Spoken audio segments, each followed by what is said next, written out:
Here we are. Hello. Hello, hello, hello. Let me do a few things before we start.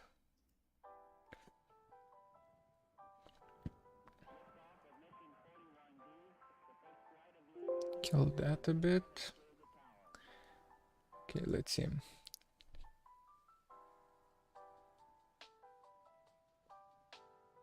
If the music is too loud or too quiet, let me know. I'll drop it down or bump it up. Kinda want to... Yeah, something like that. Then more importantly, need to get video link in here.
That is done.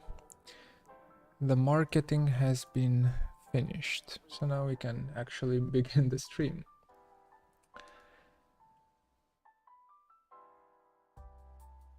Let's, where do we begin? Let's shift to the screen actually. Hi, Paresh. Hi. There we go. Every time I need to relearn how to actually stream. There's so many buttons. Oh my god. It's way too many. So I need to remember, where did we leave? What were we doing with this? I think the 3D model was finished, right? Last time we did this? I was talking about adding details to it, but I don't think we will be doing that with a 3D, by 3D modeling. I think we will add details with textures and bump maps and so on. So let's call this finished. Let's see. What's work in progress? Oh.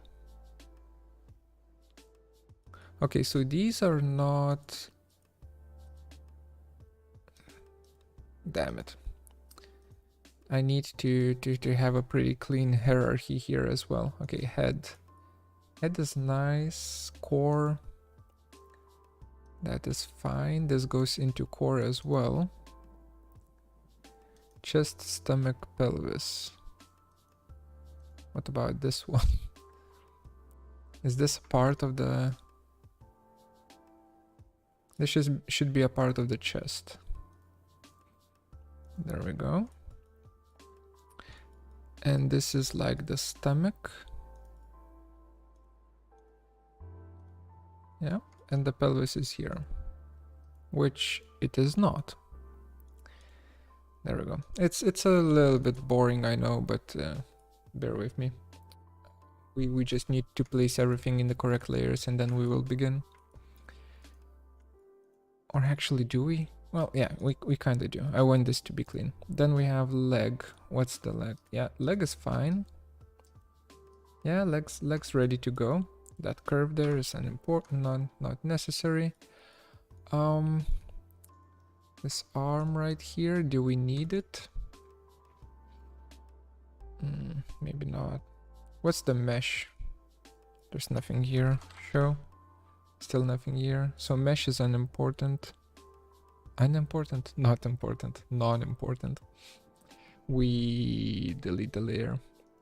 Lights layer. We do have the lights here, but we'll just make a new layer if we need to. And rotate helpers. These are super important, so we stick with them. All right. The hell are these? That's part of the chest, isn't it? Okay. So if I have these selected, where do they happen? They happen here. Oh, I have no idea what the hell these are. We delete them. They don't need to be there. Then we have the arm. Okay. Arm seems to be all... Yeah, arm is good. Arm is in the correct position. Okay. So that's good. That means most of the stuff that we have here was in the correct layer, so we can actually start with the meshing process. I'm thinking of just taking everything here. Well, we don't need... Do we need the rotators? We don't need the rotation helpers. So I'm just gonna take everything that's within the body layer, select objects. Never mind, select sublayer objects. Don't need the arm though. Let's just see. Okay, so these are the ones that are locked, huh? Or rather, the straps. Where are the straps? That's work in progress. Okay. Straps need to be a part of the PC case. Right there. And the shoulder, that is locked. So I assume, yeah, there we go, shoulder 1. This whole thing. Change object layer, or not change, but unlock it. Yeah, now we're good. Good to go. Sublayer objects. Copy that in front. Okay, and we can start remeshing. So remeshing process. I can either do this manually, like a pleb, or I can do this automatically with the quad remesher. And let me explain why I'm going to do this automatically. The previous model that we worked on, the robot bunny, the mecha bunny model, that was partly soft body model, meaning that the mesh itself was bending as the limbs were rotating, right? So the mesh was partly soft body, while this mecha right here is fully hard surface model, meaning that there will be absolutely zero distortion in every single part here, no matter how it's bending.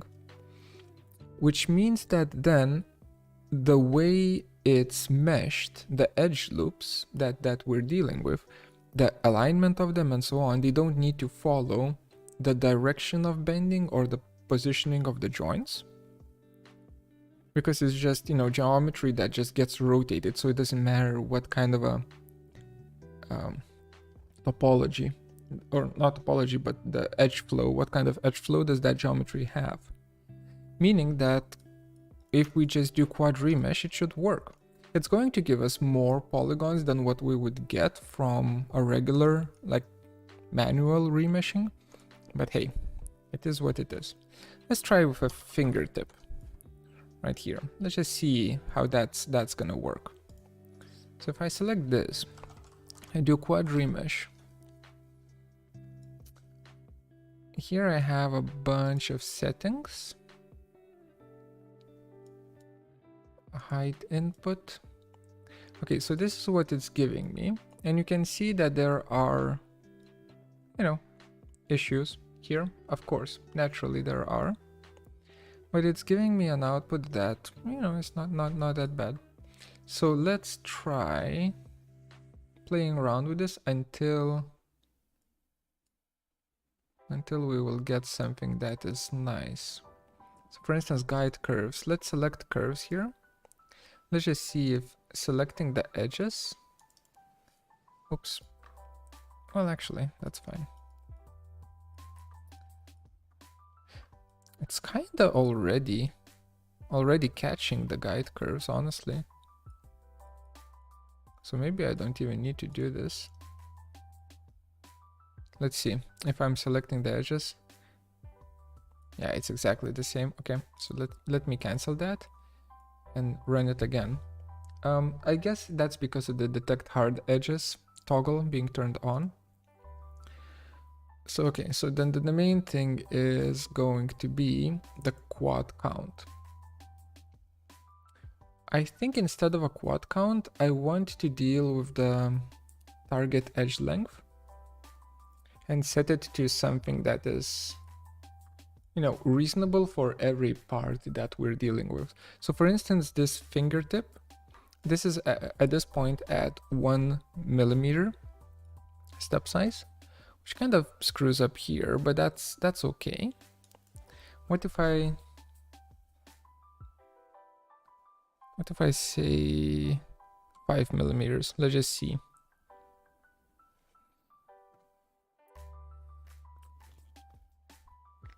Doesn't seem like it's happy. Doesn't seem like it likes it.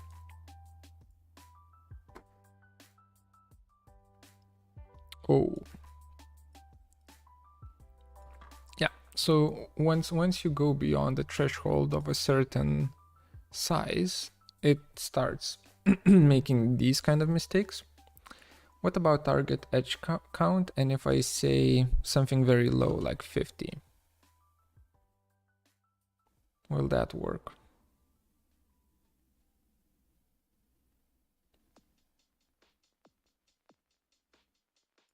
That works, but looks ugly as hell. And you know, this for instance whole portion just gets just doesn't happen, right? So we need let's deal with the edges, edge length. Now it's gonna recalculate, and let's bump it down, not to, or bump it up, not to 5 millimeters, but rather to like 2 or something like that. I think 2 millimeters should do the trick.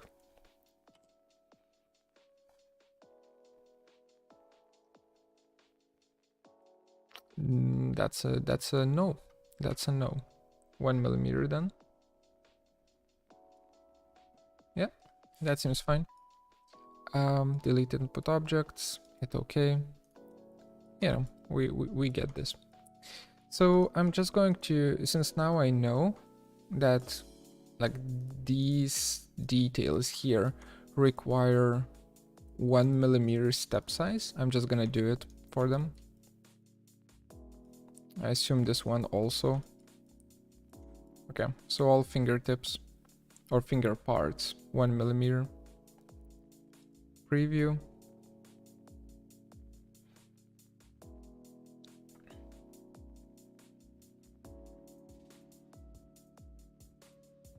I wonder what's the, okay, let's Google one thing. UE5 character model polygon count.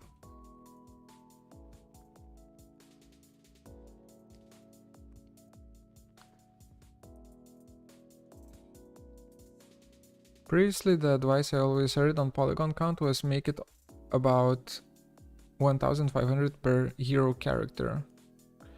That feels wrong. Yeah, like here. That's insanely low. You can do 150k.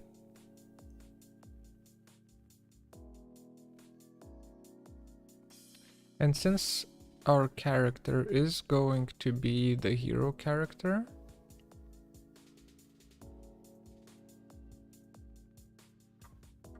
we can go for 150k, I think. Okay.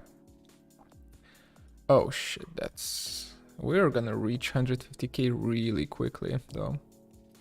Okay, target edge length 1, sure.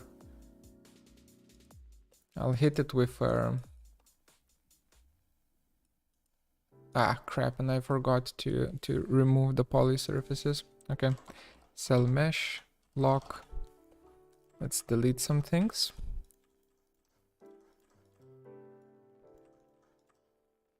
Okay, unlock. So I will need to hit it with the mesh reduce. Actually, let's check. So now only the fingers. If I join this up and I ask what, that is already at 21,000 faces. Shit. That ain't good. But also not that big of a problem.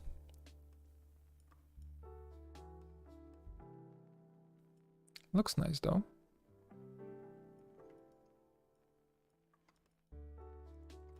Okay, let's keep going.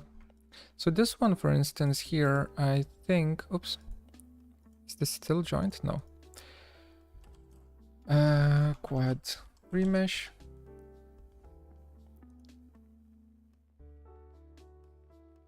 That's at 1 millimeter. We will not be using 1 millimeter for this particular one. I think we can drop it down by quite a bit.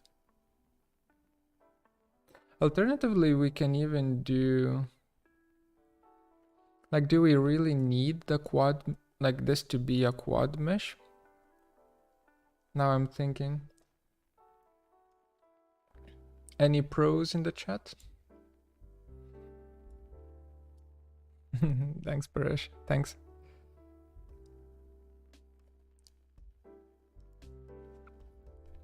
Do we need it to be a quad mesh though? Okay, question. If I delete input objects, yeah. If I take this now and I reduce mesh, does it keep? So 31,000, huh? Reduced by 80% to 6,000 polygons. Preview. Does it break? No, it doesn't break. That's what we get, huh? Is this better? Like, visually it doesn't look better. It doesn't seem better. But if I change this to Arctic view,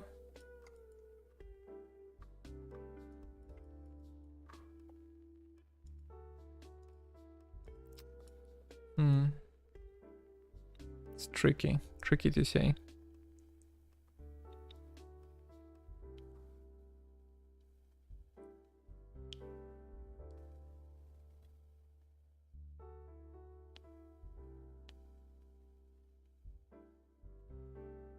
No, okay. Let's do this other way around.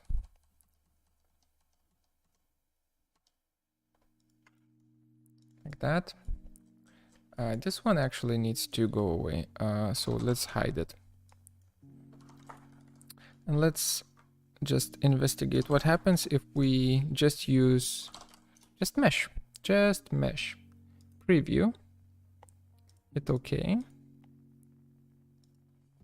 Delete the poly surface. And we ask what? That is at 20,000 phases. Oh shit. Okay. So that ain't working as well. Are there settings that we can change? Minimum edge length don't matter. Maximum edge length. Or actually minimum one can be like 0.01 millimeters. Density, I don't remember what density does, but I think we can. What if we change this to 1? Whoa. The pipes just became much more intense. Density 0, preview. Yeah. Okay, density increases the density. Minimum initial grid quads. If I have this at 0, that doesn't change much. If I have this at 1,000, yeah, that creates a bunch of quads here on the fillets.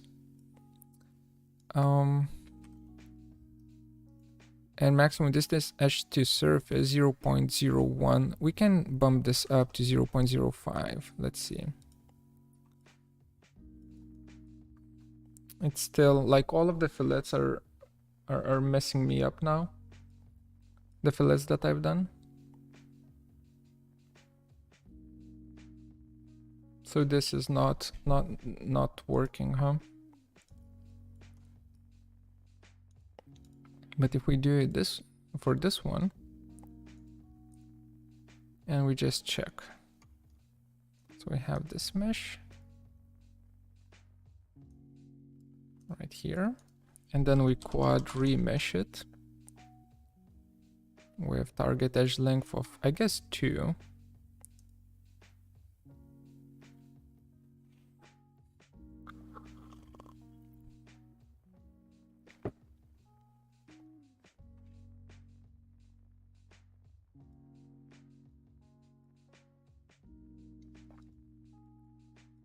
Is it remeshing here properly? Well, almost. It's almost fine. Like 1.7 should do the trick.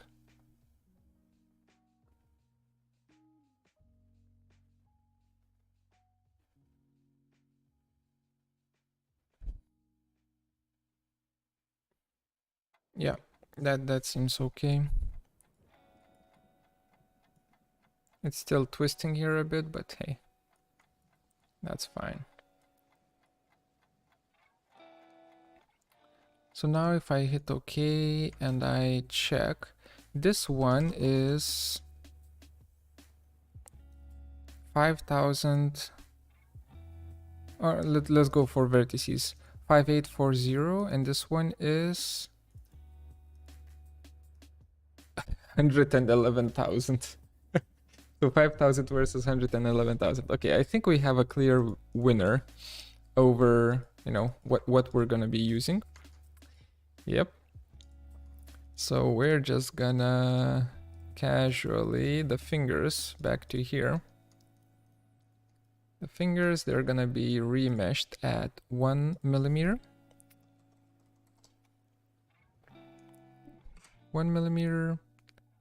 Delete input objects, detect hard edges, perfect, hit OK. We will be reducing the mesh even further.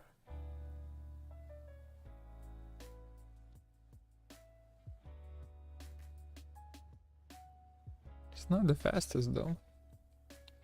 Could be better, could be better. It's not bad, but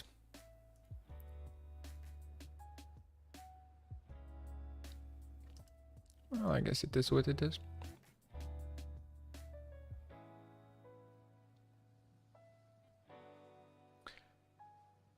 Okay, so we have these. Then I want to do an experiment. So if let's take this, make a copy of it, and make another copy of it, and take this one and reduce mesh by half, reduce by 50%. Hit OK. Like that, right? And then let's do emap on these two with mesh wires turned off. Am I able to tell the difference?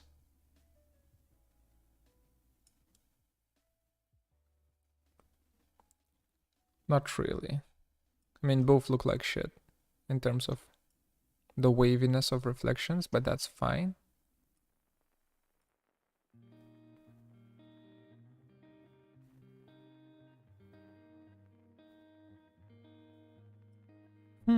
Okay. So we will be able to reduce it. That's good. Good to know.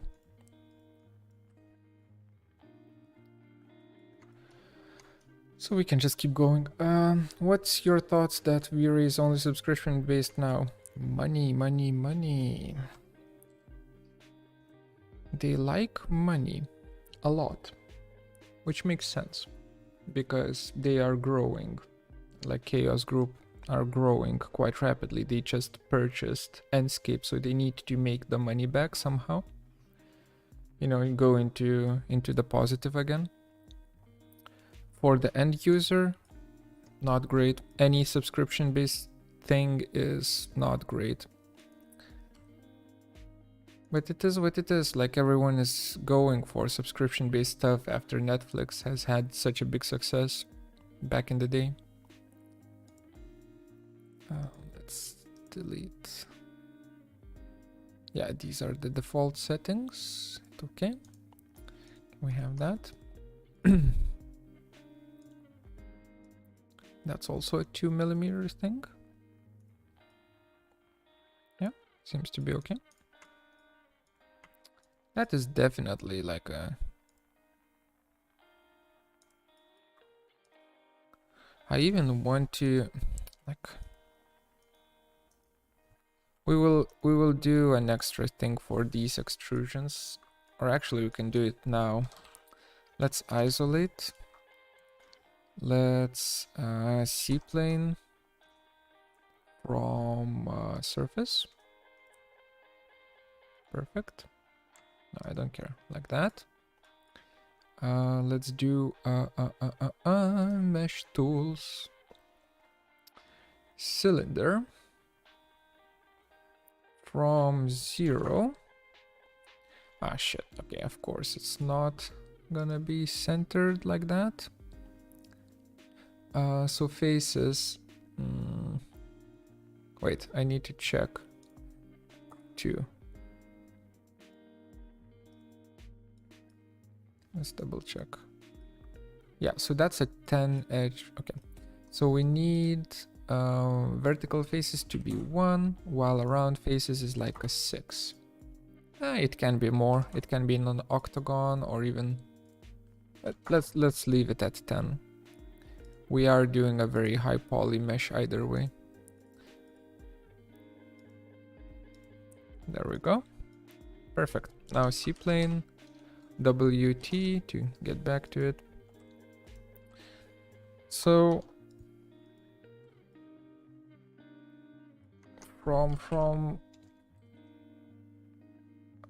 unisolate. Like from marketing perspective, it makes complete sense. From the user perspective, it sucks. On the other hand, you can kind of do... I mean, if you're not using V-Ray constantly, you can opt in and out when you need to use it, right? So you can kind of do 1 month having V-Ray, and then let's say 3 months not having V-Ray and just working on, you know, the project. So there is like an inherent flexibility in this scheme, but I would prefer it to just be... Oh, this is too big. Let's go for quad count instead.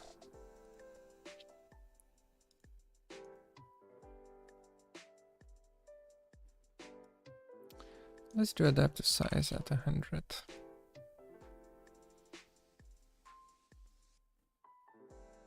Okay. And let's do quad count much less, like 2000.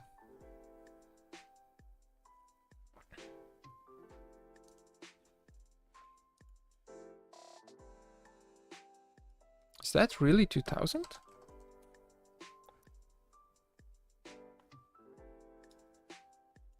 That is literally 15,000 vertices and 13,000 faces. So why the fuck? Okay. Adaptive quad count. Okay, no, not that. Just the size, please. Preview. So now it's gonna freak out. Yeah. Now it's fine. And this is actually what I want to see. This is so much better. Okay. Do I really need to do this again? You're gonna hate me for this, but sure. Okay, where's the hand?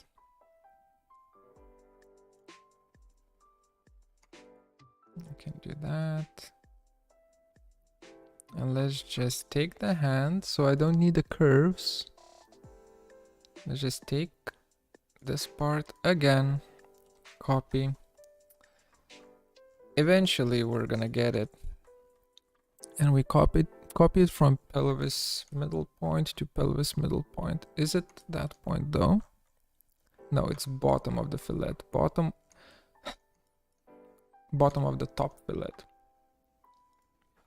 What about you? What do you think about the V-Ray going subscription mode? Is it the big deal for you?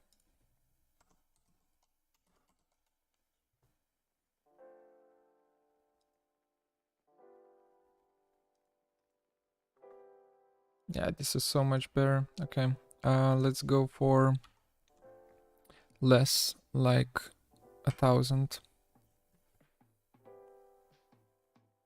Yeah. Well, 1,000 is starting to freak out here. So let's go for 1,500.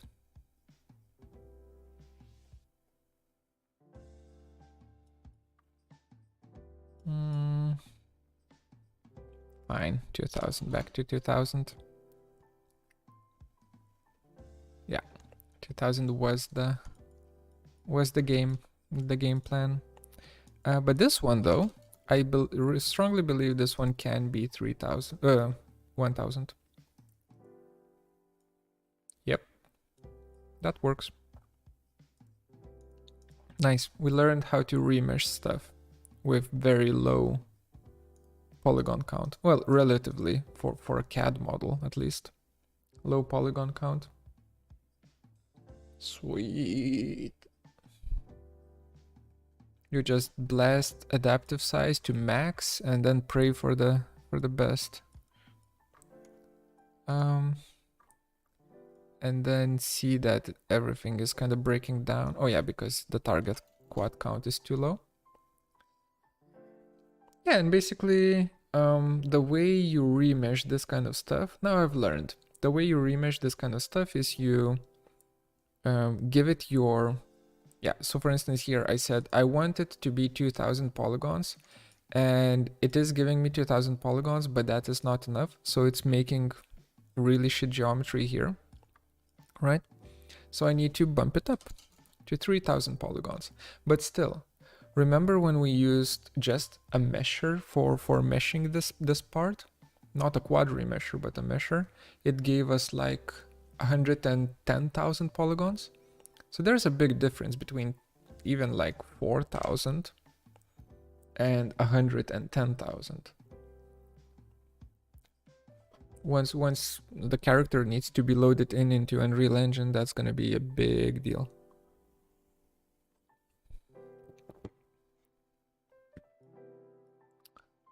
Okay, we're almost there. I guess it's 5,000 then.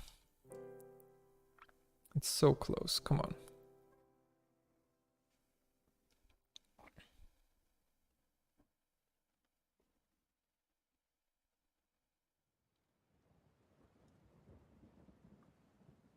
Stop the twisty. Or actually that part is not that bad. I want to change this to Arctic view. No, not Arctic, to my stylized view.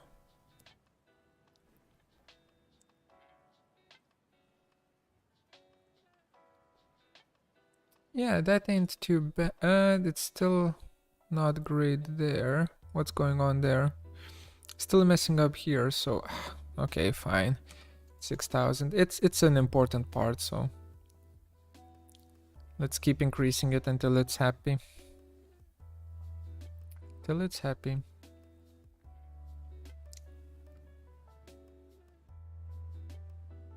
Okay, so this is like very close to being happy. These are almost fine. This whole area is absolutely fine.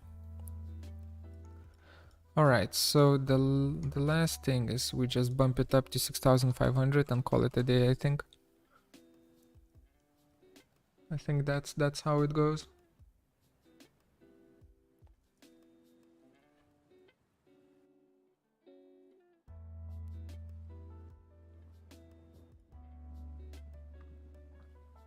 Yeah, the edge flow is quite garbage. But now the mesh seems to be okay, and also we will never be looking at it so close, so it's fine. We keep it. See? Looks fine. The reflections are not great, and as I said, the edge flow here is yikes. That's okay. We'll fix it. It's not gonna be chrome, so it's not gonna pop up as much as what we're getting here. Okay. Quadri mesh for this one is we're dropping it back to like 5,000.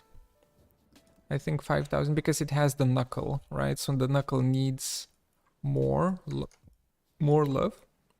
Actually, it seems like 5,000 is too much. Yeah, we can drop it down 4,000. It's starting to make mistakes.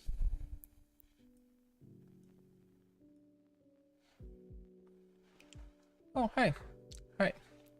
Nice to catch the live stream. Yeah, those don't come in that often.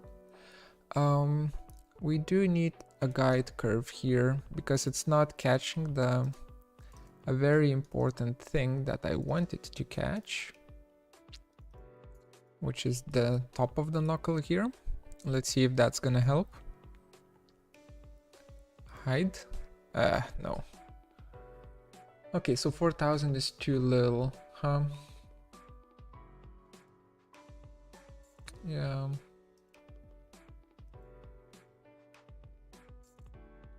What if I make it create an edge ring? Create an edge loop, rather. No, it still freaks out. Okay, so we can't just select guide curves. Okay, we cancel that. We try again, but this time... was it 6,500? No, we did 5,000, right? Yeah, come on. Well, actually... is it? Am I being too anal about this? I think I am. Okay, let's drop it down. How does 2,000 look like? Am I even doing it right?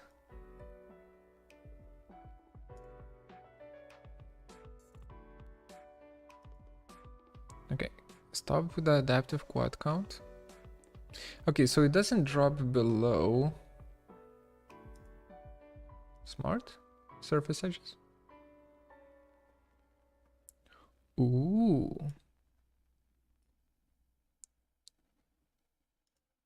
Strict.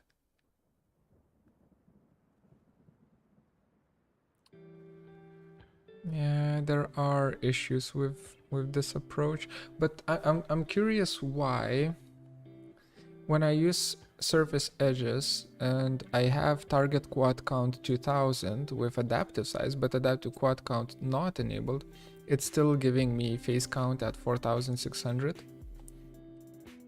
I think it just is unable to do a mesh that's smaller than that. Okay, let's play with this setting then. Let's try smart.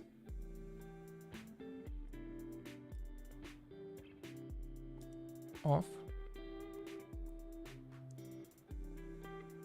Off is better, objectively better. Okay, fine. All of these will be 5,000. Don't care.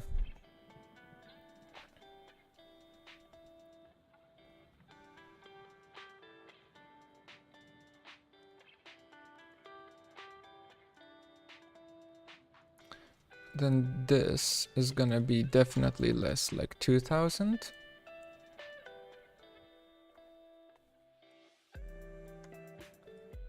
I think even less, honestly. So this is the 2,000 one. Let's try 1,000.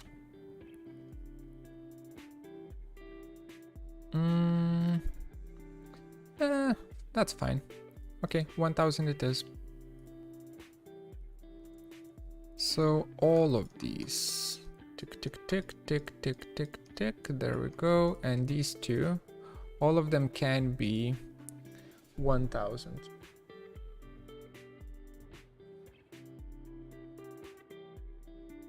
If the music is too loud or too quiet, please let me know. Because I have no idea.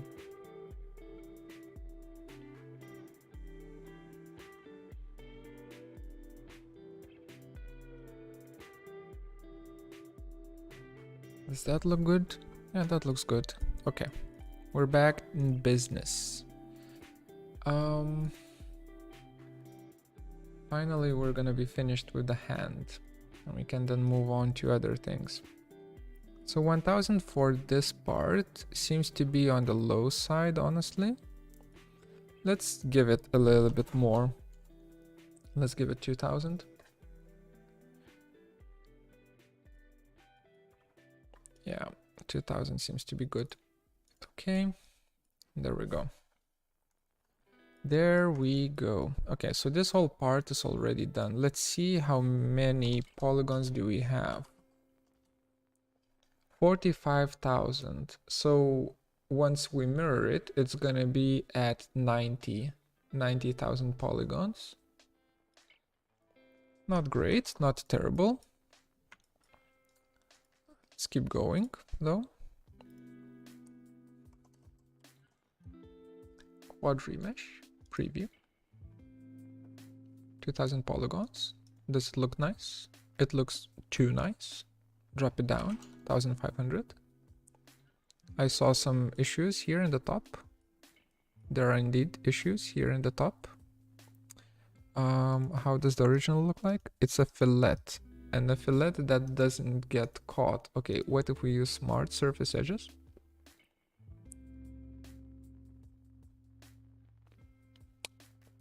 It simply doesn't work. Strict. Oh, it asks me to select the curves. Select quad mesh options. No, it doesn't ask me to select curves. Okay, I unpreview and preview it again. Okay, it simply doesn't know what to do. I think we do 3000 just because of that nasty fillet here. Just to save as much as possible of it. Maybe adaptive size, we drop it down to 50. Yeah, that's much better.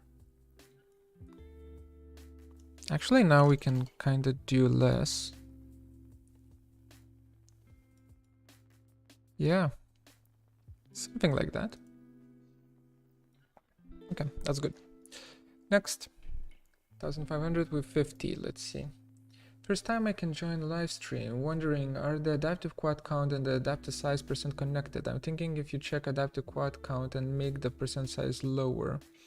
Adaptive quad count kinda overrides what I'm trying to describe here, target quad count. So for instance here, I'm at 1300 quads with this mesh, which is, you know, almost there. Not great in this case, but almost there. If I tick mark adaptive quad count here, and I give it a second, then it bumps it up instead of 1300 to 3400. So initially it breaks, but initially it doesn't matter. It doesn't matter what I choose here, target quad count, if adaptive is turned on. So usually I have this turned off. Adaptive size is basically how uniform the quads are. Oh, it also breaks here. So if I change the adaptive size to 100%,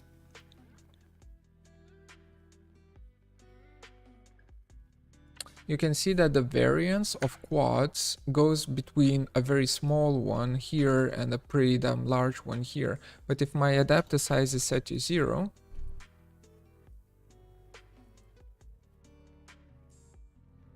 it's quite uniform everywhere, right? Which has its own benefits, especially if you're using your quad mesh for simulation purposes. But in this case, I want my adaptive size to be pretty high.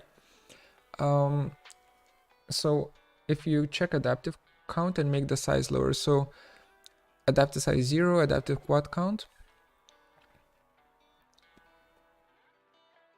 This is basically what it gives me. You know, not bad, but also not great. Actually, now it's the phase count is at 1273, which I have no idea why. Okay, so now I'm confused. So if adaptive size is at 50, it increases the phase count. But if it's at 0, then the quad count is kind of respected. And if I do 3000 now here,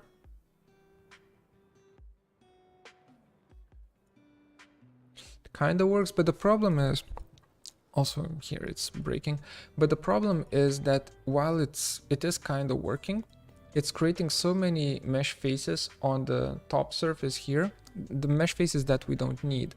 So I prefer to not have adaptive quad count turned on, and also to have adaptive size in between 50 and 100%, so that, let's give it a second, so that it basically stretches out the areas where you don't really need the mesh faces to be that small.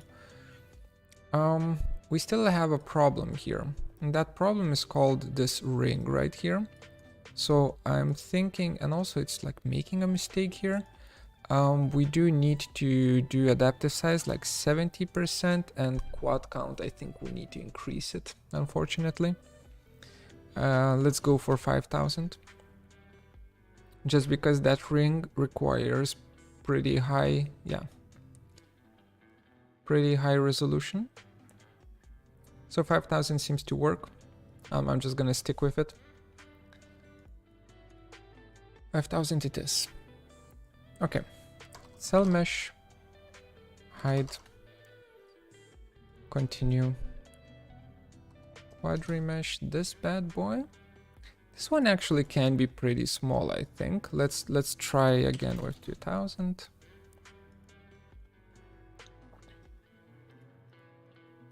Ooh. Much less. 1000.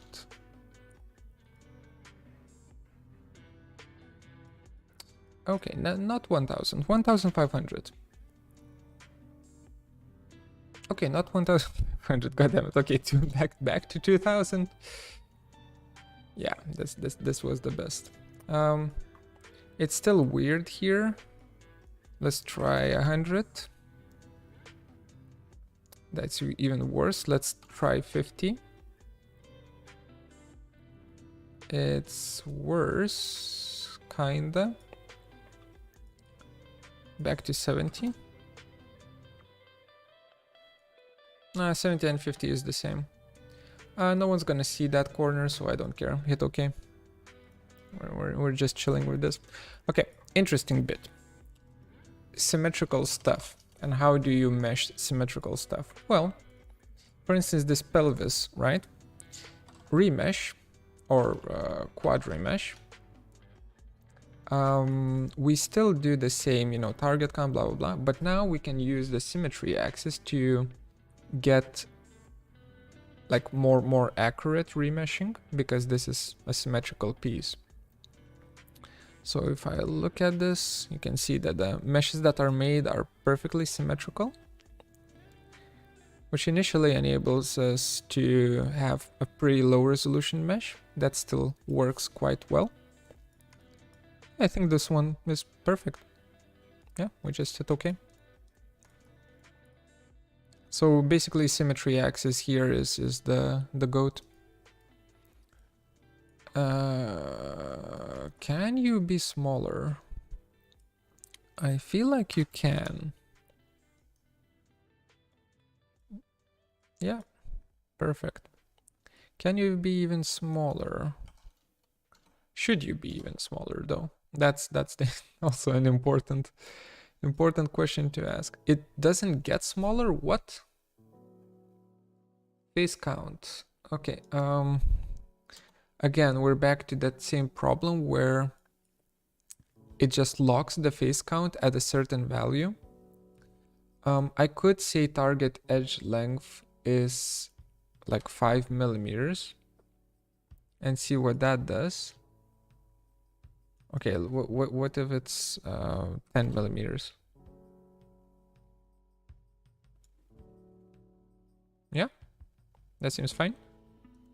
It okay? We're chilling? Not really. We're not really chilling. We're kinda chilling.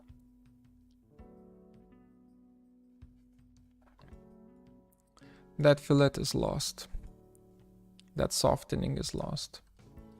So we do need it to be like 7.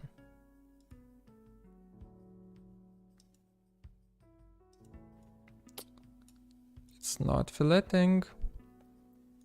5? That's kinda there, but not really. Why? Why are you not... Okay, target count instead.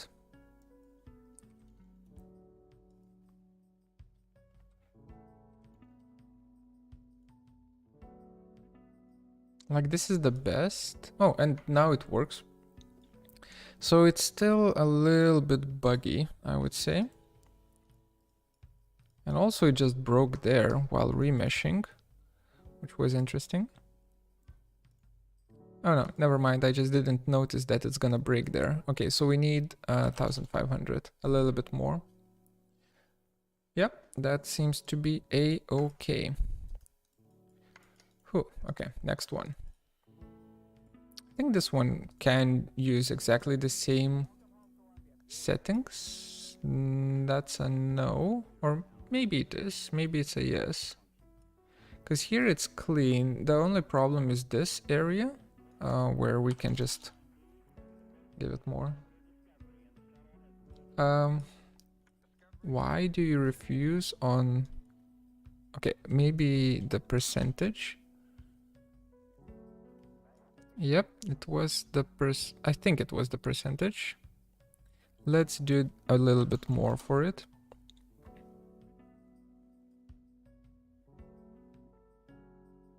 Yeah, that's fine. That seems fine. Okay. So these 3 are done. Whew.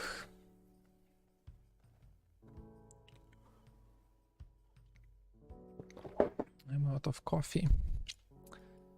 Chest. Okay. Chest. That is not gonna be pretty. Let's try with 3000 first.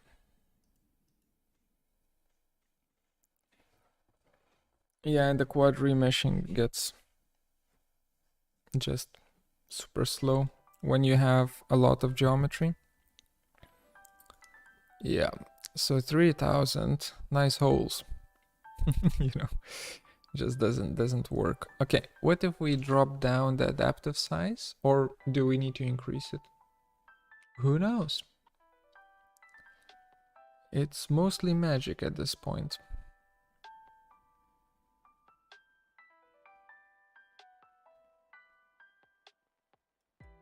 Dropping it down fixed it, but we're still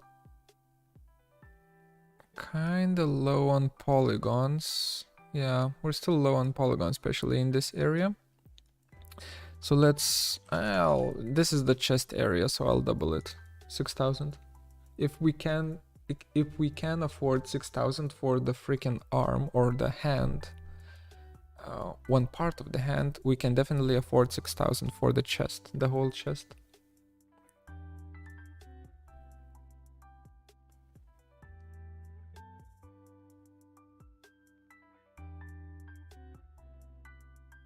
Yeah, that looks fine. Okay, great. We have that.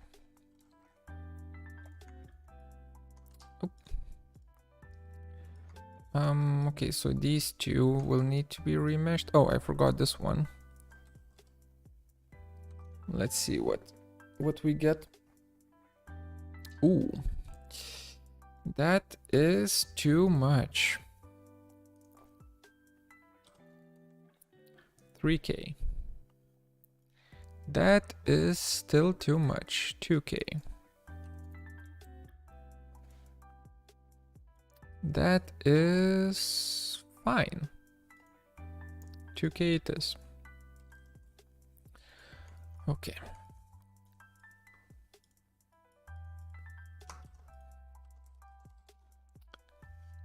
Target quad count.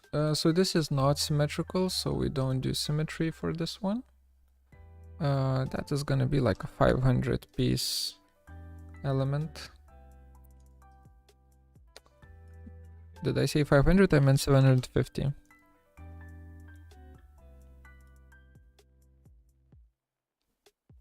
Yeah, 750 will do. Okay, that. Let me just mirror this over to the other side, just so that we have like a very consistent mesh. Hide that. Okay, case or screen, case or screen. Let's do straps first. Preview.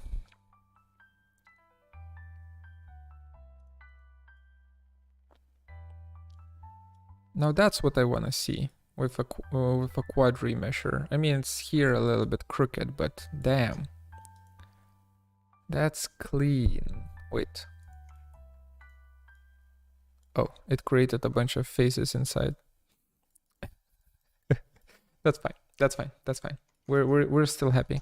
750 for this is absolutely fine. Preview. Hide, delete. Yep. That's excellent.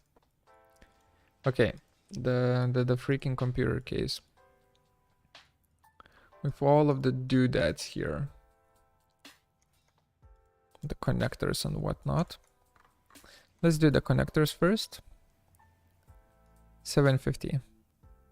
Yep. Looks about right.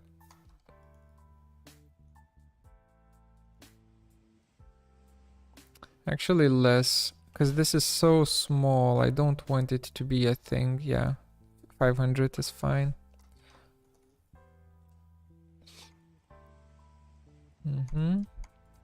For both of these, 500.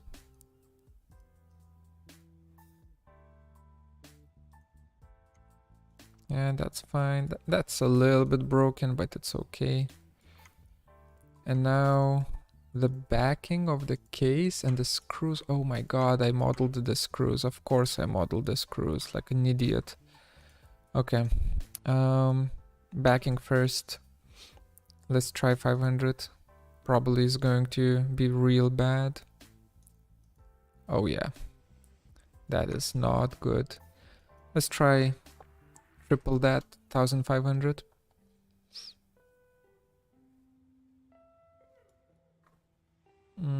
Almost there. I think if we do 2000, it's gonna be there.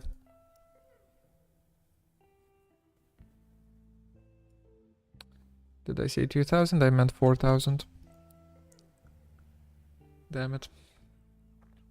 Fuck. It's getting to a very bad place. In terms of the... Okay, what if it's 0? In terms of the poly count? Okay, why doesn't it detect hard edges? Well, mostly it doesn't detect hard edges.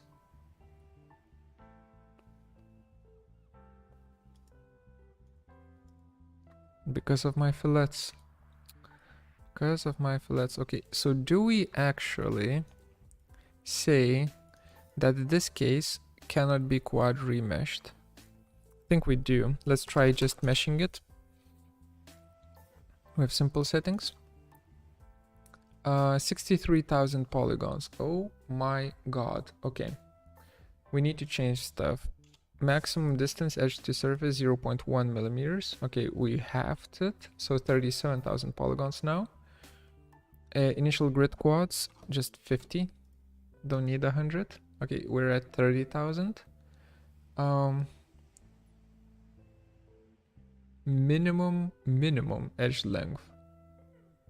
Again, 0.1 millimeters. Don't need anything smaller than that. it's exactly the same polygon count still.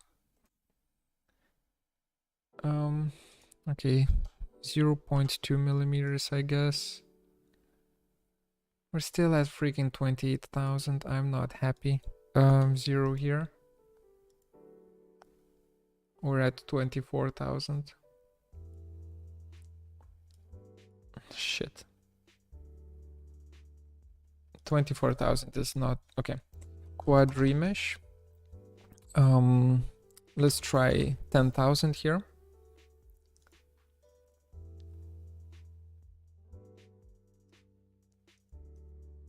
Why is it giving me what? Why does it give me a face count of 1,000? Hello?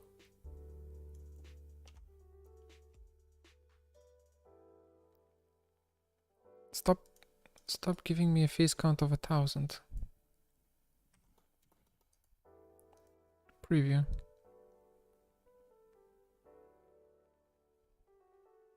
There we go. Now it's giving me 10,000. Oh wait, I probably typed it in wrong here. Okay. So this is how it looks like with 10,000 done with a quad remesher, as opposed to the regular mesher. This is much better, and the regular mesher did whatever it was, 24,000. So this is better. Do I want it to be this dense though? Probably. Let's keep it. Okay, now this. Let's try less. Let's try 2,000 first. I'm sure it's not gonna work because of all of the detailing that's going on here.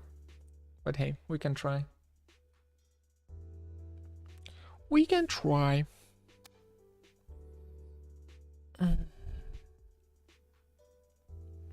It's just freaking out. Did it break? Yeah. Oh boy. Oh lordy. The hell. Now this is gonna be a beast on its own to tackle this. Let's try 10,000 again. That's 1,000. That's 10,000 again. And see if it actually is able to detect all of the hard edges and actually follow along them. You know what I should have done? I should have made 2 versions of this character, where one version is not filleted, like all of the edges are sharp, and the second version is filleted. And I would use the non-filleted version to create a mesh from, because then it would create much cleaner meshes with much less much less polygon count, much lower polygon count. Yeah, that ain't gonna do it, champ. That ain't gonna do it. Okay, so we cancel that. We're not working with that.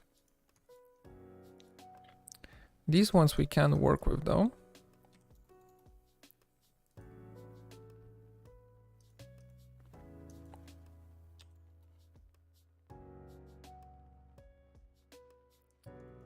Let's do 300. Oops.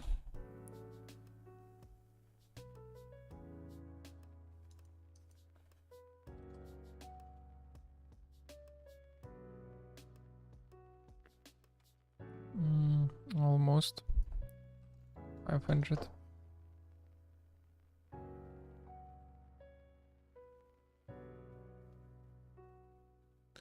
Why are you trying to get so many meshes with all round edges? Why don't you just use normal map and curvature map, baking for details?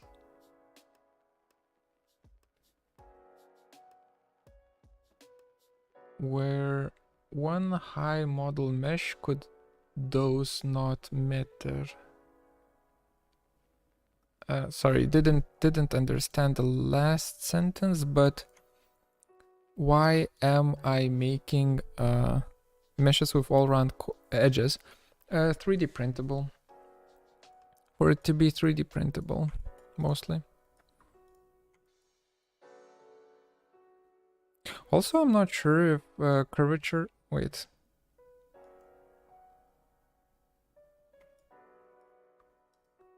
Normal map and curvature map. Isn't that just used for details? Sorry. Isn't that just used for rendering? 3D rendering?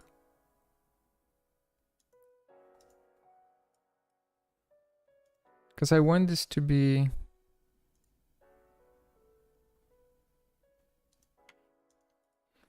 I want this to be animated and so on.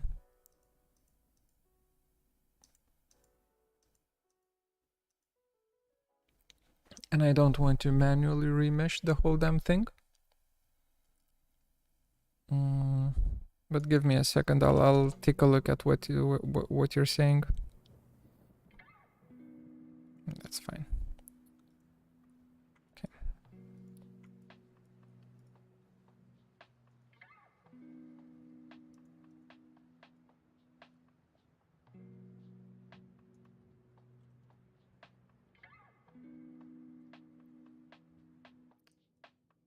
Okay, that just breaks. What about now? With 1,000, still breaks. Cool. 10,000. 10,000 doesn't... Oh, 10,000 breaks it. I don't know what's up with that. Okay, I'm getting tired. Let's see. Curvature map baking for details.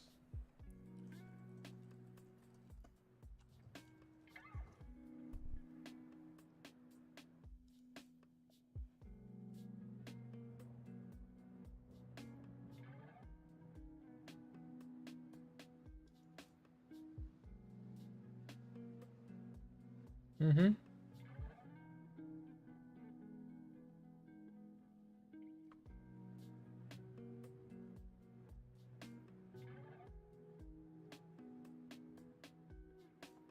And what about it?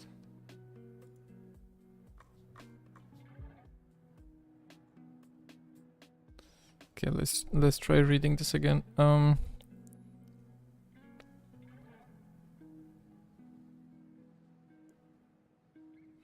Why not using normal map and curvature map baking for details with one high res model mesh? Yeah, okay, so then I get what you mean.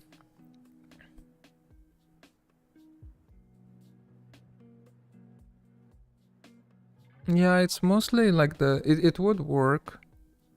The problem is that I wouldn't have a mesh like just ready for to be 3D printed, like 3D printable mesh, which I kind of want to have. But just baking out the normal map on top of a low res mesh would work. The problem is, okay, the main problem is that all of this is CAD, right? So it's all of it is NURBS. So I don't have a low resolution mesh to begin with, right? I only have, like, this is not a mesh, this is a NURBS poly surface, right? This is just, you know, it's not a polygon, it's a surface. So I'm trying to generate the lowest possible resolution mesh that I can from a CAD 3D model, which is, you know, not that easy. That's fine. That's fine.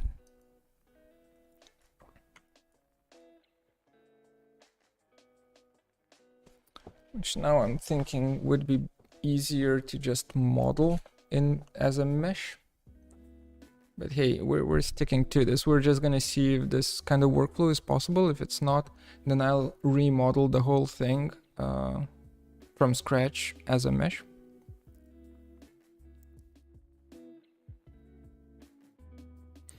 Hmm.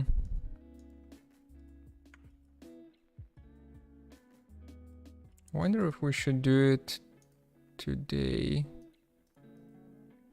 Okay, so this one just keeps breaking. This one just doesn't want to be remeshed. I respect that, but also why? That's a 300 polygon button. We definitely don't need a 300 polygon button. It's fine. Okay, so we will have problems with this, like with these two areas here. That is okay. This might be a good case for the new shrink wrap function. No, like no, that's a no. Quad remesh is still much more powerful than shrink wrap, except in cases where you need an enclosed form, to make an enclosed form from something that is opened, right? Then of course shrink wrap just is the best for it. But in this case, quad remesh is basically shrink wrap on steroids, you know, because I have so much control over how it's meshing things. Of course, still I can't, you know, specifically state that, oh, you need to mesh here, but not here, blah, blah, blah, but it's not bad. It's definitely not bad. Oh yeah, here we can have the symmetry axis. Yeah, that's nice. Okay, 2K. 2K for this part, sure. I'll take it. Then we have here.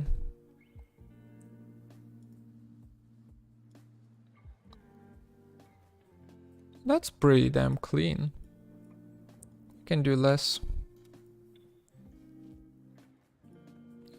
1K, perfect. Easy. Okay, cell, mesh, hide. Okay, so these two will be something that we'll need to work with. Oh, right. Forgot about these. A lot. Okay. Do we do the screws? Or are the screws a displacement map? I think the screws will be, not a displacement, but I think the screws will be added as a texture for sure. I think that is too much. I think that is too much.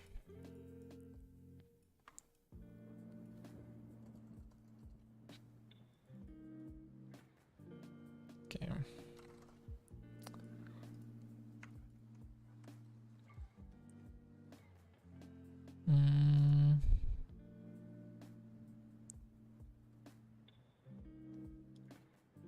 Let's see. How does this look? Oh wow. We're learning things about the behavior of quad remesher. Okay, so that's because of the axis. My bad, my bad. So that's 1,000. I can't go lower than 1,000. 1,000 looks like crap, though. Or I can't go higher.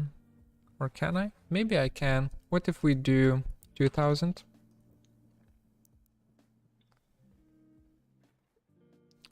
3,000. Yeah. Something like that. And we do reduce mesh back to 1,000.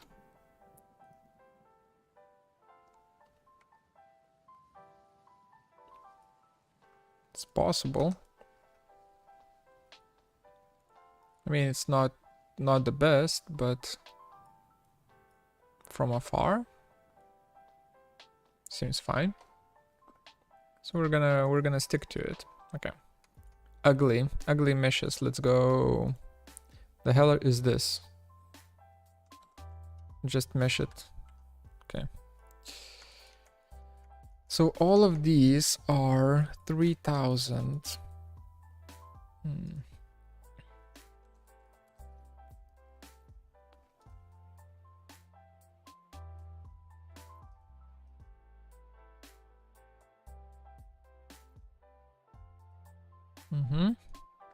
And all of these get reduced to 1000.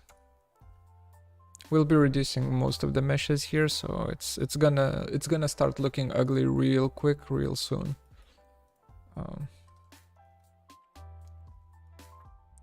Then we have these bad boys, and I think these bad boys can be remeshed quite nicely with a pretty low polygon count.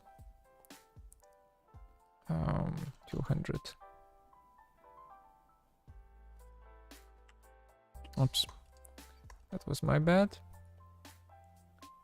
Preview, hide, delete. Yep, 200 polygons works. Like anything that is symmetrical and that is circular just works quite well with a quad remesher, which is very nice. Very nice indeed. Okay, we have that. Then the hell is this? How would you look like with a 200 quad count? Oh. Ooh. Let's amp it up 10 times.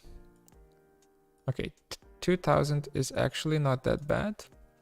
But then we need to reduce it. What if we just do planar only? Seems fine. Oh, but now it's open. It was closed, now it became open mesh. So I guess I can't reduce it with planar only. I need to do it this way.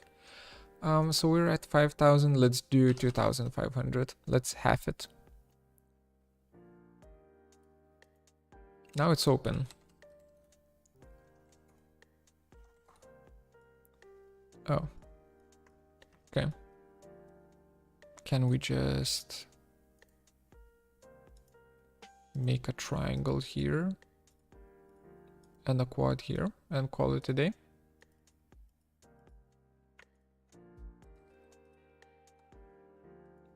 Yeah, now it's closed. Okay, that was easy. All right, what's next? Next up, we have the case. One closed poly surface. Okay. We also have the screen and the buttons. Let's do the buttons.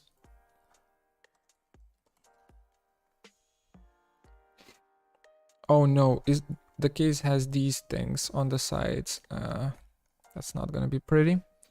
Target quad count. Let's go for 2000. Oh, let's go for 200 rather.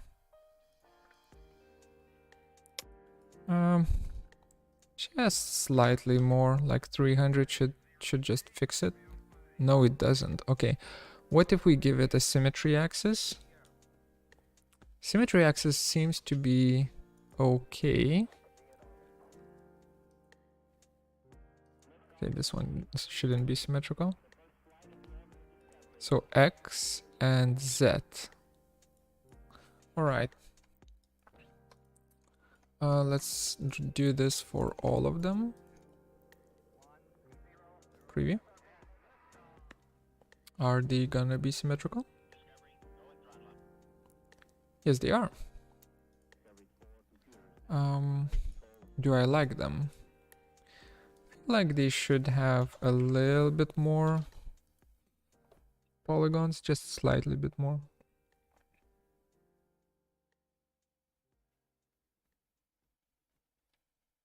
I'm sorry, what? Come on.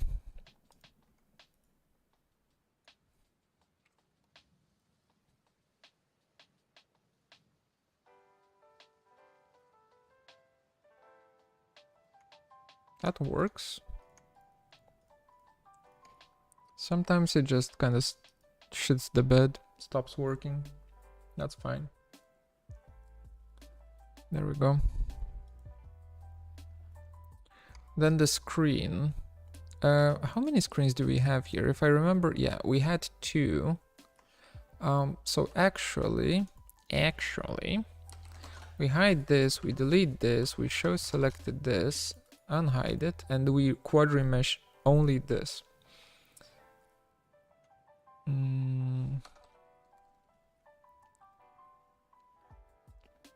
Let's try 4000.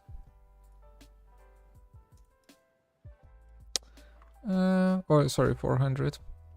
The corner, not happy. Let's double that and do 800. Should be enough for a corner. Still not enough. Okay, adaptive size 100 then.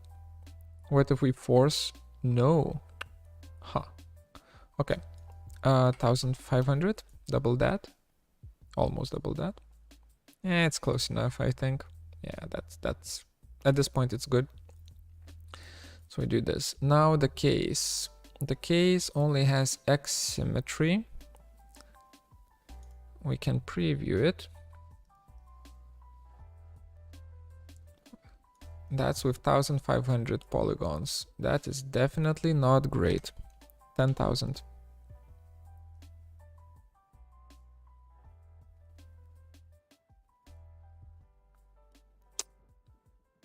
I think it's the adaptive size that's screwing it up.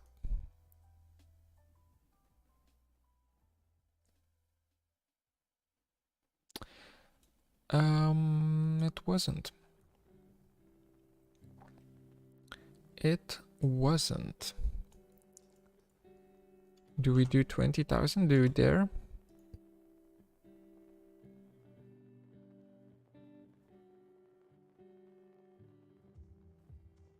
That's not 20,000. That's not even remotely close to being 20,000.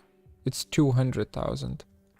Oh, okay. Can I just change something here? 51. And just hope that it's gonna remesh with 20,000 now? Nope. It just doesn't. Okay. Let's do this again. 20. Okay. 100, not 150%. Only X preview. Okay. Let's see.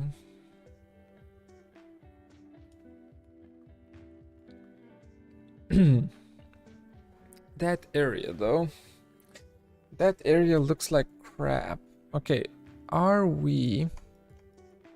What if I select curves and I just say, yo, these curves, you really need to follow these.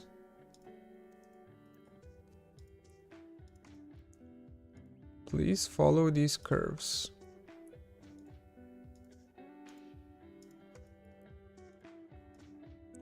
All right, let's just do one side for now.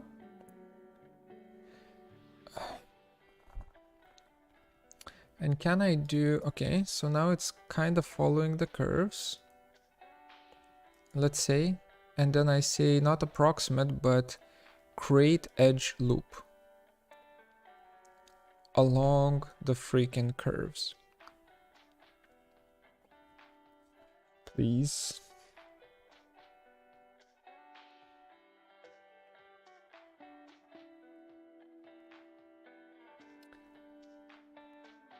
I'm gonna scream.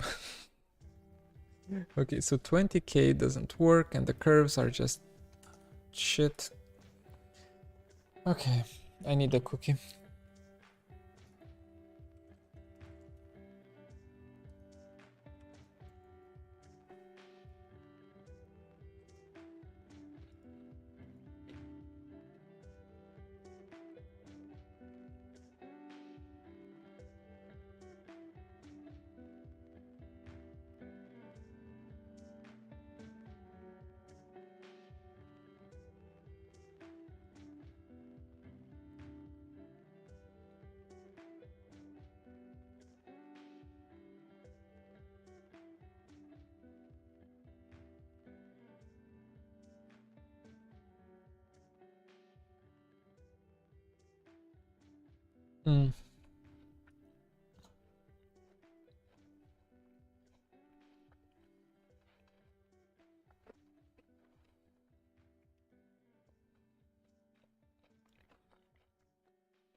Mm.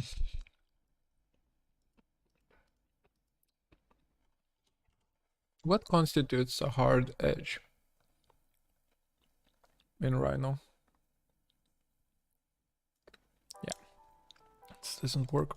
I'll need to remodel this. Shit. Didn't want to remodel this, but I will need to. That's fine. Let's do this instead.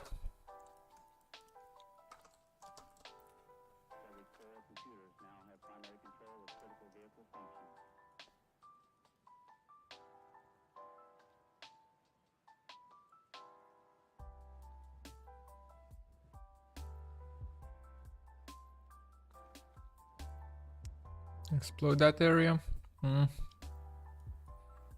And join manually. It would be faster for me to then just model it out from scratch rather than trying to get the vertices to fit.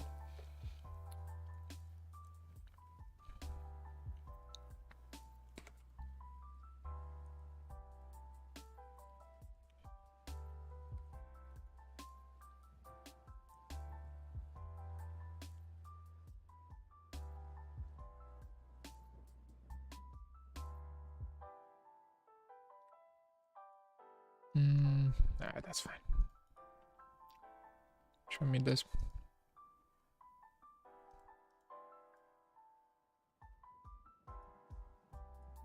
It's a little bit breaky here.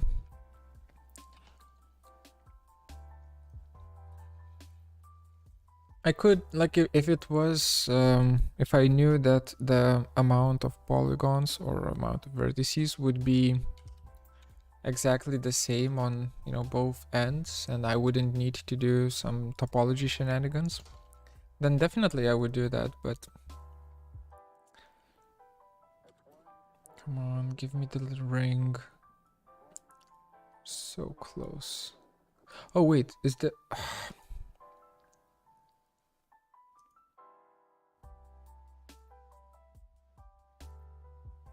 damn it, I messed up. Okay. Cancel that, undo that, undo quadri mesh here. Yeah, I messed up with the symmetries. There's no symmetries here, so I can drop this down to 1000, and it should work. Yeah. Oh well, wait, does it? Kinda does. There's some shit going on there, but that's fine.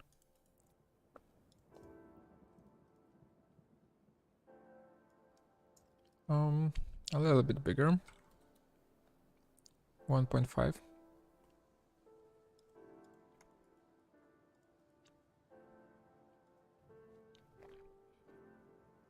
Because basically what I want to do is I want to be able to unwrap this properly and get it into Substance Painter. And if this doesn't work, then we will need to figure out some sort of a different way of how to get this model done in a clean way.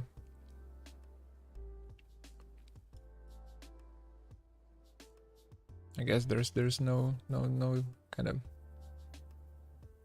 no other way than just simply modeling it, right?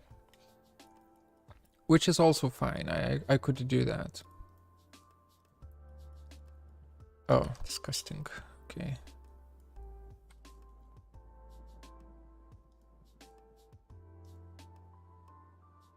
Thank you for your snapshot video. It was awesome. My pleasure. I was really happy to find it as well. Like to find that functionality.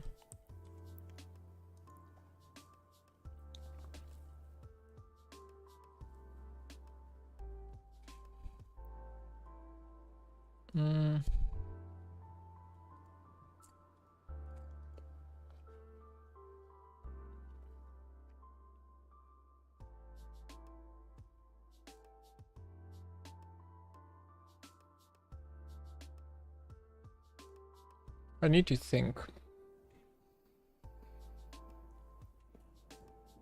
Okay, listen. The main question is, I can go full cam because I'll be just thinking out loud.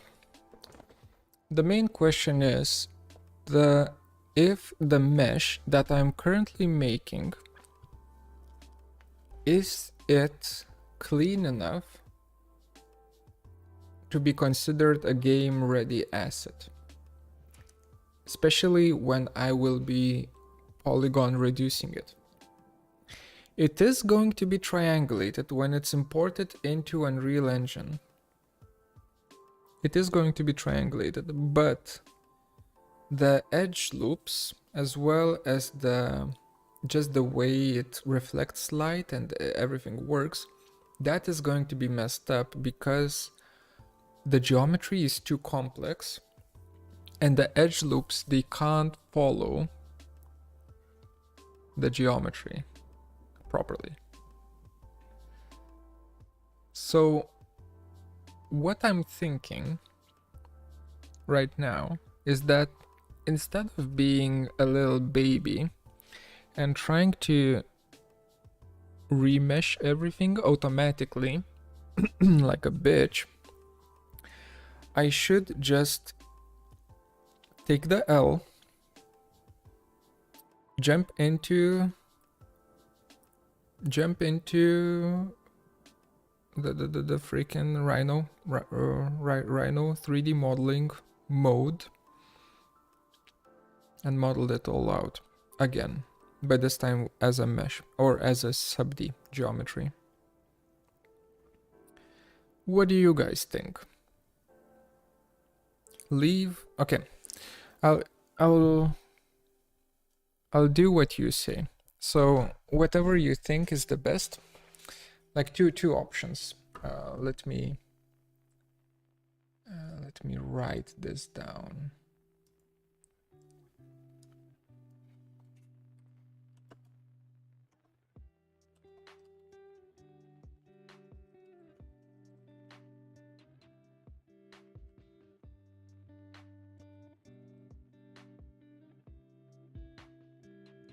One second.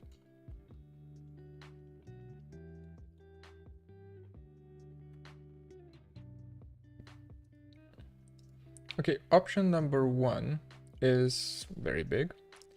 One second. Option number one is make clean mesh manually. Option number two, let me just make a copy of this.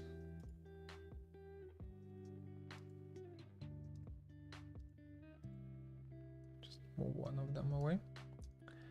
Option number two is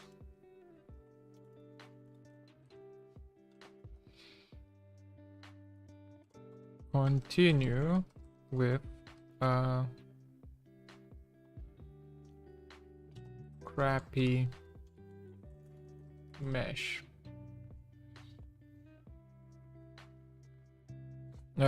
Crappy auto generated.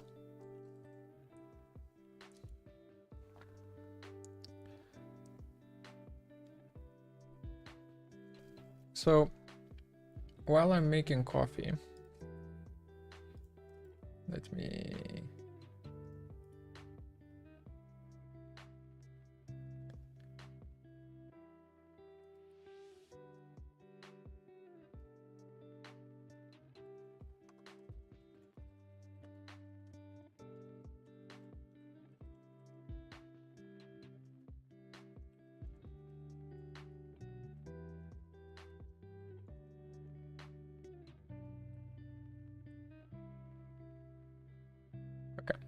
while I'm making coffee, choose what I should do. Make a clean mesh manually or continue with a crappy auto-generated mesh. For now, we have a single vote that is that I should do it manually. And if I were to vote, I would also vote one, but I'm curious. I'm curious to see what people think. I need like literally 1 minute. The coffee maker is ready to go, but I need to pour the coffee. I'll be right back.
What the hell? Why is everyone writing in the like direct messages when you guys are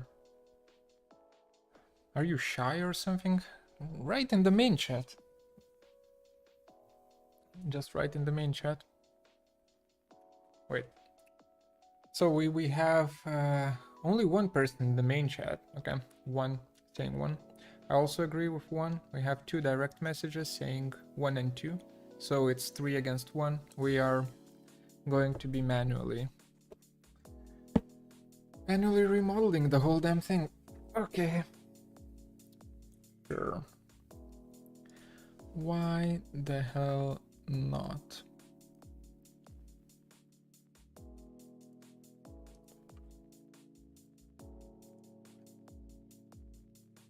Let's jump in here and start doing it. Start doing it. A second.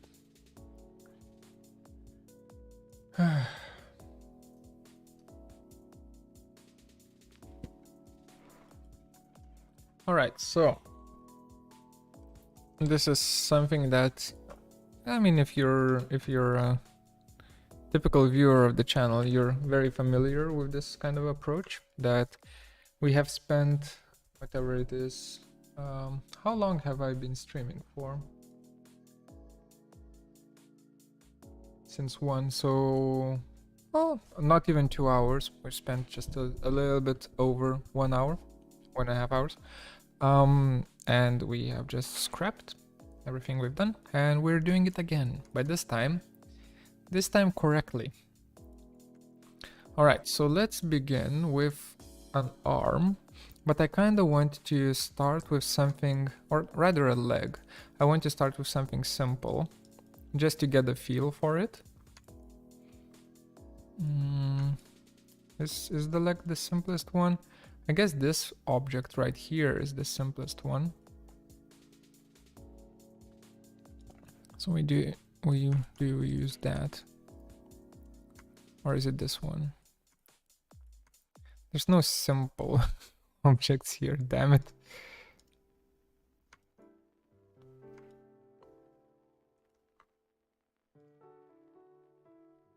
I'm gonna use that or that. Maybe that.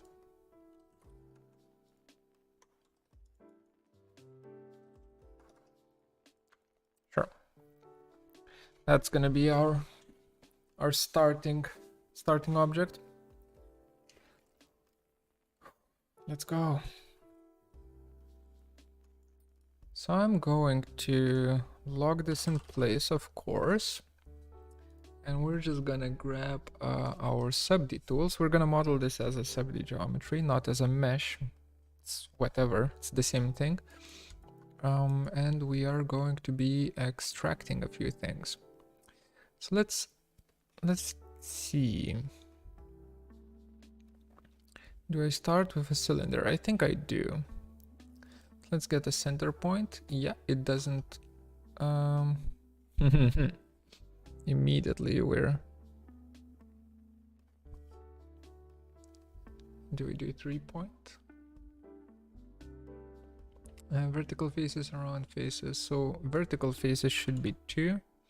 Around faces should be... Is 8 to... 8 is not enough. Or actually this is like the low polygon version, so 8 is actually fine. Octagon. Then I need to actually unlock this. And to actually say that C-plane follows the surface right here. Like so. Perfect. And then we model a cylinder here. Okay. Just like so. Drag it out to up until here. Let's just take a gander.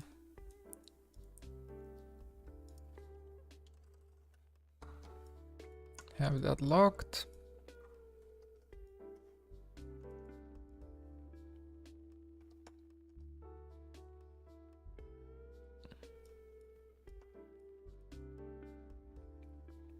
Yeah, that seems okay.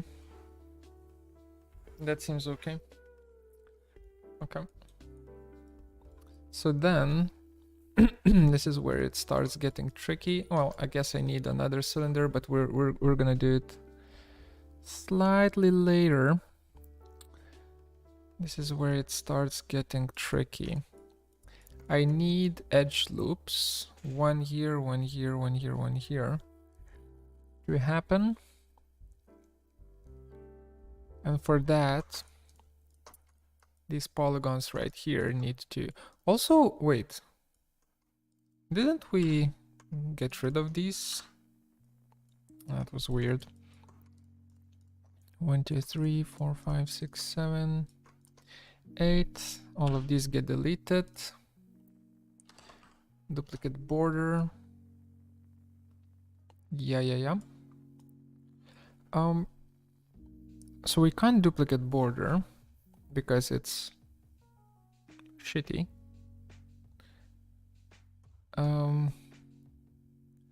Trying to remember. Dup edge. Is that right? Yeah, okay. Dup edge gives me the correct thing here. We just scale it down like that.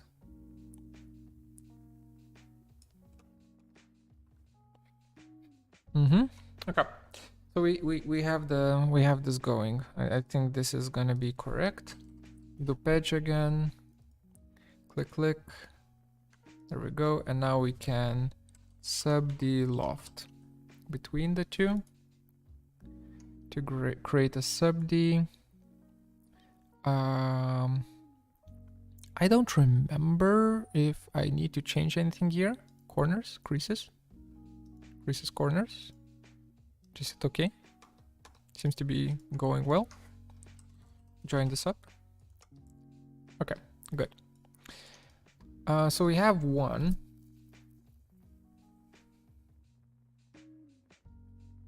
We actually can...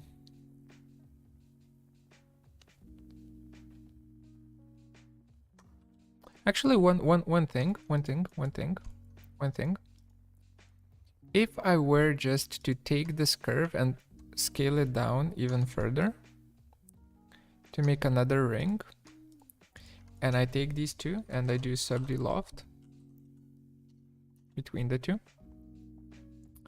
and then I delete that, then I can bridge, get rid of that, then I can bridge between these two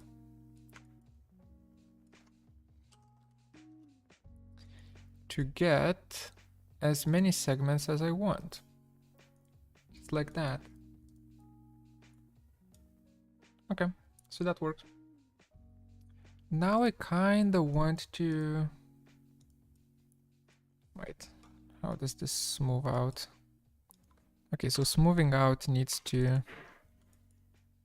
I think we just scale it, right? We just scale it until we're happy with it. Yeah, something like that.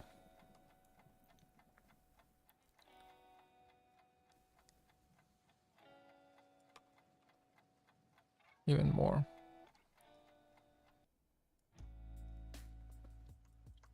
Okay, then this one gets scaled as well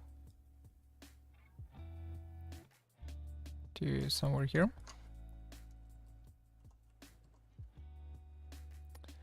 We do need to insert an edge, or we can extrude.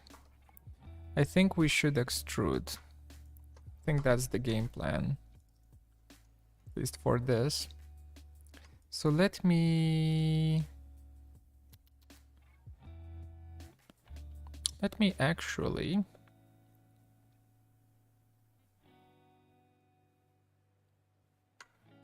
scale this down, something like this, so that we have this whole polygon thing going on. And if I just move it in like that, we get an extrusion. Okay, so now it's hard to see, but if I were to do this, Now you can kind of see what I'm doing here, right? So we're getting somewhere. Okay.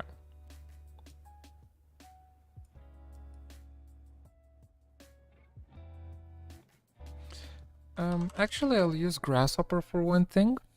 If I have a curve, let's say loop edge, right? If I have this curve, set 1, and I get all of its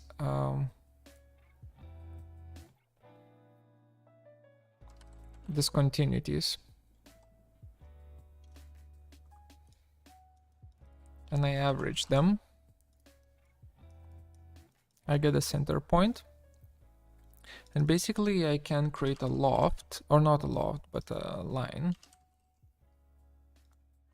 segment between each point and the center point, like so. And I can use that to create, for instance, a Delano mesh. Delony. I don't know. Or maybe not. What's a good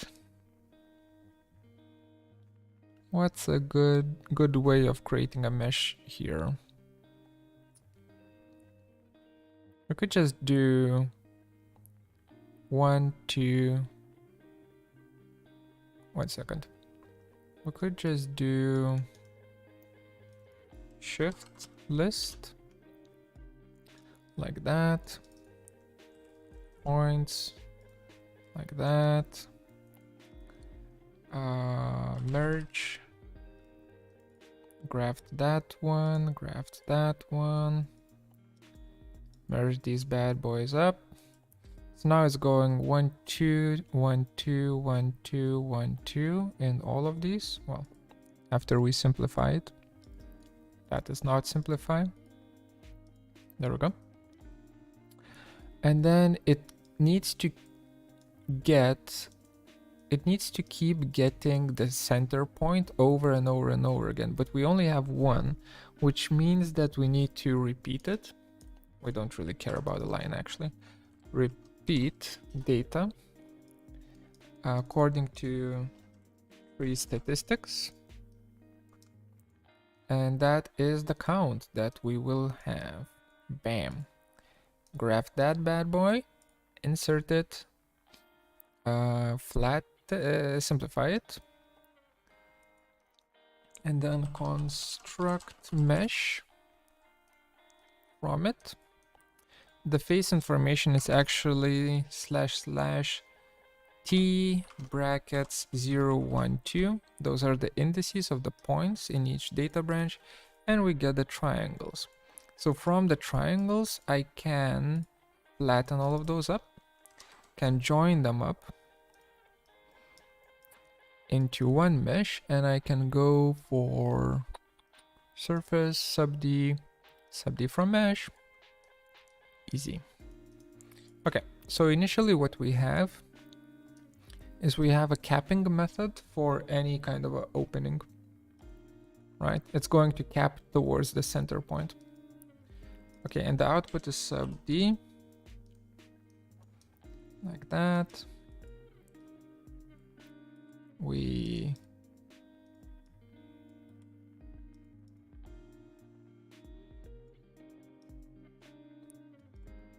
group this up. Okay, now I have a question, and the question reads, if I just say fill, that's what it gives me, huh? Am I happy with this? Not really. Is there like a better fill?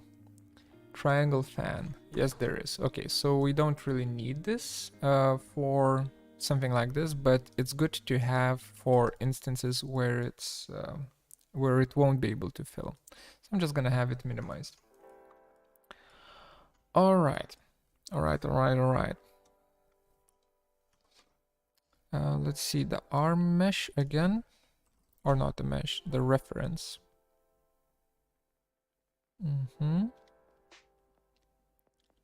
So that's sharp, sharp, that's sharp. And then you have the, or we have the Boolean thing going on. Okay, we need to unlock this. We need to reset the C-plane to, whoops, to this surface right here. Okay. We need to make another cylinder with vertical faces set to 1. Set to 2, I mean. From here to... Come on.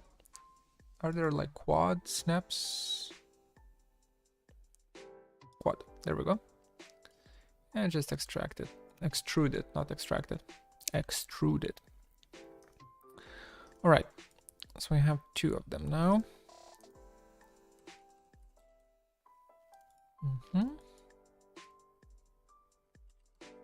Hide this. And this is where it starts getting, you know, very touch and go in terms of just modeling. Bevel. Let's bevel this to closer to the edges here. Come on, just give me the fucking bevel. There we go. Like that. Kinda want to do a bevel again. Ain't gonna lie. I'm just gonna bevel these again. This time at the low. Okay, center point needs to chill out. Just like that. Then these two, we just literally can scale these down. Because you know they're on the axis. What the hell? The axis is off.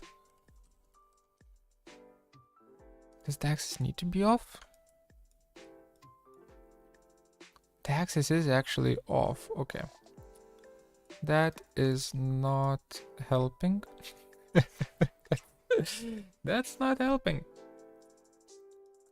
It's fine. It's fine. So we need this to do that. We need this to do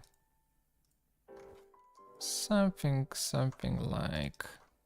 Well, actually, it's in the correct position. Ghosted. Lock that bad boy.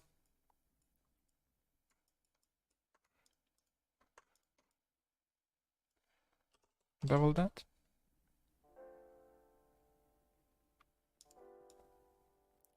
Something like this.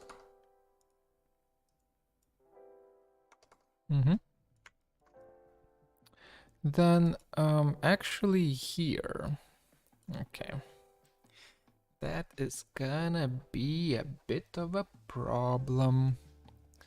Maybe not, we'll see. We'll figure out that topological problem later.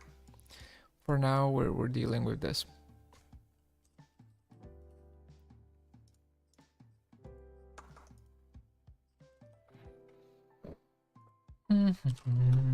Okay.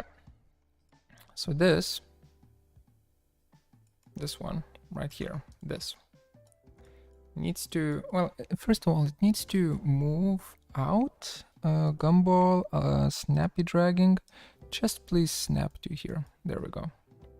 So it needs to be here, but also it needs to kind of match up here nicely, which is not gonna be easy. Let's extrude it. Let's just see how it matches up.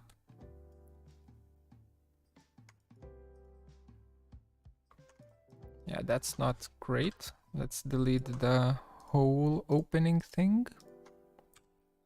Like that. And actually, we kind of need to...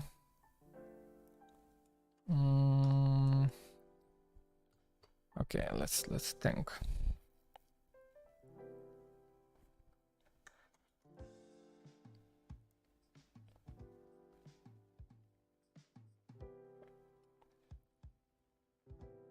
So the first thing that comes to mind is this needs to insert edge. Just kind of, we need like an edge right here, another one right here, or edge loop, another one right here. And also for this, of course, insert like that. Come on, try again. Oh, why? Hello? Oh, it just doesn't. Okay, that's great.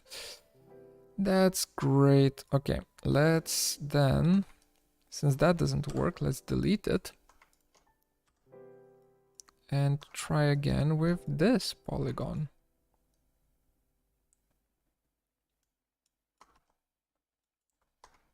Really? Oh, really? Okay. So like that. Okay, that might actually work. It's a very tight fit here.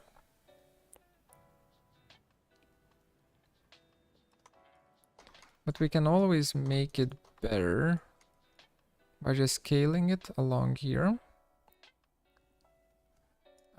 I'm not gonna do it right now though. I want to see how it looks like.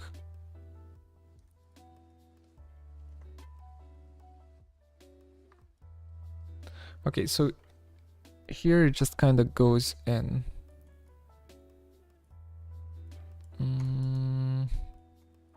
Can't have that happening though. Okay, let's fix the top first. Bridge. Do we do a bridge with...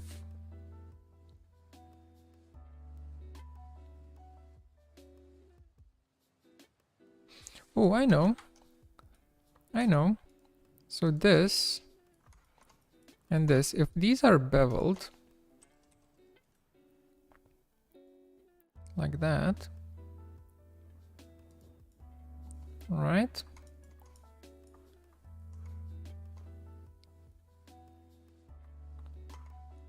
Then this can kinda change a bit. Then this bridges to that, or rather, so much stuff. Okay, let's just do it with one edge loop so that we are sure that we're following it properly, and if we need to, we'll just remove that edge loop later. Okay, so this is where the problems start happening, unless we do something like so. This requires us to have an edge right here in the middle, I think. Or does it? No, it does not. No, it does not. I just need to get this to here and get this, come on, to here. Yeah. So that works. Then there's gonna be a triangle here. 1, 2, 3, 4.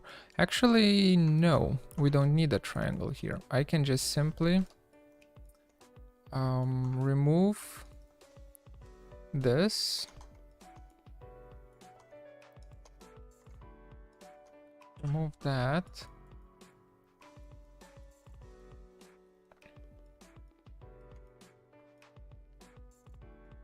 That's gonna be fine. Get rid of these. And bridge these. Why is there still... how do we dissolve vertices? I don't remember. Yeah, because there's like a point here.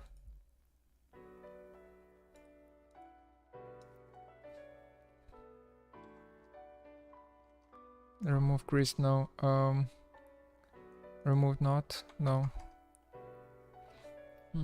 Okay, subdate tools. Is there like a clean, delete faces, merge faces?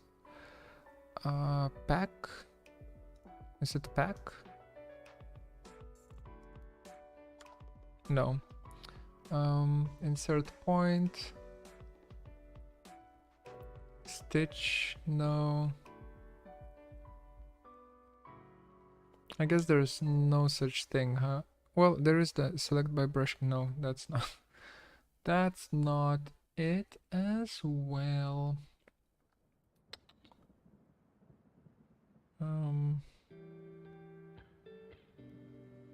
Align vertices to tolerance, no. Okay, can I just delete you? Yes, I can. Okay, cool. Literally just the delete button. Good to know.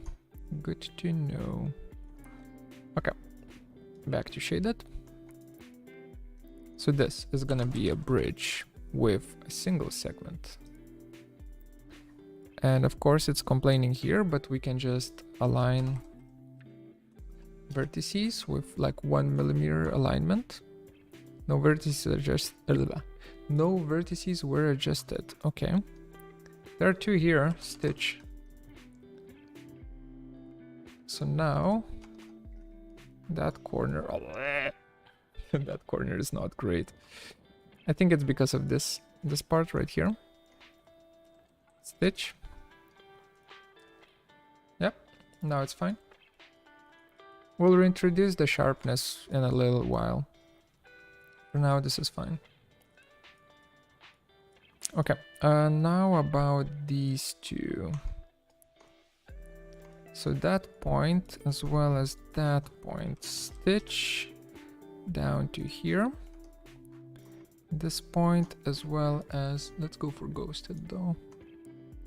This point, this point, this point. Please give me the point. Stitch down to here. Okay. Something's fishy going on here, but we'll take a look at it later. Bridge. That seems fine. And we bridge here. And here. Okay, so the topology is, you know, it is what it is. Seems to work, but it's not perfect. But hey, that's fine. That's fine. We're all learning here. Bevel, 0.1mm bevel to get a sharp thing going on here.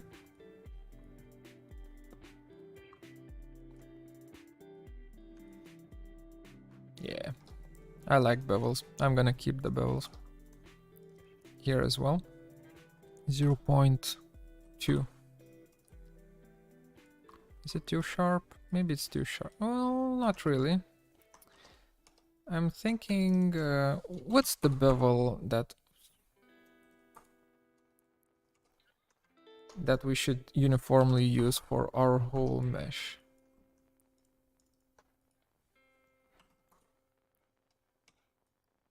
.5. I think that's a good bevel to have. Okay. Show selected. This bad boy right here. Let's investigate the poly surface and how it actually looks. Because now we're going deep into the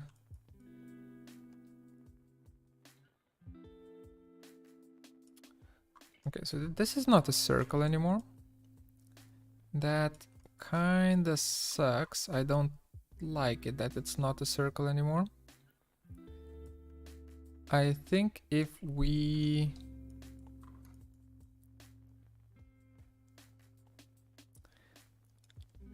okay, so it needs to fuck.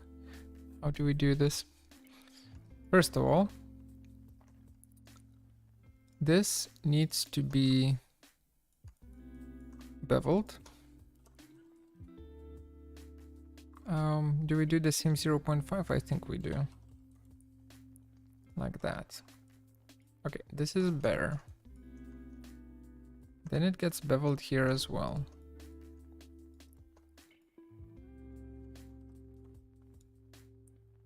Yeah, okay. Then. This was a mistake. This needs to actually be stitched together to the average. And let's just see. Ooh. That ain't gonna do it, Tim. Okay, so there needs to be a little bit more love going on here.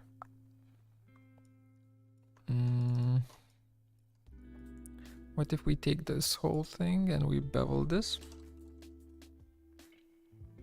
Not with an absolute, with proport. No, it does need to be absolute. Why is it beveling here so much though? 0.5. Ah, okay. So as long as you use a number, it works. Okay, we get that. That seems decent as a transition. Okay, let's try stitching again. There's so much tension there. It's not gonna work. How do we need to protect somehow that edge.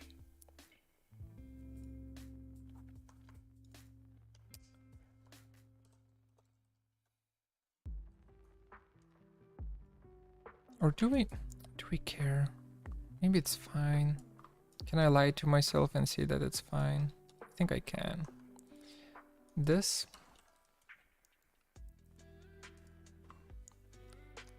How does that corner look? Ooh, no, we don't do that here. But the problem is now this whole this whole area. So I'm thinking we need to take this and kind of scale it to fit. At least with the end point. With the bottom point, I mean, here. Like that. Yeah, that's better. Okay. Now, last thing that is a problem is the fact that all of this is a pentagon. This is a pentagon, not a rectangle. So that needs to be fixed, right? Also that needs a bevel. Okay, that's now sharp. Okay, how the hell can we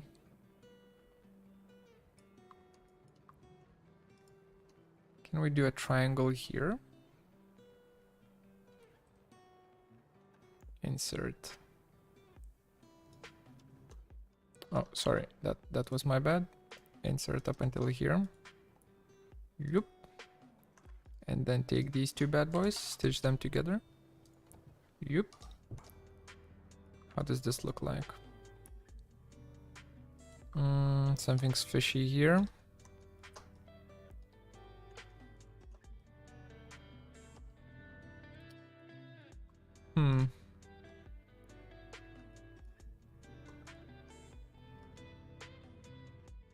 No, that's wrong. So there are duplicate vertices on this polygon somewhere. I assume it's this corner right here. Let's see. Okay, and what about this edge? Okay, so these two edges, these 2 points need to be the same point. This one and this one. Yeah. Stitch. Yeah, now this is clean. Whew. You asked for it. I mean, this is first part out of many parts. Hopefully it's gonna go faster once we get the hang of it. Because right now it's not that fast. Okay, let's streamline this and do all steps at the same time. Like that. Not all steps, but all 4 sides at the same time. Stitch here. Nope, not to an average. To here. Then actually let's try out wireframe mode.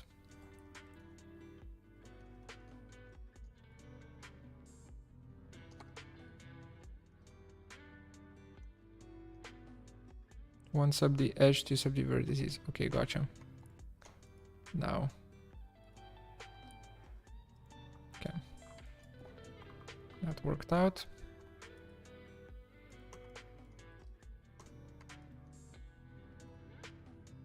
That worked out. Oh man.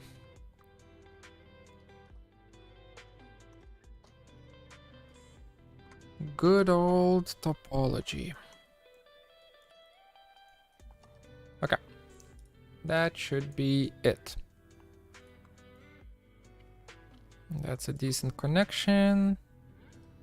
Now we can actually make this sharper. Come on, 0.5. And just hit both of these with a sharpen. Oh, this one doesn't want to be hit. Okay.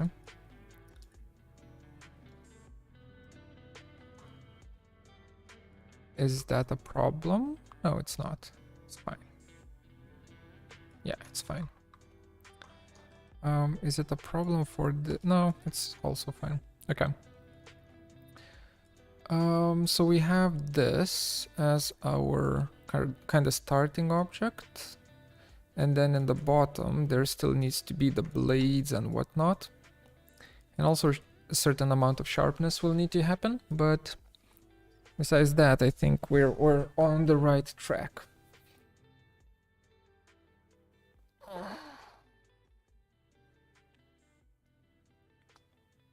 All right. What now? What now?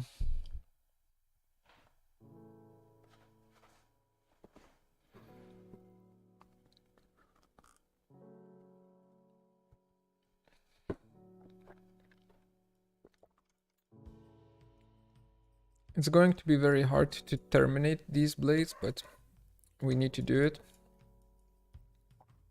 We will need to do it. So we need like a rectangle here, and then the rectangles will need to go into like these faces here, which is not going to be easy.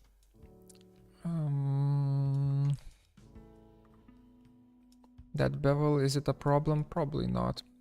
Most likely not. And they end right here. Okay. Oh, and this had to go in. Well, it is what it is. We didn't do it, so we're not gonna bother with it.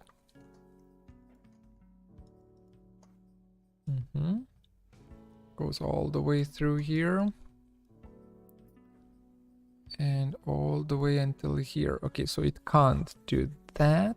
It needs to stop somewhere. And I think the best place for it to stop is... Where should it terminate? Oh. God damn it. Okay, where should it terminate?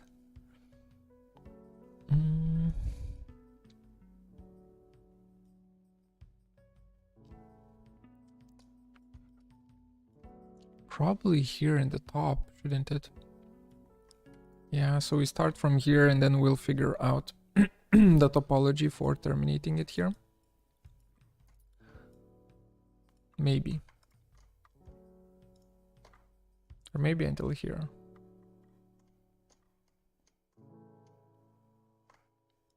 Let's just try. Let's just try.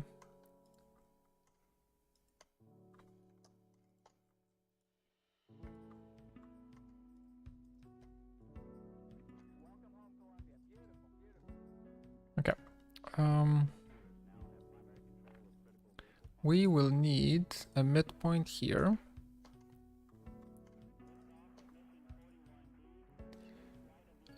Midpoint here.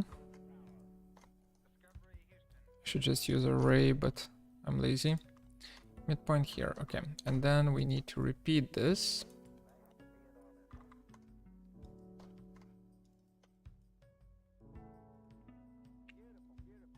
Point here. Come on. There it is. Midpoint. Midpoint, okay. So now this is gonna be a very ugly area here. That's fine. That is okay, that is expected. Now for the bottom part of it. I'm thinking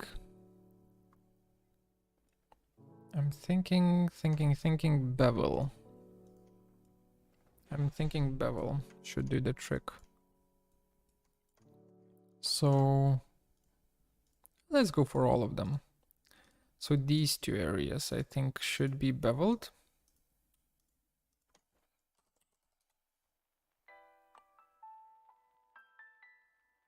Like that. And then here the triangles are created. That is absolutely fine. Because now what we're going to be doing... What are we going to be doing? Are there going to be triangles here as well? Or do we want to...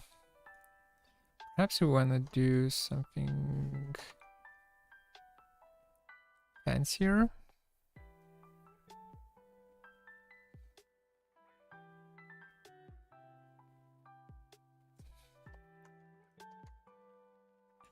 Because I kind of want like a small gap there.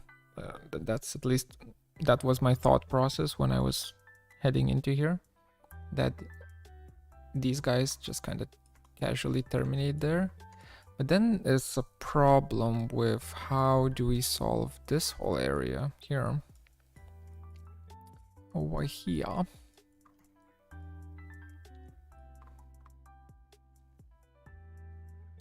So that can be a triangle, sure. I mean a quad. And then 1, 2, 3, 4. Okay, let's see. Let's see how this would actually work. Append face. Bum, bum, bum, bum. Enter. What the fuck? Okay, again. Append face on this sub-D. This point, this point, this point, and this point. And enter. I'm sorry, what? Am I doing something wrong? 1, 2. Okay, again. Or let's do it this way. 1, 2, 3, 4. Enter. Enter. Join. Okay, it does not seem to join there for some reason. Because that's only one sub-D vertex. Hey, what the... I swear to God. Sometimes... Okay, what if I bridge between these two? Yeah, then it's happy, sure. Okay, so we have a bridge there. We have a bridge here. That's fine. We have a bridge here. We have a bridge like that. And then we will end up with a bridge like that. I mean, not ideal, but hey. If it works, right?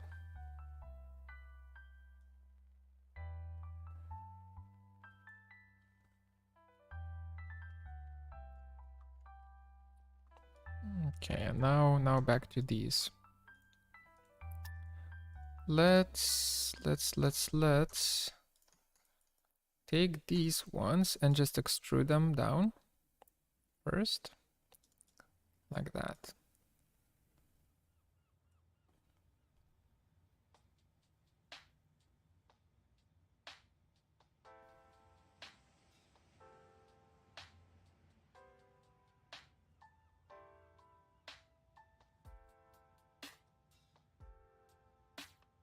Do I like it? Kinda like it. Because now I can bridge. Oh, I can't bridge between these two sets, really? That's a bummer. But I can do this, I guess. Which is fine as well. Bridge. So we get that, and then we can fill boundary edges. So we get something like this. I think that looks cool. And if I were to bevel it,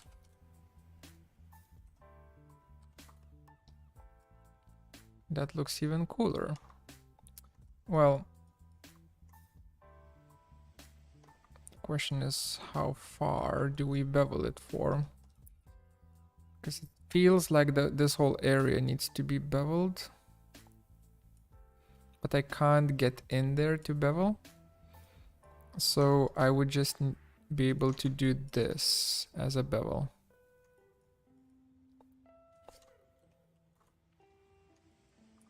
Which is actually fine. Does that look sweet? That looks sweet, doesn't it? Okay, emap. Emap this. We're only looking at this. Yeah, that looks futuristic. I like it. Okay.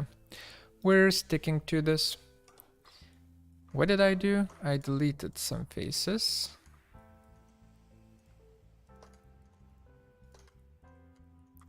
Whoop, whoop.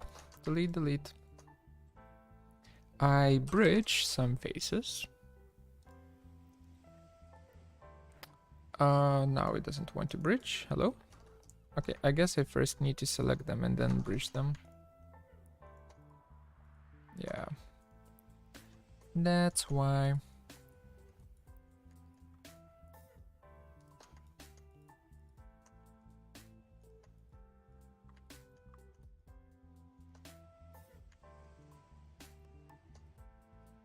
Okay, and is it possible to just fill all holes?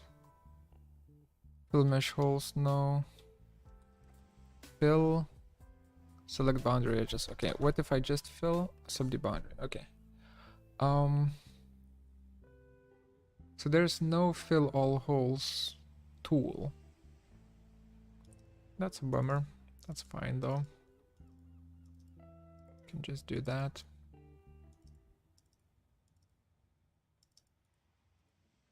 Okay. Then it's time to bevel some stuff. And we will be done with the first element. Out of like 40. I have like a week to stream this. So I think I will need to stream every day. For at least, you know, like a few hours. Which is fine. Bevel 0.2 in this case. Emap that bad boy. Where's our true sphere? Oh, that's too much. Where's my favorite fluorescent tube? There we go. There are these kind of waves here, which I don't mind. I think they look cool. Yeah. All right, now for this topology in the top. In the freaking top. Okay. 1, 2, 3. So you and you can be bridged. Then you and you can be bridged. Then you and you. You and you. And then you and you. Tab. Beauty. A beauty. A beauty. And it's a smooth transition here in the top. Do we want it to be smooth or sharp? I need to decide according to this. Yeah, it can be smooth. Can be smooth. Okay. C-plane, world top. World top.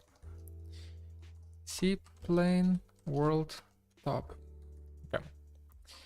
That is our first element. Yay! Okay, we have it. We have it done.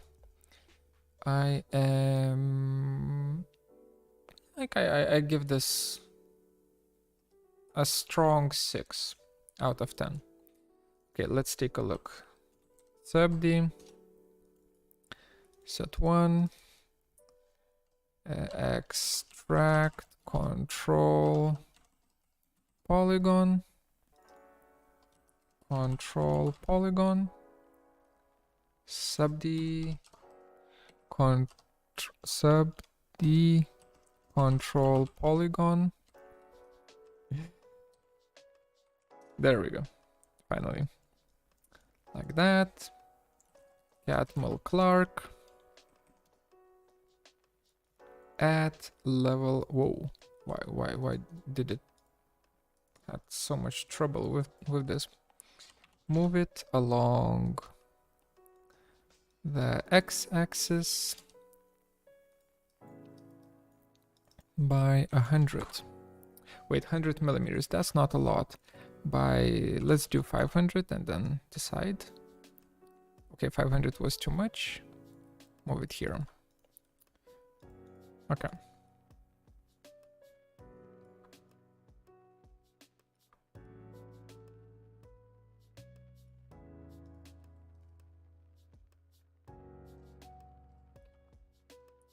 Edges.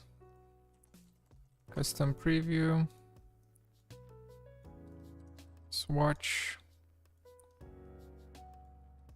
Black.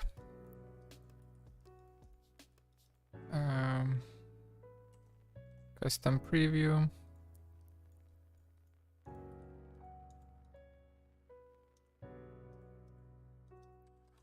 Swatch. Grayish.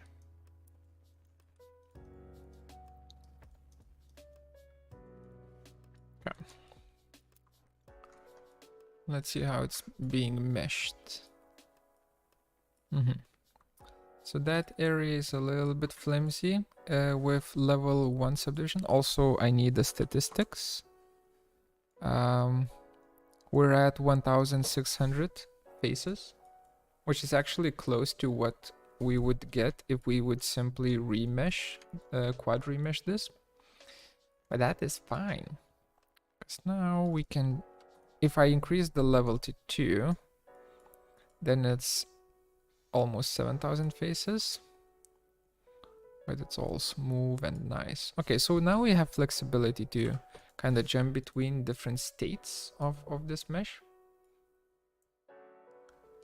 I think that is good. I kind of want to unwrap it now. So let's do that.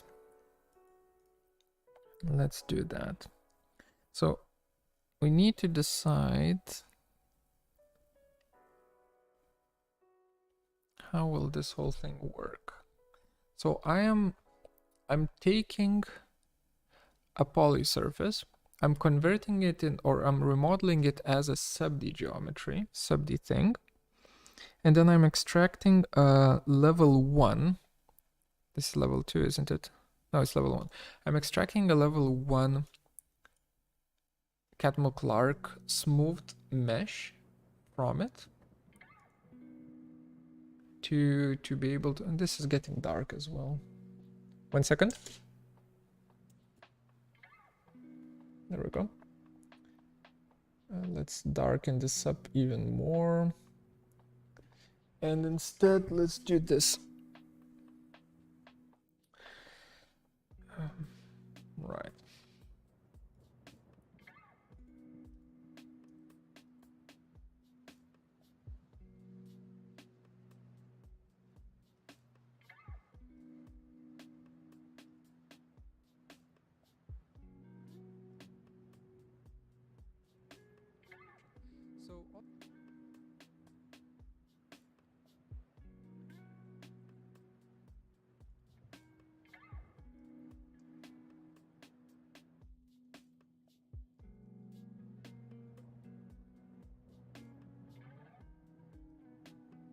All right, let's think. Sorry, I'm just thinking about how to structure this whole thing. So I need a layer, a new layer called meshes.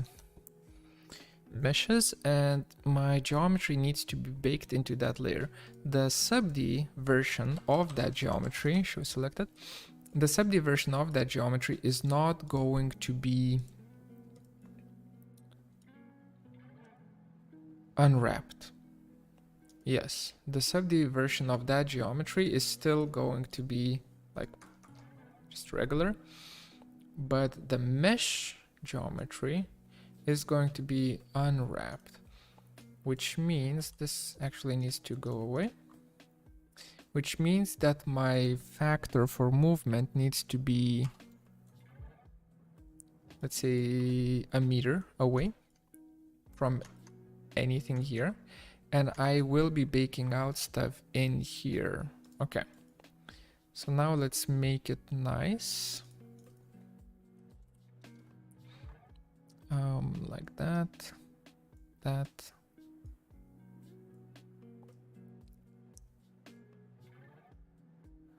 We can just do this, can't we?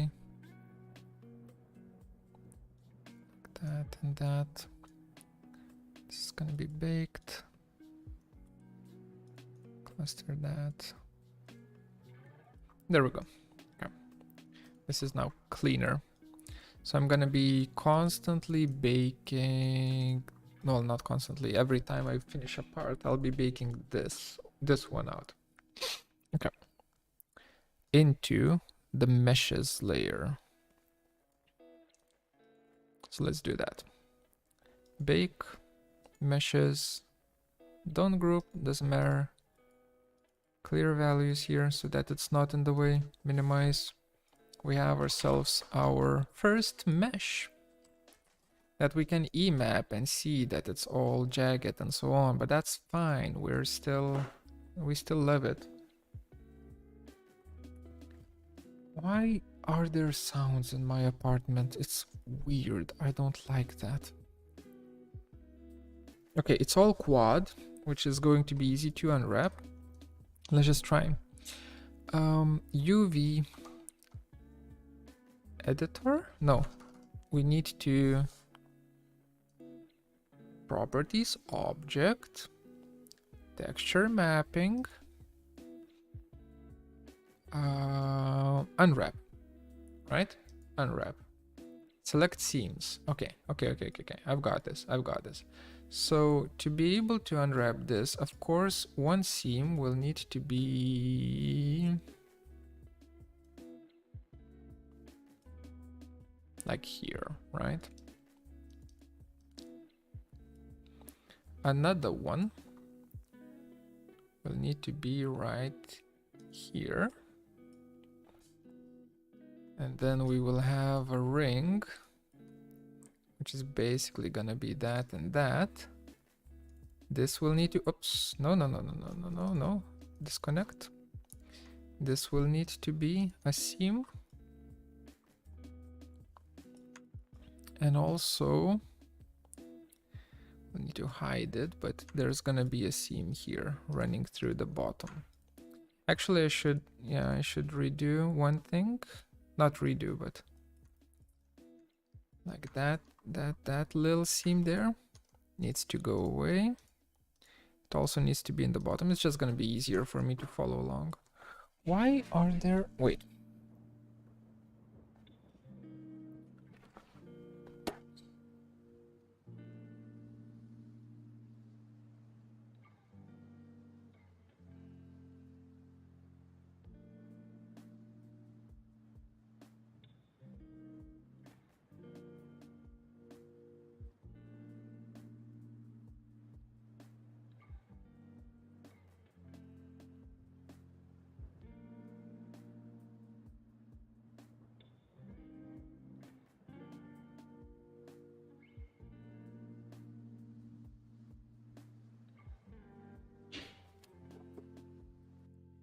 Basically, the heating has been turned on in my apartment, like full blast.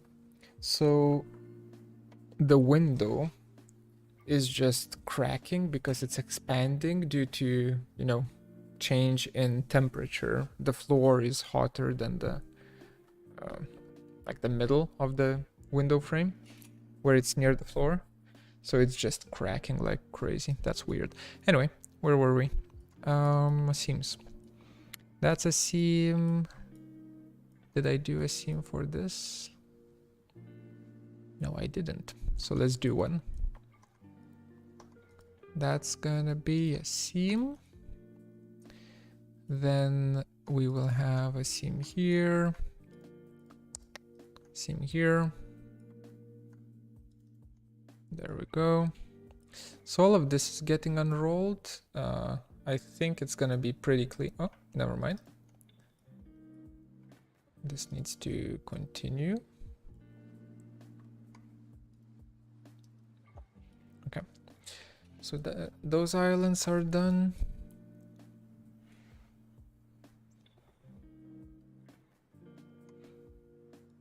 Then this, for sure, as well as this.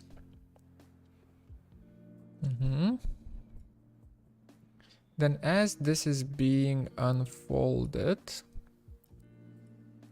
we will need a seam to go, well, definitely here, right? It goes along the perimeter.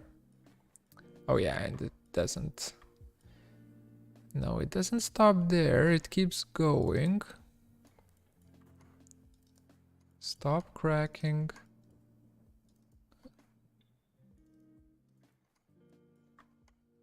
There we go.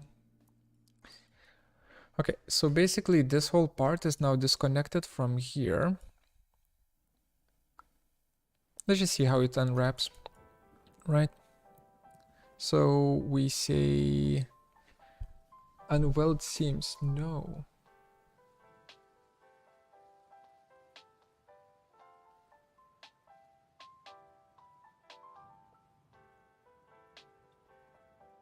Okay, I think we're fine.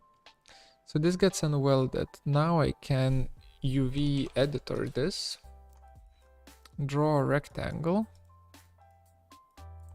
and here it is. Basically that's clean. I can use texture.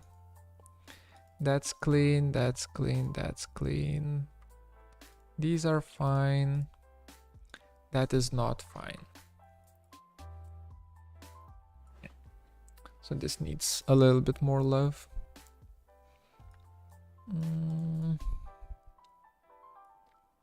Cancel that. Unwrap. Previous seam selection, so that we have the previous ones in here. And let's continue unwrapping this basically.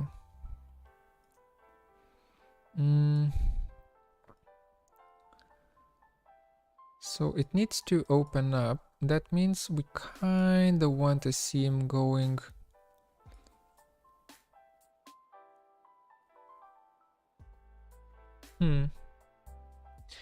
Can we just do that? No, but then it would be... No, it would... Oh, fuck.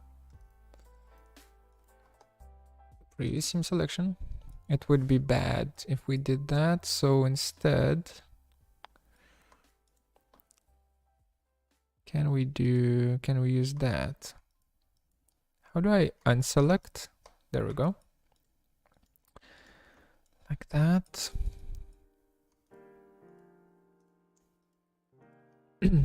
You can start voting for how long do you think I'll try doing this in Rhino and then just default to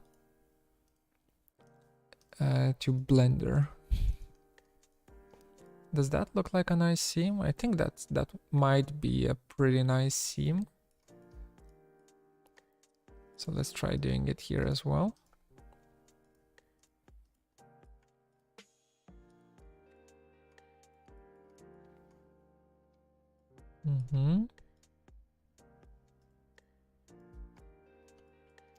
Where does it go here? Yeah, like that. Perfect. Okay.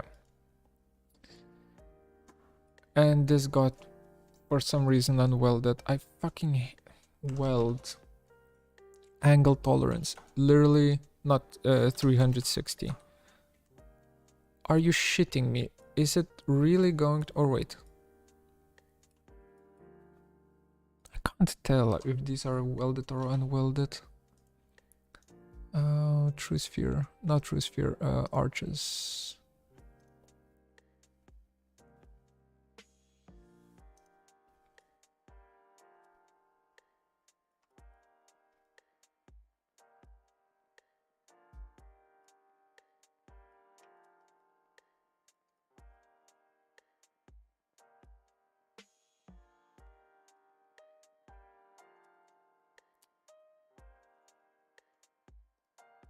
I don't like it. Let's try. I mean, we can try, that's fine, but I might end up just doing Blender Unwrap. That is gonna be better. So much better. Okay. Draw that. That gets unfolded. Heavily stretched here though, as you can see. Do we do a Blender sculpt instead? Not sculpt, Blender Unwrap? I think we do. Okay. I mean, no one can blame me. I tried. I'm really trying to use Rhino's UV Unwrap, but goddamn, like the user experience is.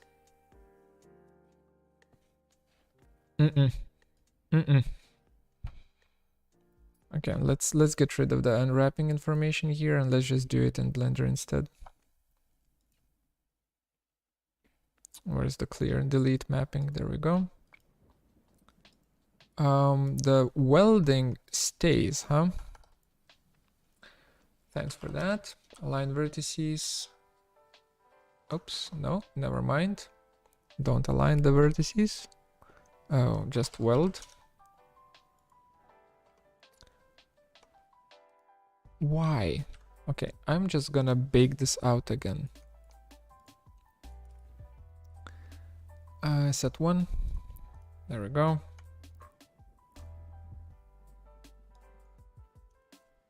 Insert. There we go. Clear. Export. Let's just call it CRT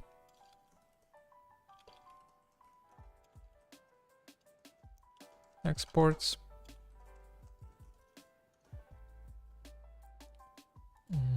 New folder to Blender. Let's just get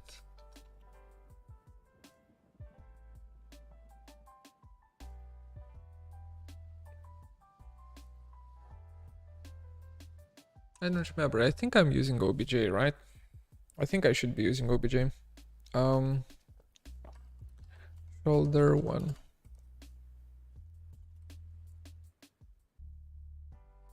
Save.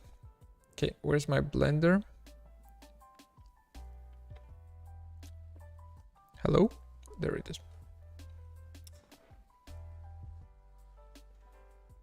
Now I need to relearn the muscle memory thing. You know, how do you select edge loops and so on in Blender? Should be fine. Should be pretty fast.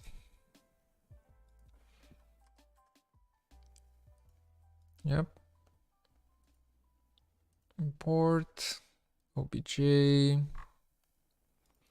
desktop. Okay, this bad boy. It's somewhere here. It's probably very big and very far away though. So let's fix it. View, clip start, clip end. So this isn't something in my throat. Sorry about that. So it's something in meters. It's definitely not in meters like the. Yeah, there it is. So basically, X, no, M, Alt M, Alt, Control A. Control A is to apply. Control S is to save. Alt S, Shift S, Shift S, cursor to World origin, okay. So that's our object. Of course, it's off center. That is absolutely fine with us. Zoom in to an object is done through, where was it? Frame selected, numpad, point, like that. Perfect. We rotate this way. I'm just learning, relearning. Tab to access edit mode. Okay. UV editing. We still need to A, numpad, tab. There we go. Okay. I think I've got it.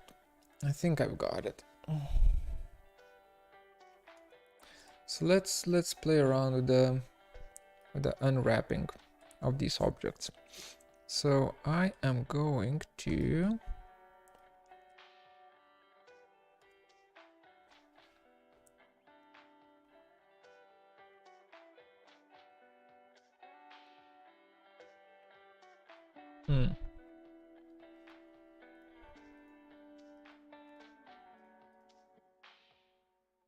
oh, it's two. Shift click, control shift click. Alt click gives me the edge loop. Okay, that's good. Alt click for here. Okay, alt shift click gives me double selection of an edge loop. UV unwrap.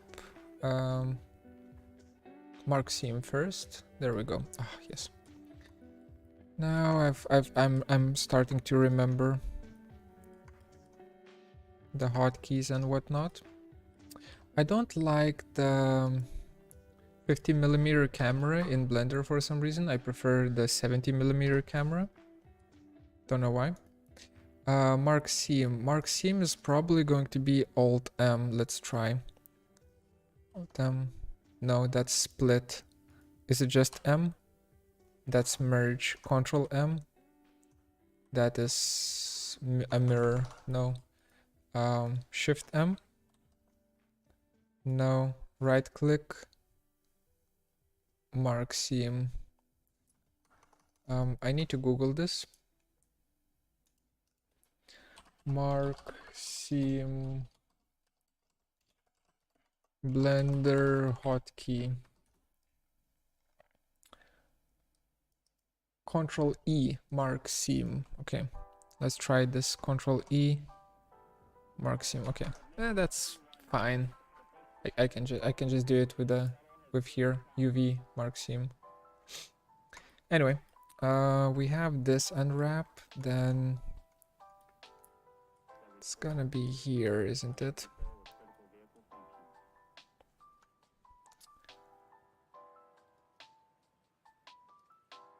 So dark.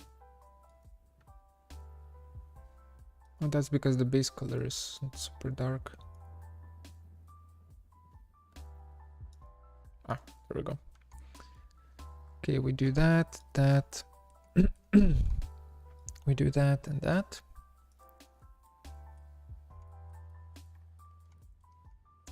Then can I do this? Wait. Shift, Control Shift, yes. So that marks like an end of a loop. That's fine. It's not the cleanest, but hey, it's gonna do the trick. The end of the loop is gonna be from here to here. Okay. Where else? Control E, mark seam. I kind of want to unwrap all of it, just to see.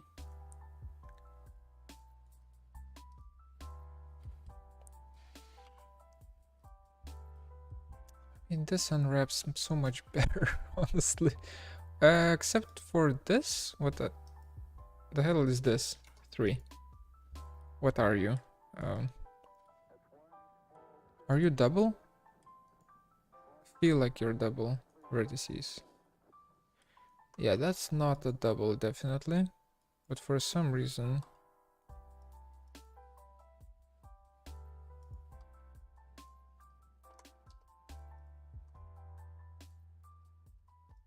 It might be the last. Yeah, it's literally the last selection. I'm stupid. Never mind. Let's keep going. So we need to unwrap the bottom part here. Blah, blah, blah, blah.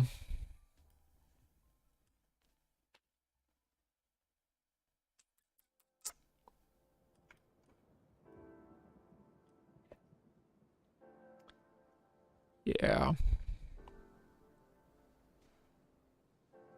Everything that I tried doing with with this was not that great. Let's try unwrapping it by selecting stuff in here. So that edge till that edge. Where are they? They are here. Okay.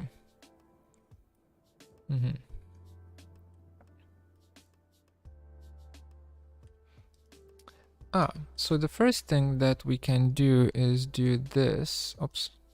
Do this.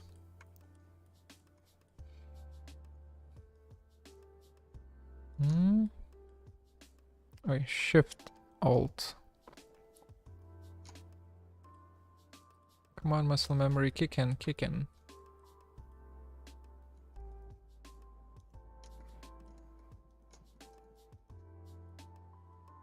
Yep. Control E, mark seam. Yeah, so all of that is going to be now unwrapped. Basically, we're getting this as a separate island. That's great. Also, I don't remember, where was it? Like the preview where it kind of shows you the how much the islands are stretched. Anyone knows what I mean by this?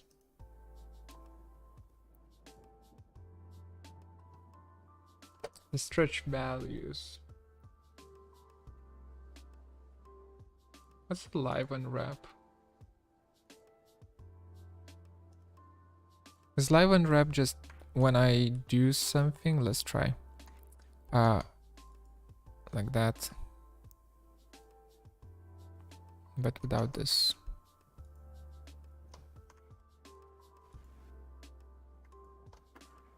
Okay. Okay, that's how it works. God damn it.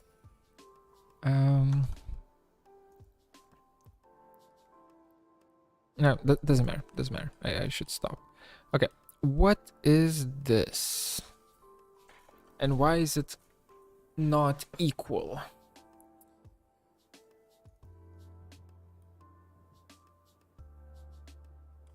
Why is this part messed up? It's just because of the stretch, isn't it? So we need to kind of separate this whole area out and let it kind of stretch out as it pleases. Sure. So I'm just going to say, okay, that is not what I was going to say. Really? Fuck. Come on.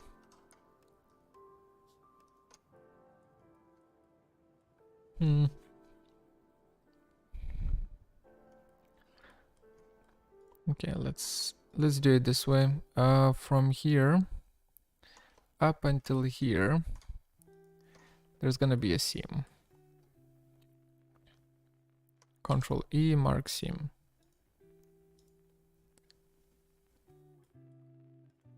I have no idea what live unwrap is, but it's not working. Which forces this into a pretty nice like version of itself, because all of this gets unfolded in a clean way. And then we're only left with this area that is still a little bit messed up. I need to see view Sidebar, no, not that, not that. Where was it? I know it's somewhere here. Is it here? No. Time to Google.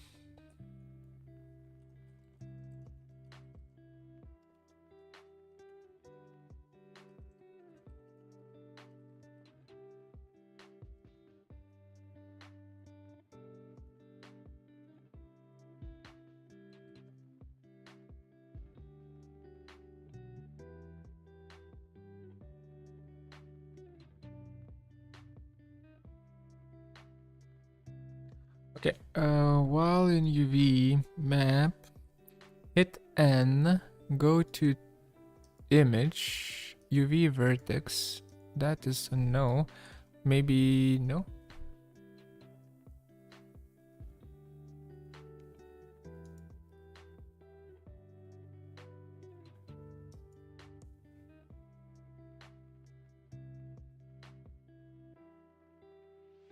I must be doing something wrong.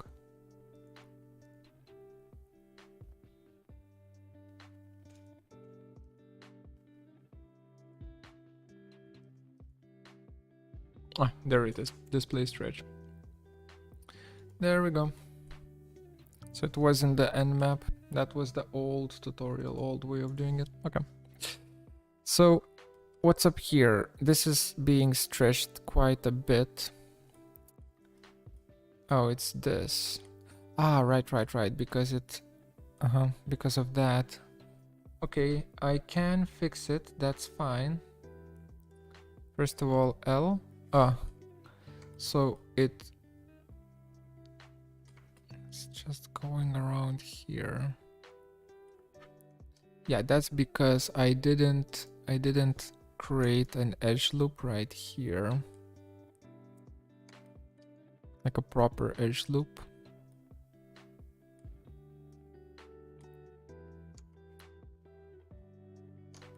Don't remember which one it is.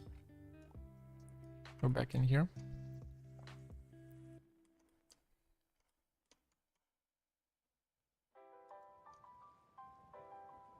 There we go. Perfect. Okay. Control E, mark sim. A U? No. U? Yeah, U. Okay, that's good. No stretch except for this last area here, of course.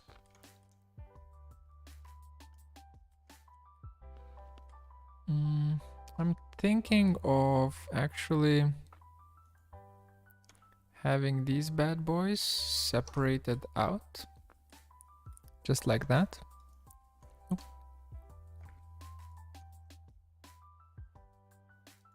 Like that.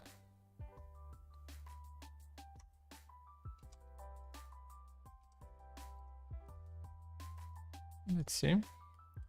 So there is still stretchy stuff going on here. I'll allow it though. Yeah, I'll allow it.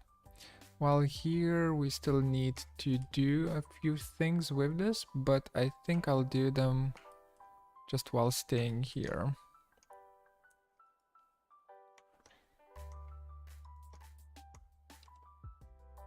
Okay, let's try this.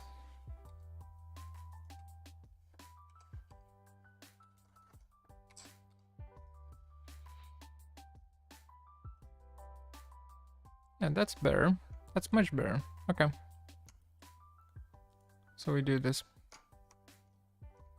I mean, we keep doing this. Shift, Control Shift. These are the spiky boys, by the way.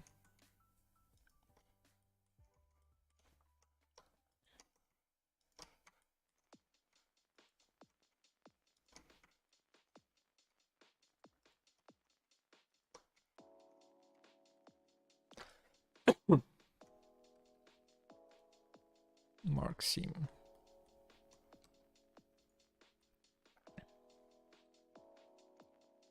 Okay, Let's take a look. Yeah, this is as good as it gets, I think. We're sticking to this. So now I kind of want to learn how to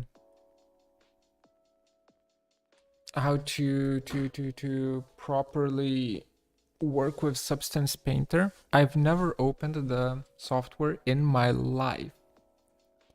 So let's try, you know. Let's go in blind. Is anyone watching has anyone who's watching been working with Substance Painter before? How does this work? I've heard that it's good and I want to learn it. And I've seen like a lot of like high level concept artists and artists in general using this.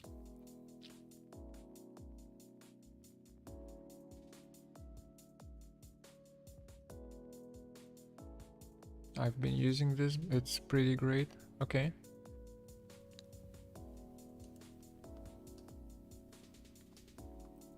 Any tips for me?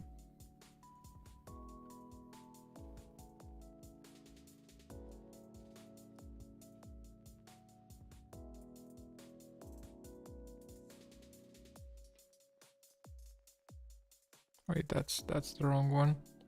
Where is it still loading? Loading application. Oh my god, it's not the fastest. Oh wow. Okay. Okay. So let's just investigate what we have here. I can create a new file with a template. Blender, Dota 2 Keyshot, Lens to Maxwell, Roblox, Unity, Unreal Engine 4.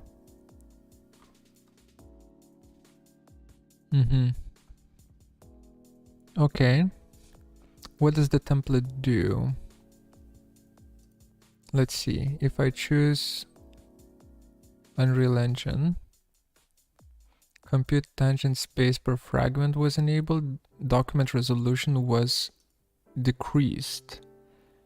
Unity, PBR, or whatever, Dota 2, Blender. Blender is decreased even further down. V-Ray. So the resolution is in pixels, I assume. I mean, for some reason, Unreal Engine gets the highest resolution.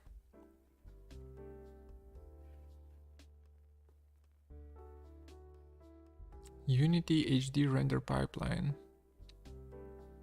Okay, let's try Unreal Engine. Then for file, I'll just do a desktop one, just CRT exports, just... Oh, wait.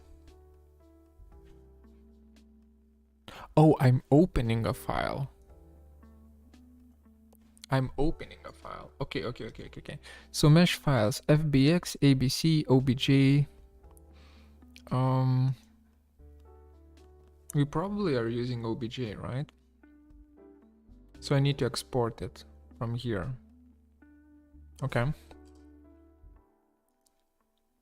Export OBJ. Desktop.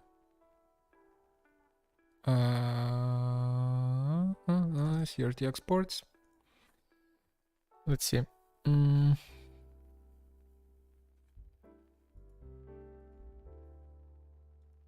From Blender. Shoulder 1 UV. Limit to selection only, yes please. OBJ objects, Z, Y is up, Z is forward.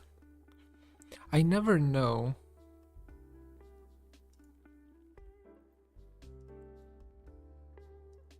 Let's go for z is upwards and minus x is forward. White material smooth groups. I don't know. Export.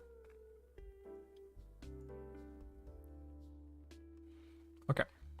So it gets exported. In here we get it in. Looks like it's rotated though. Love to see it.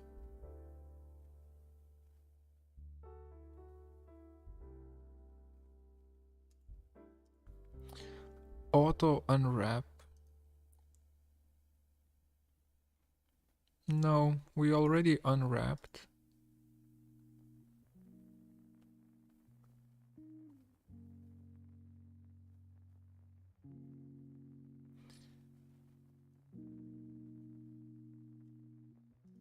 Use UV tile, convert UV tiles into individual texture sets.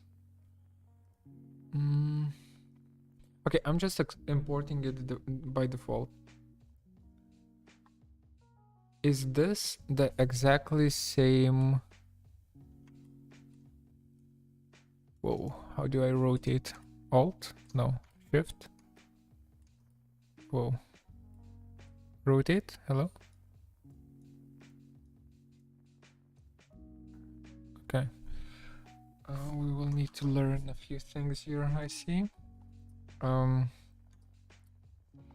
this is how the UV map looks here. Yeah, it's the same, isn't it? Yeah, it's the same. Okay, that's good. Then we have, this is by material, base color, perfect. Okay, so these are different layers. That's cool. And here we can also change the layers. Oh, texture sets, more layers. Okay, so this is a texture set while this is a set of layers. I have no fucking idea. That's just painting. Okay. Okay. So can I double click on this? No. Can disable the preview of this? I can't create a new one. There are buttons here, display settings. Oh, definitely not right now. Shader settings.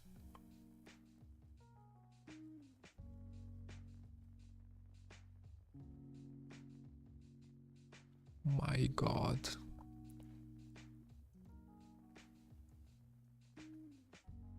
Oh my God. Okay. Question. Can I just take a material and just drop it? Click. Yes, I can. Okay. Okay. Okay. This I can understand. This I can understand. That means, what if I take another material, let's say carbon fiber, and I drop, oh wait, I can just select it and it just changes. Is it because of my the layer that's currently selected? I think it is. Okay. I still don't know how to rotate the camera. I know how to pan the camera. Ah, Alt left click rotates the camera. Okay. Ew.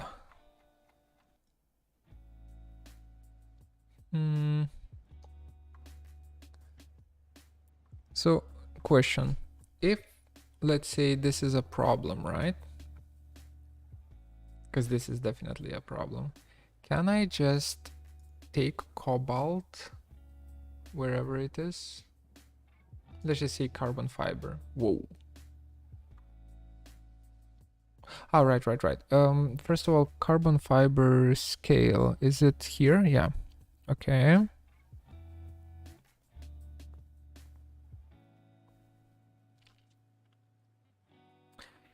So this actually works while the other one didn't. I wonder why. skin.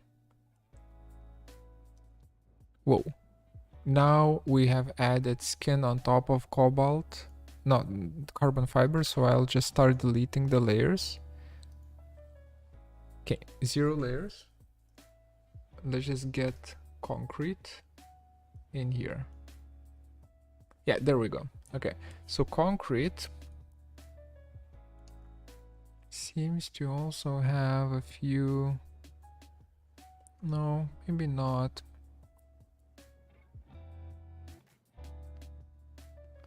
Fuck, it's so hard to say. So hard to say. Also, it looks bad, doesn't it? I mean, the resolution of it. It's pretty bad. Ooh, you can do this. Okay, that's nice. Yeah, because it's literally an image. What if we move it out? Okay, it doesn't matter. What if we scale it down? Scale it up. Okay, gotcha. So that's how you can change the offset and the tiling manually. We're learning slowly. And this is how we can kind of skip through different materials while having a layer selected. Can I create a new layer? Add mask, no. Add effect, no. Add.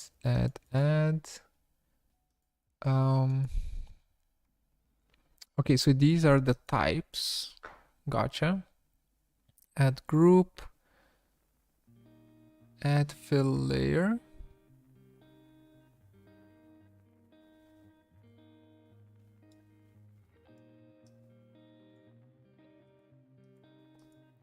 And suddenly this became like a very weird thing.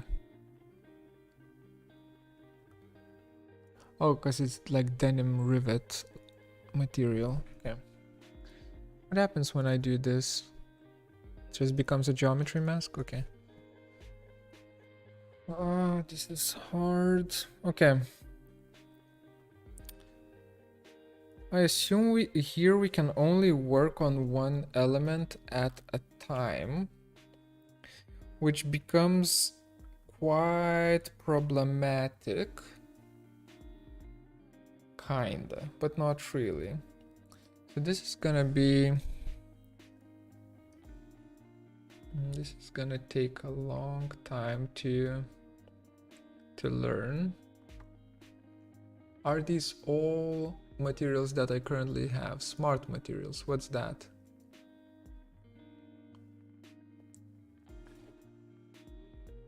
Smart masks, dust, concrete. Okay. Okay, so before we move on to actually working on that, kind of want to create a new file. Select it. Let's override this one, or rather not override. First cancel. Go in here, and I want to, in object mode, apply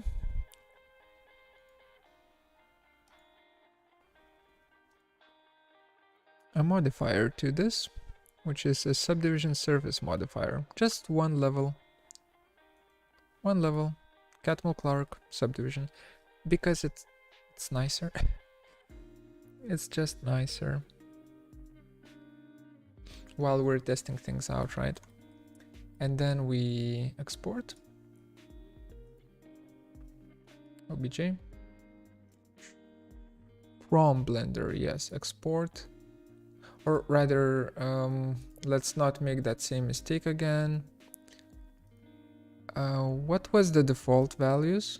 What were the default values? Because it's fucking up. So I think -y was up and z was forward. Okay, let's see. Blender default obj export. Or do we just do FBX and call it a day?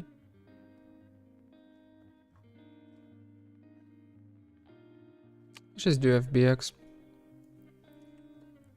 So delete those. Yep. And instead of obj file, export fbx also has the same little thing here happening. Oh, CRT exports to from Blender.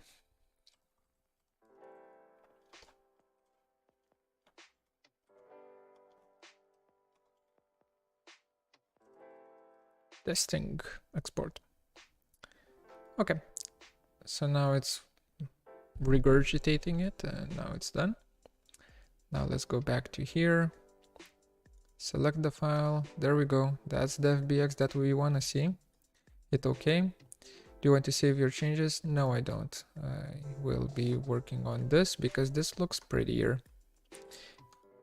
Yeah. I still don't remember. Yeah, there we go. Alt key is for rotations. Actually, I should probably... Is there like a mode? Settings, general, or shortcuts?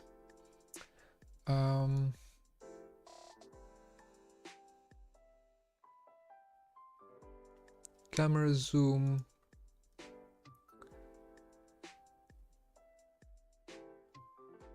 Zoom is, yeah, scroll wheel, that's fine. But then panning is settings.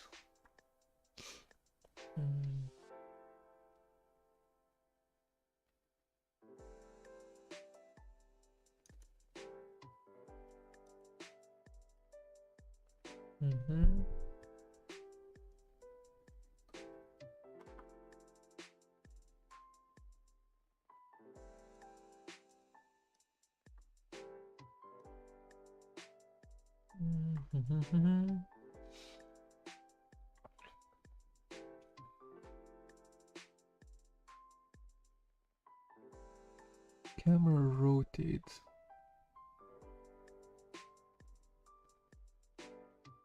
What is a right click? What does right click do now? Context menu. How do you rotate and... Okay.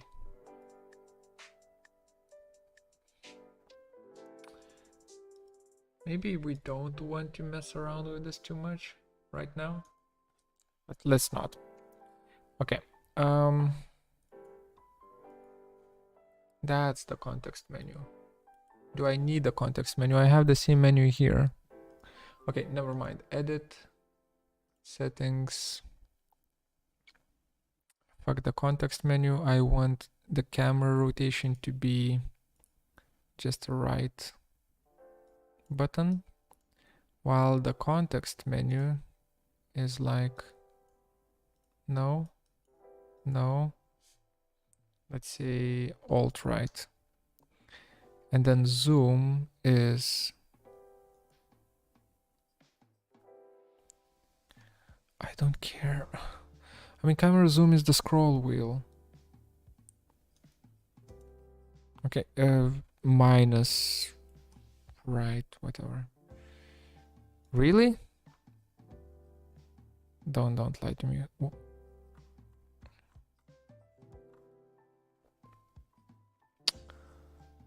Okay, can't use that. Tilde right. There we go. Okay, zoom in, rotate, zoom in, pan. Pan needs the alt key. Settings.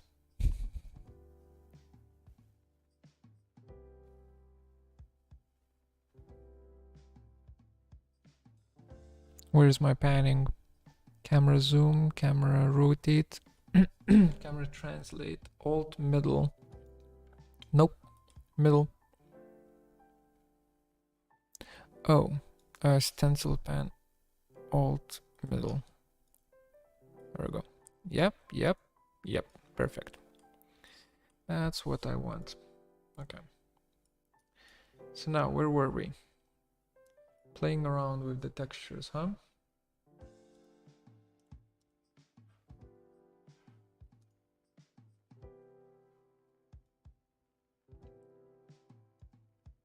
There's masks. There's brushes. There's alphas. Okay, so let's say I want to do this in aluminum, right? And let's just go for aluminum pure. So just drag and drop it in like that. This layer is created now. Now I want my layer 1 to be above it so that I can let's say select another material, which would be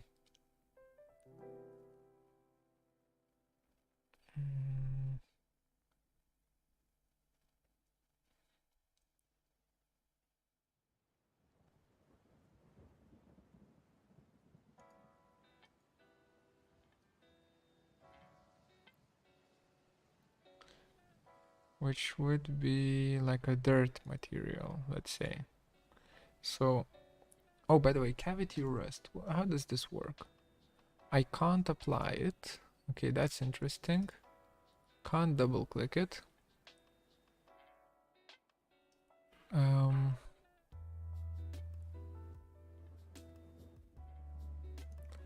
Does it need to be applied to here, here, to here? Okay.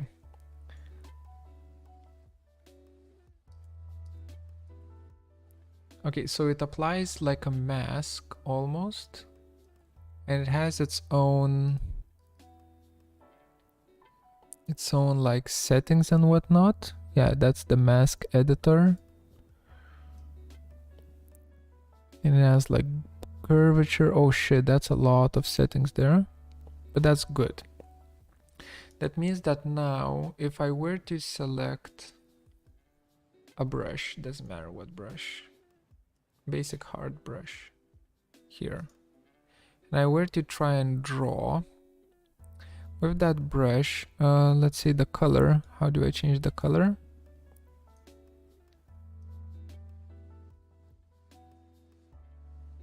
Here? No.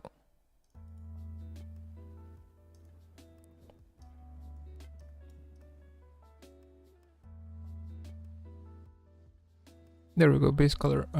If I change the color to something that I will definitely notice, and I start brushing it on, it will not appear anywhere? Really? Okay. Now then I'm confused a bit. Okay, what if we don't have the mask? Remove mask. Then it's here. Okay. And then I'm able to paint on top of it. Just like that, but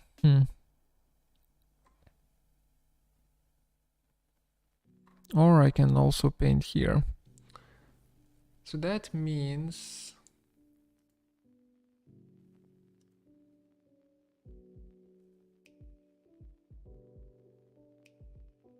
dirt, heavy, slap it on. Okay, so this for instance applies just nicely, and I assume there is a eraser. Yeah, there is an eraser tool that does nothing. Hello? Oh, it needs to be on here. Nope. What about now? Yeah. Okay, so we can do this. We can apply dirt that way. Oh man, that's so much stuff. Dark hatch. But that's an eraser. No. As a brush. Dark hatch. Nope. I want another layer. Add layer. There we go.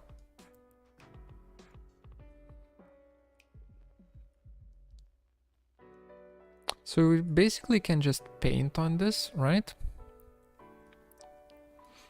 Okay, what if I say that this layer is actually a height map and the color is black, That doesn't feel like it's a height map.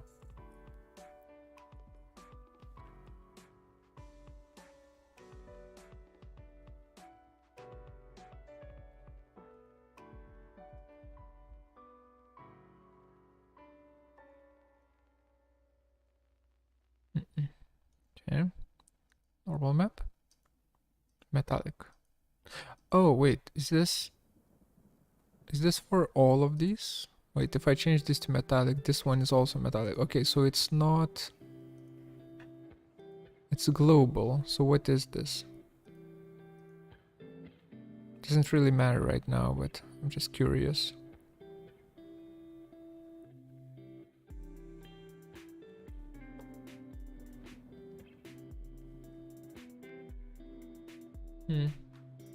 Interesting.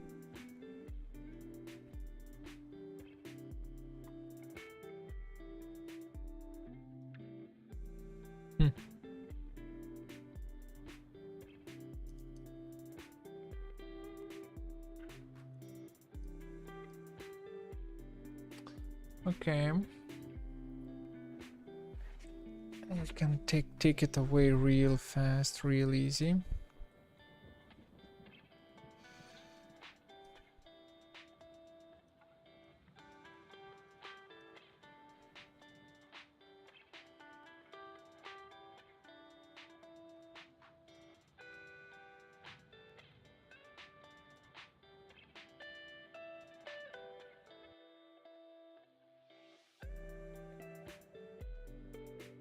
Yeah.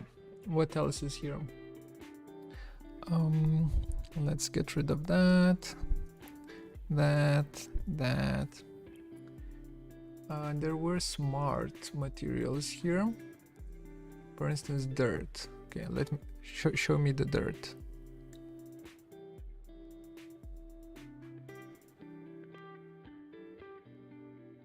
That did absolutely nothing. Why? Yeah, it's white here as well. Does it need to have some sort of a material for the dirt to be applied on top of? Delete. So let's say it's red, or rather, let's do aluminum instead. Like that. And then dirt is slapped on top of the aluminum.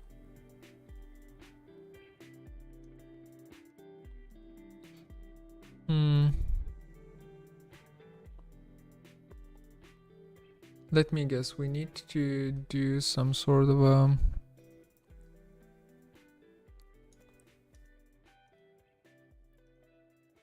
yeah, those are like the scratches, and that's the dirt, but the dirt doesn't show anything.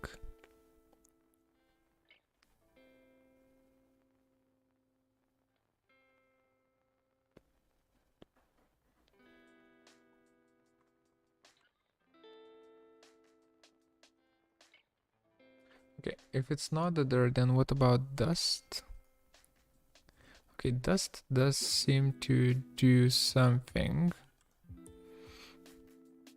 So if I were to make it, oh, that's the wrong one. Dust. Dust size, dust details.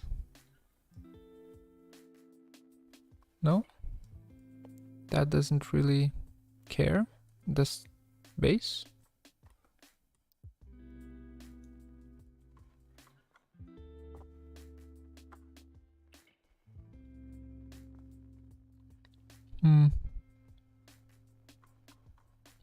Size.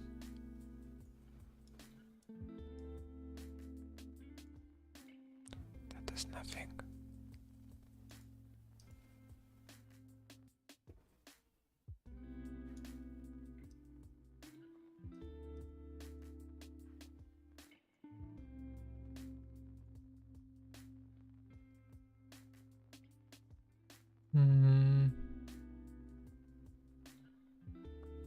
So I'm curious to, I mean, I don't understand one thing. I don't understand the tiling, for instance, of this,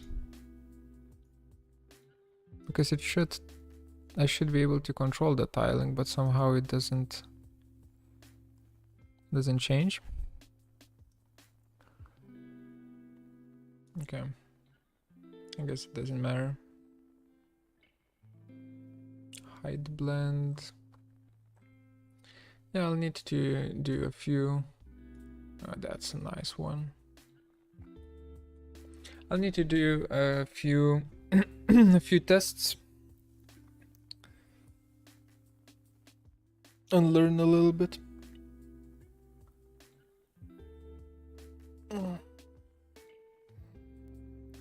4:30. Do I do a little bit more?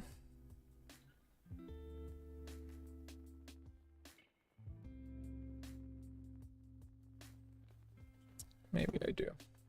Okay, enough with the substance painter. That's cool. We will be using that in future for sure, like tomorrow or the after tomorrow. But I do need to learn it first before, you know, trying it out on stream and so on. So that's where we're skipping over that.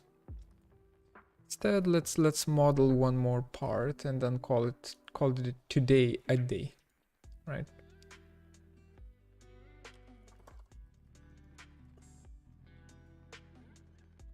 Just gonna write to my wife, ask her how she is. Okay, let's go for. So that's done. Let's go for this bad boy right here, I guess. It's on the more complex side, but I think we will pull through.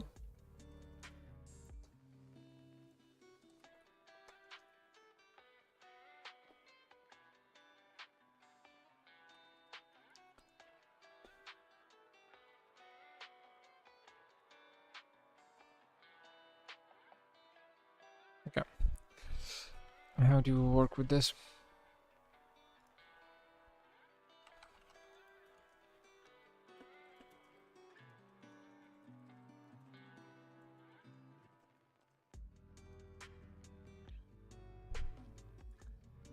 Perhaps the best way would be to just create a box at the beginning, right?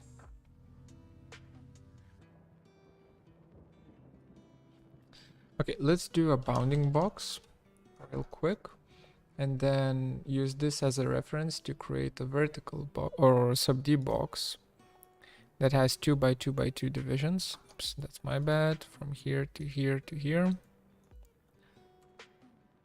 Like that. Then let's do a plan view of the shape. Lock it down. Let's just kind of think about the different edge loops that we will need. So definitely an edge loop there.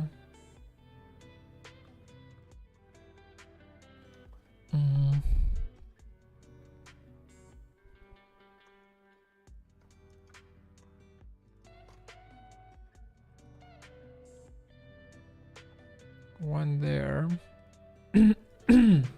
Sorry. One there.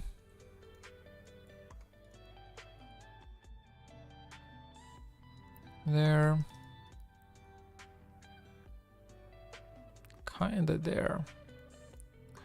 Right, and then we start pushing and pulling on things. The snappy dragging is really getting to me though.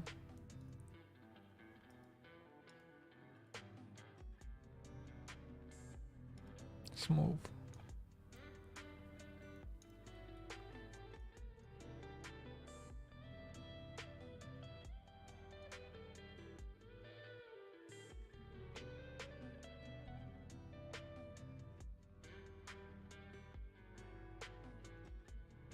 Mm-hmm.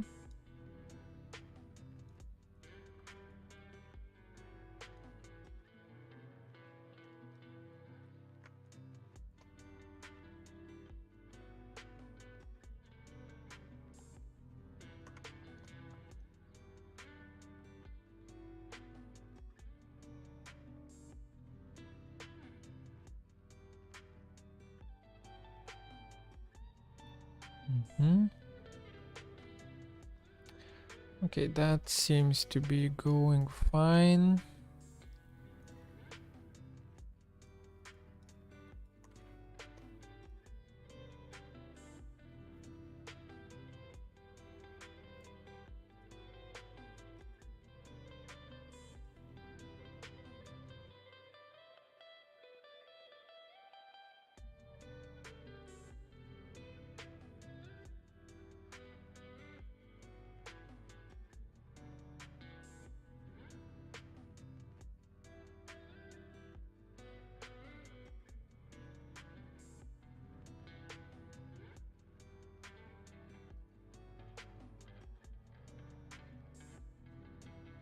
Okay, I need I need to go back to perspective view though.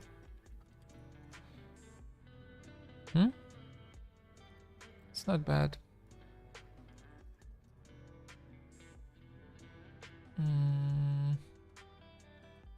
Go back to plan for a second.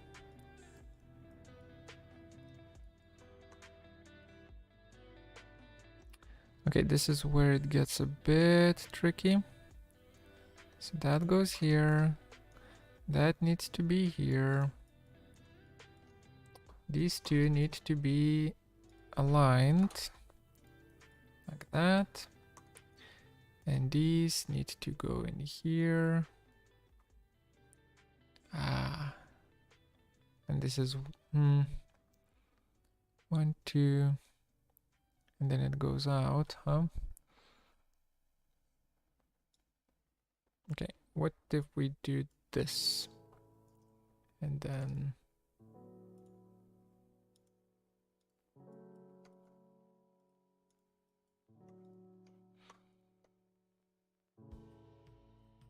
nope, that's the wrong one. Right here. This.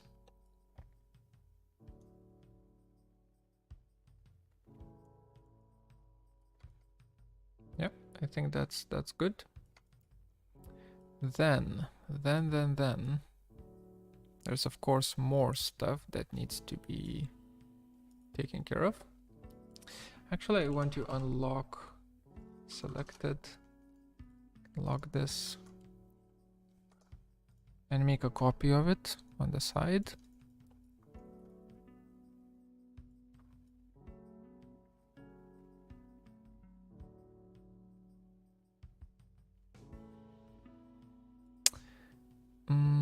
That change in direction is going to bite me in the ass sooner rather than later. So I kinda need to, okay, let's hide that. Kinda need to move this back.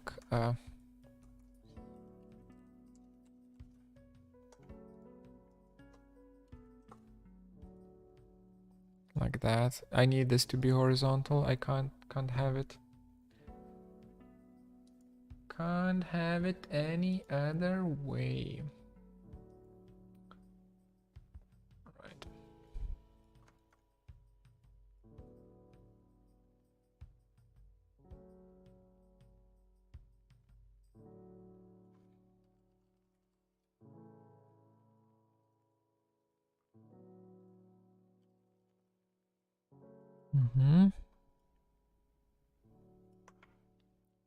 I wonder if we can just take this and just move it in. That would be cool. Well, let's insert edge up until here.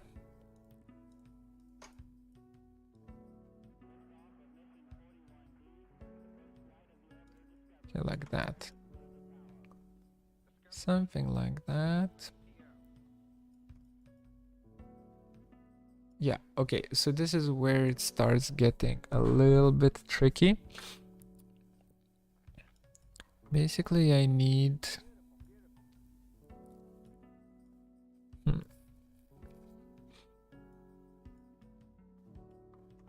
Basically, I need this to...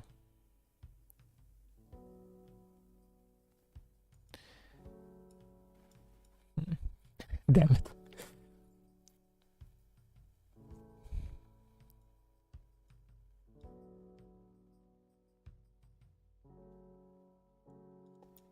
So this needs to do that. Then I need an edge right around here. Wait, is this like awkwardly rotated now? I need it to go out until here. Actually, let's do it this way. That gets scaled to 0, and snappy dragging gets locked to this vertex here. Okay. Slowly. Slowly we're building it up. Slowly we're building it up.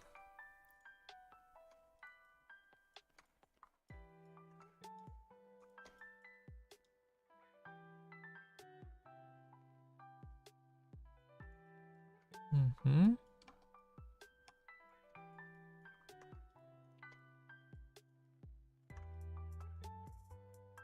These two. Snappy dragging needs to go away again. I wish there was like a, maybe there is a hotkey to toggle snappy dragging on and off. Maybe there is. Maybe I just don't know about it.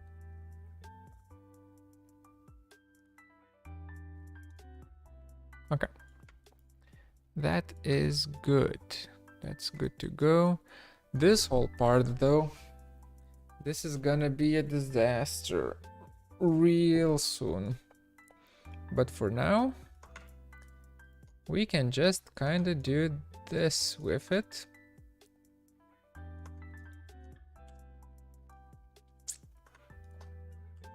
Because it's gonna be changed either way.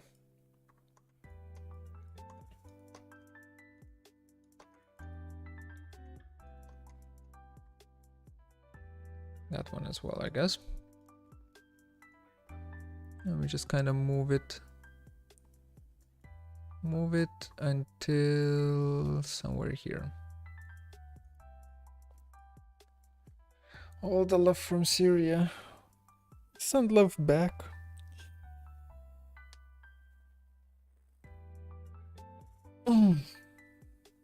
Welcome.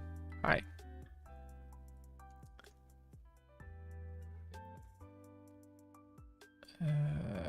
What was I? Okay, so this is a horizontal plane. That is correct, and I'm happy with it.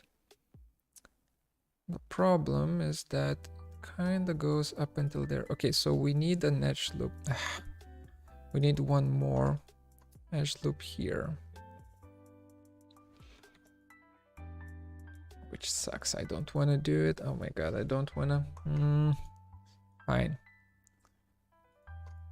Fine, we will do it. Insert edge.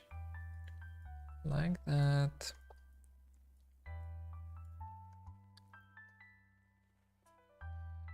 I wonder if it's possible to just kind of slide these along an edge until the gumball snappy dragging. No, it's not.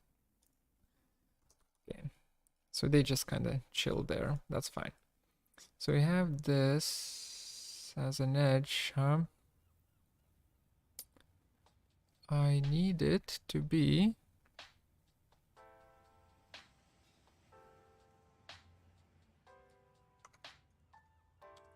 deleted here.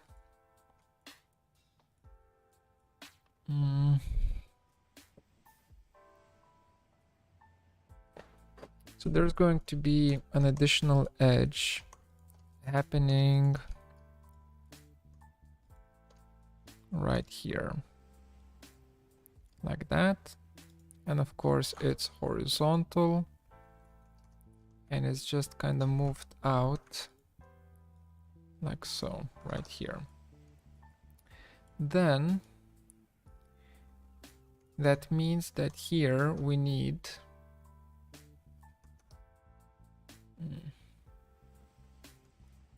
it's naughty here. Let's delete that, and we'll get back to that in a second. here I need to insert.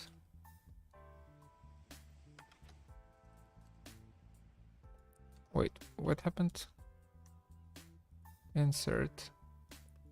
Bam, to here.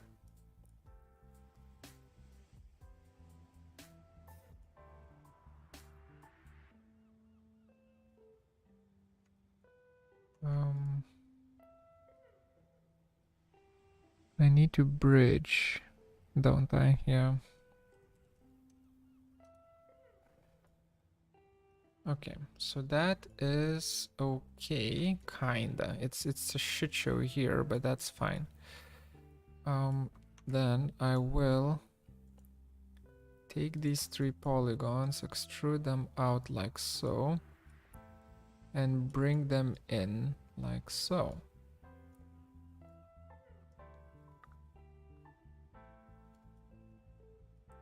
Okay.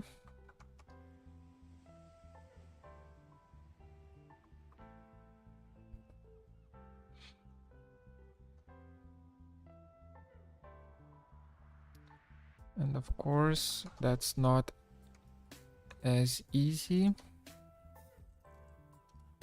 We need to insert one more edge because this needs to be brought out like so.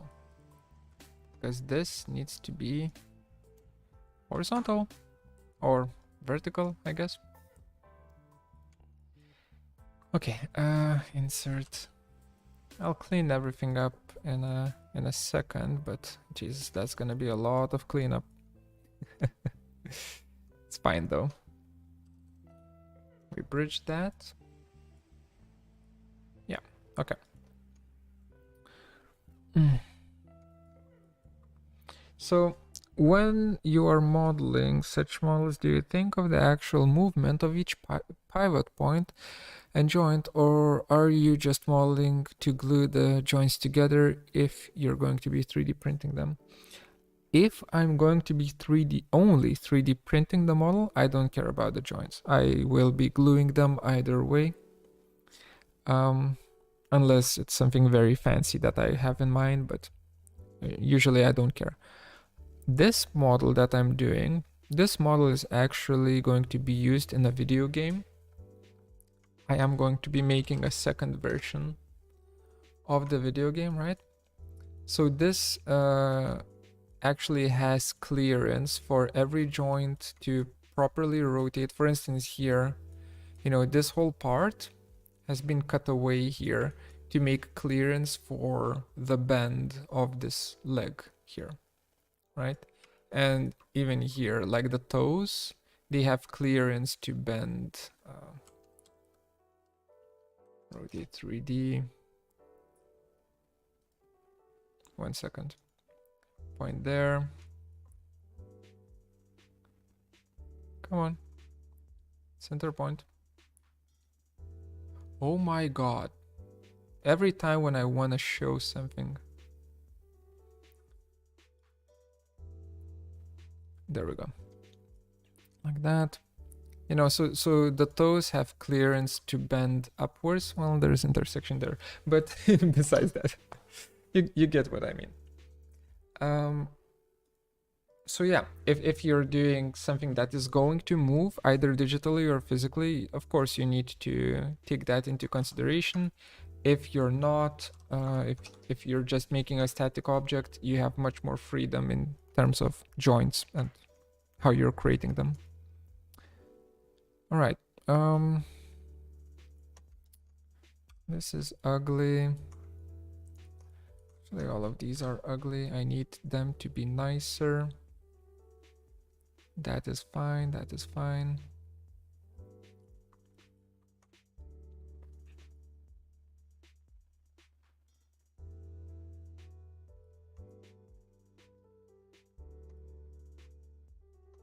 Oops. Okay, let's do the top now. The hard thing, huh? Move vertical to here. Stitch to average. All of these are kind of okay. This gets stitched to that. Everything else we will clean up. Just a second. So now I think I need to create. What do I need to create? A circle, right? Unlock that. C-plane. Surface. And let's just get a surface for it. I think this one. Okay, log that back up. And let's just create a cylinder, a 7D cylinder. There we go. Around the center point here. Bam. And then I need a quad snap, which is gonna be right here. Question, where is our quad? I assume, yeah, let's just do quad right here and just drag the cylinder up to this point. All right. Is that our... Do we want to have a smoother cylinder? Because that's an octagon. I think we do. I think we kind of want it to be at least 12-sided. So let's do this again, but around sides, let's do 12. By the way, when you're creating cylinders, wait, I need... There we go. When you're creating cylinders, make sure... quad. Come on, quad. Make sure that you're using even numbers for this amount of sides. That just helps a lot. Wait, this is not 12 sides? 12, come on. Again.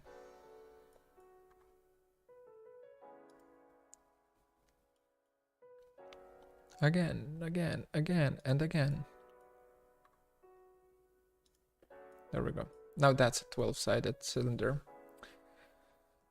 All right, okay. Slowly we're pushing through this, slowly. Now what do I need?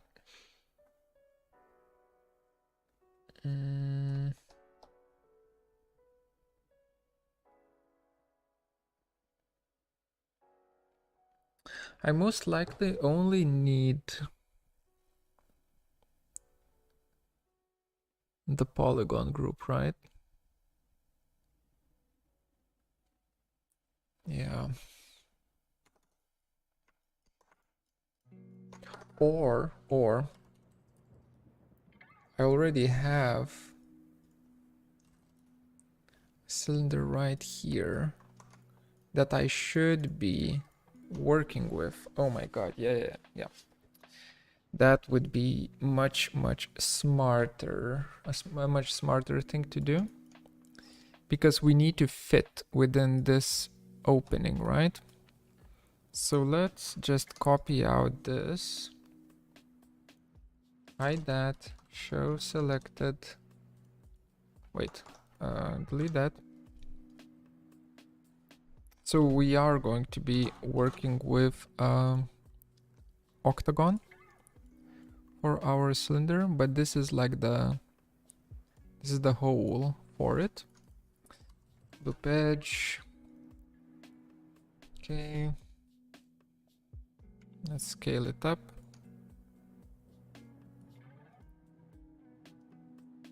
Something like that. Scale it up a little bit more. Something like that. Up.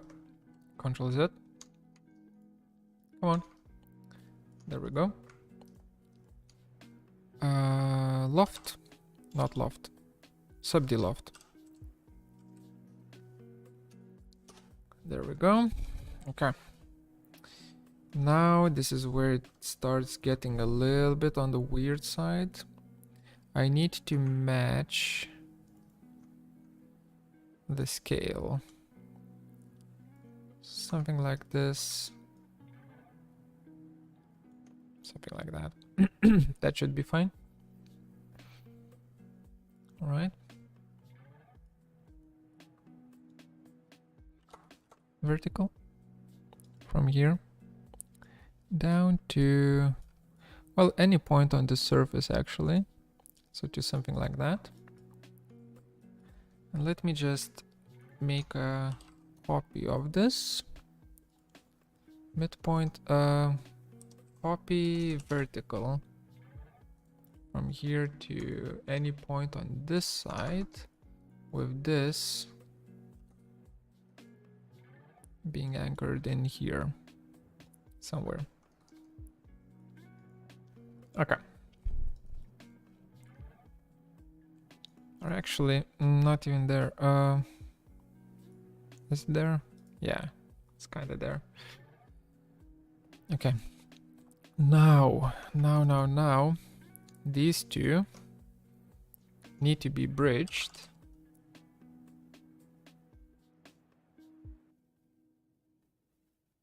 Let's give it like 4 segments. Like that. Delete this.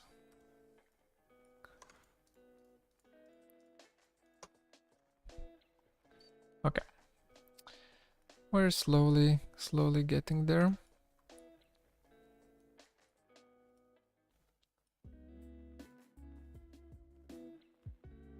Now this needs to be extruded with snappy dragging. With first, let's unlock selected and hide this for a bit. Now this needs to be extruded with snappy dragging. Snap to this, and then we can bridge between the two. Oops, with much less segments. Only 1 segment. Okay, we're getting there. Then exactly same thing for this one. Extrude and bridge. All right.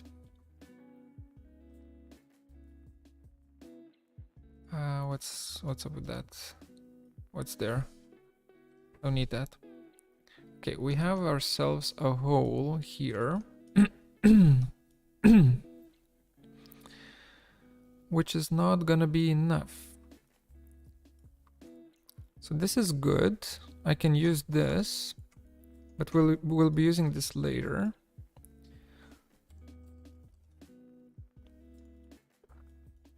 For now, let's just use 1, 2, 3. Extrude. And move. Like that, yeah, perfect.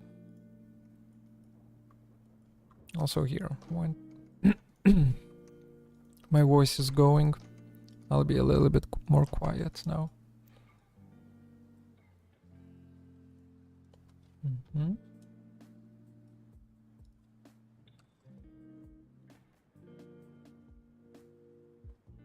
Right. All right.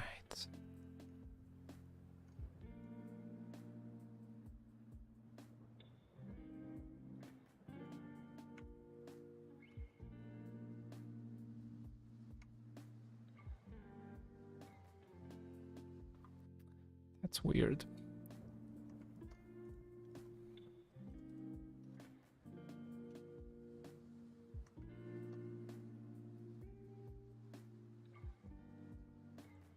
Those are aligning. That's nice. Those two will be aligning. Can actually start cleaning things up now.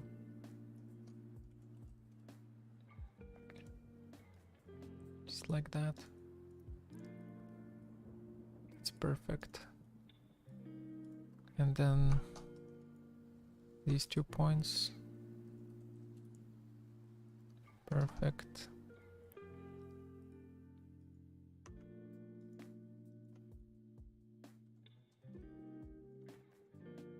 I guess we can use ghosted preview to do this. I don't like it. I don't like it at all. Let's go for shaded. Ah, right. So here we need a little bit more love. Are there two? No, there's one. One here. One here. One here. Okay, so Control A, or not Control A, but select everything. Remove the creasing. Why? It's weird. Okay. So now I can insert edge. Just insert it right here. There we go. Perfect. And these two need to kiss now. And these two need to kiss now.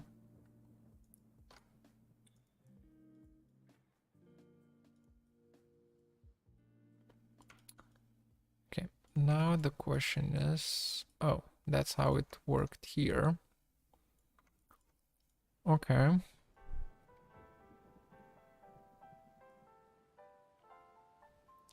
So it can be like a triangle here.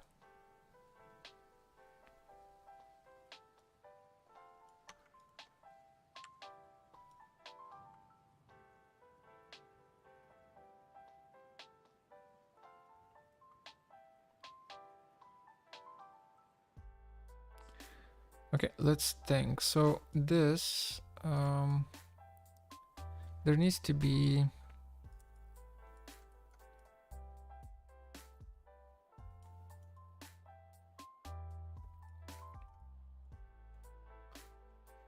okay, I need that point to stay. This needs to stay, this needs to be deleted. Okay, then I need a triangle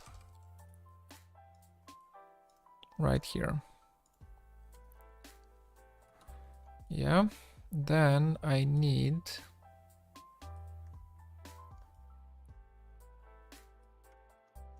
this to be moved with snappy dragging until it reaches, until it reaches this vertice, like that.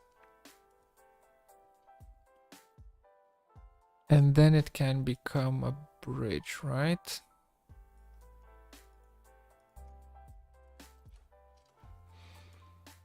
Clean one at that. Okay. Can this be smoothed?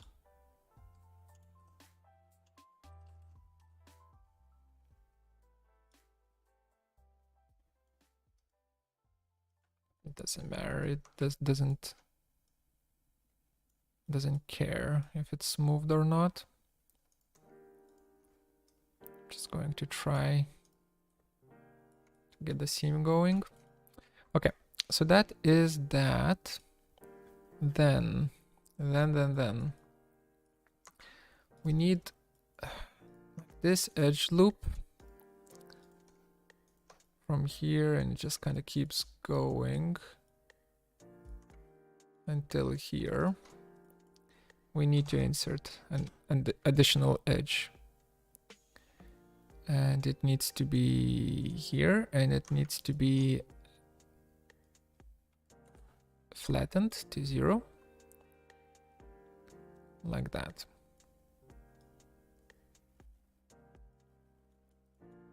Yeah, something like this. Because now this means that I am able to bridge a gap right here, which that is questionable actually. How does this look like here? Oh, it's flat and then a sharp turn, while here it's much more smooth.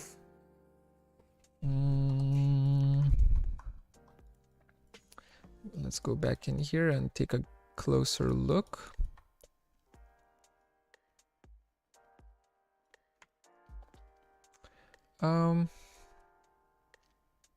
We can do one one thing. Take this, mirror this.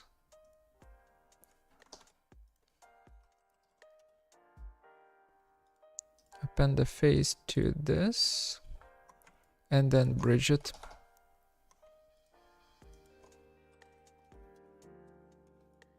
Yeah, that's a little bit sharper. That's good. And I kept this one for this particular reason.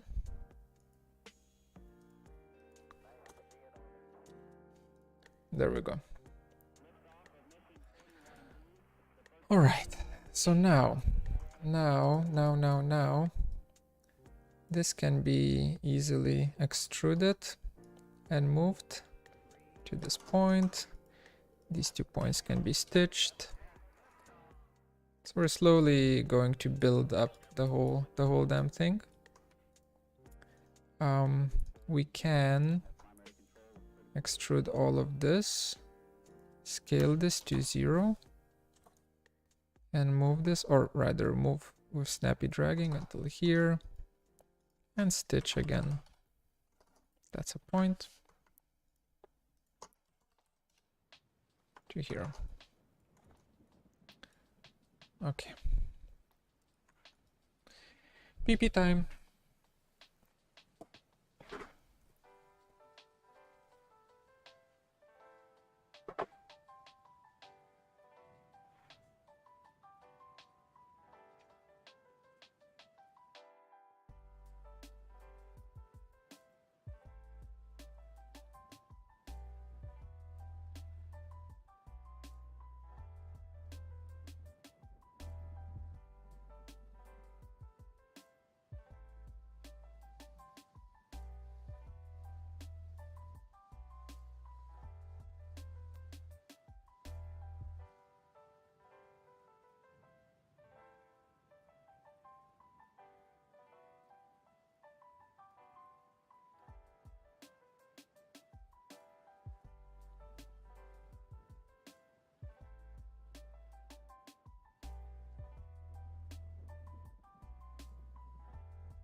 What time is it? 5 o'clock. Okay. Let's do 1 more hour, 2 more hours.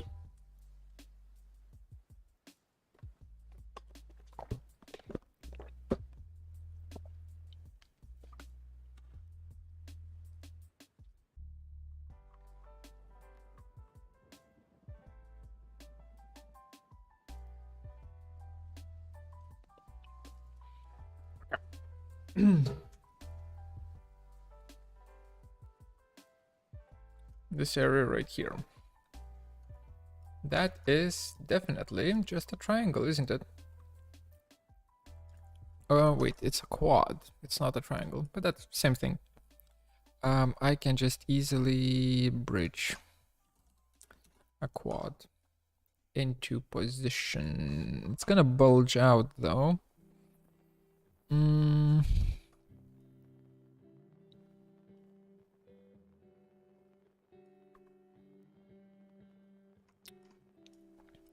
We can do this like that, and then it's a bit better. Perhaps we do it this way. Yeah, let's do it this way. Okay.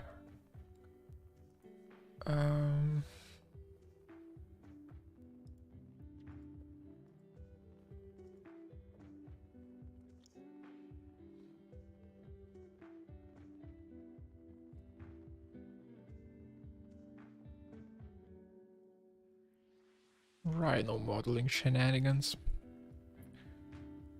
Just having fun. Okay, that's a triangle then.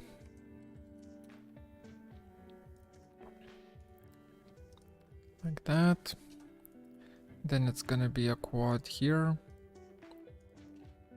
Like that. Or rather, that's a no. That's a no. Or actually, it can be. It can be. Because for this to continue... Oh, shit. Okay, again. Triangle. Enter, quad. Enter, enter. Yeah. To continue, we need this to be extruded again. Until it snaps, of course. Stitch those into a proper corner. That's all nice. And then these two, huh? So there needs to be like a stitch going on here. Like so. Okay, that's cool. That is cool. Cool, cool, cool.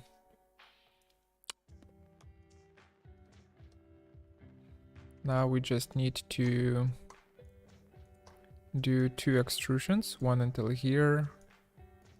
Fuck. Another one failed. Let's try again.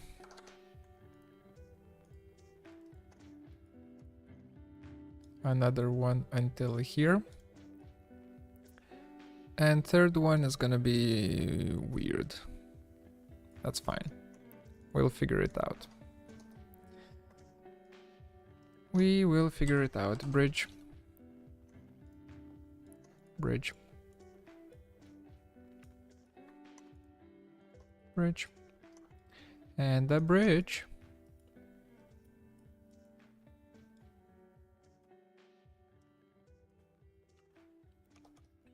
Okay. Now, about this. So about this, we don't really... So what do we do with this? First of all, this edge loop needs to move until here. And that edge loop needs to move until here. Then we delete, like that. And we start bridging like crazy.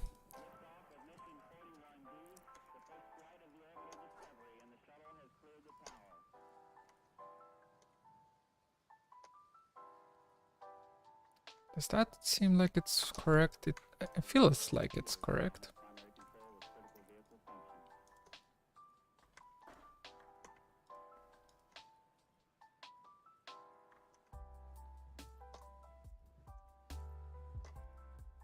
Okay. So we get something like so.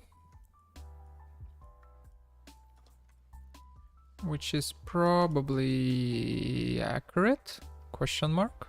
Probably. Accurate? Probably. Probably. 2 segments.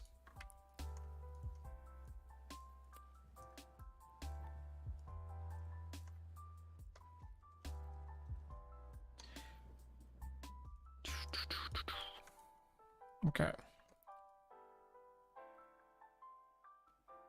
Okay, how many?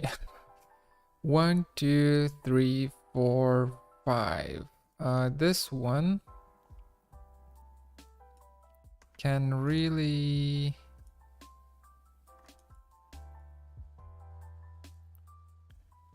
Yeah, it can slide. I think it can slide. It can slide until here. So we have a bridge here, right? That's easy. Also, why is this... Wait a minute. Did I fuck up? I think I fucked up. This is flat. This is not flat. Do I care that it's not flat? I don't really care that it's not flat. I can just kind of move it to this, and now it's flat. So I didn't really fuck up. That's fine. It's fine. I do need an edge loop right here, though. Right here. Right there. To be able to start bridging between stuff. And I need to insert an edge right here. Okay. Let's see if we can just wait. All of this matches up, right? I think that if it's matching up, oh, except here.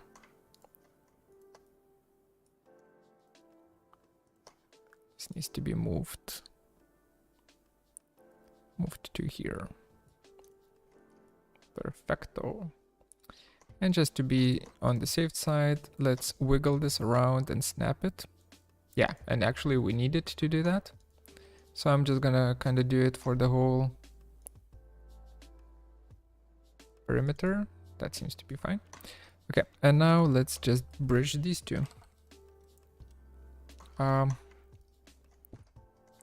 bad. Segments 1. Never add additional segments if you don't need to. Rule number 1. That is... I don't like that. That's a triangle. That's a triangle. So 2 become 1. And 1 becomes 0. Okay, yeah. Gotcha. That's why. And here we have to... Yeah, and here it needs to stay as 2, huh? Yeah, it does. Okay,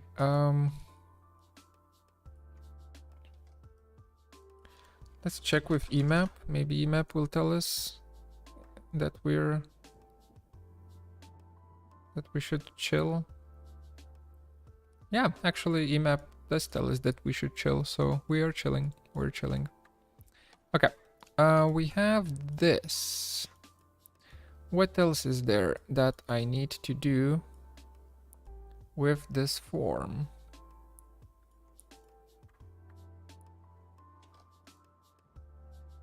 That's smooth enough.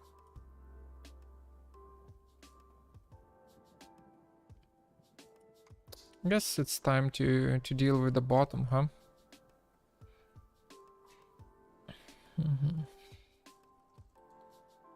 So let's show.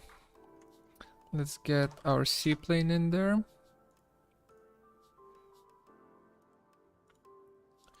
Let's get our cylinder in there. Sub D cylinder, I assume. Yep. Around center point as per usual. Let's find ourselves a nice little quad snap. A nice little quad snap. Okay, perspective, chill. There we go. And just get it. I am going to create a very small cylinder just because I will be bridging either way, so it's fine. Okay, that is done. I can hide this, and now we can really investigate how the hell did I do this. Okay, so there needs to be like a hole. A cylindrical hole in this bad boy right here. That ain't cool. So I do need to most likely delete all of the base to make the hole. And the hole size, let's double check. Right now the sub D is the size. So the hole size will need to be slightly larger than this sub D. Okay. You can go away now. Okay. Oh, and I didn't notice this angle. Shit. Should we select it again? Oh, this whole part I messed up. Okay. Oopsie. That's fine. We just move some vertices around until it matches up. Not a big deal. Like that. Perfect. And also smooth dragging, please.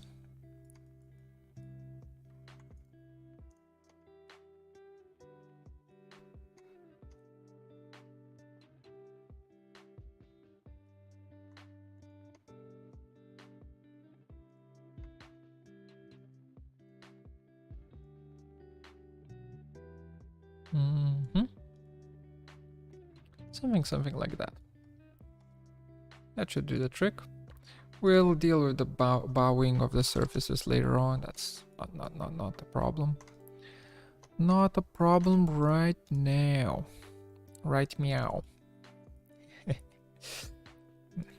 Sorry. I need a point though. Let's just have a point there. Move this down, or rather copy this down. Then let's delete all of that, because I need like duplicate edge for this. Okay. Do I need anything else besides the duplicate edge? Not really. Not really. Okay. Because the duplicated edge needs to be bigger. Actually, does it cut through? Oh, it doesn't cut through there.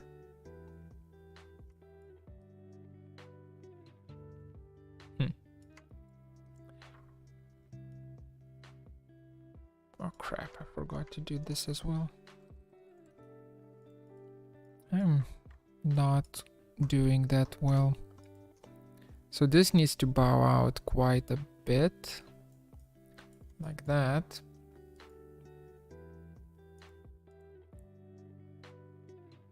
Don't worry about it. Let's just ignore it for a bit. Again, curvature will be dealt with in due time. Not right now though.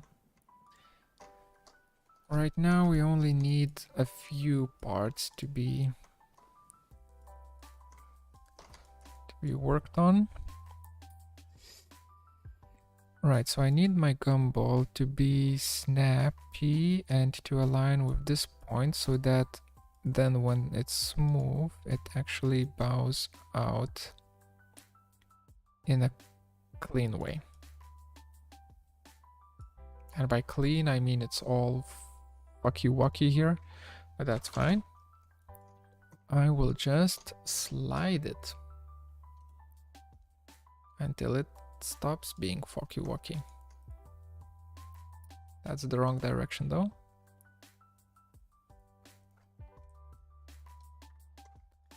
And these two definitely need to slide.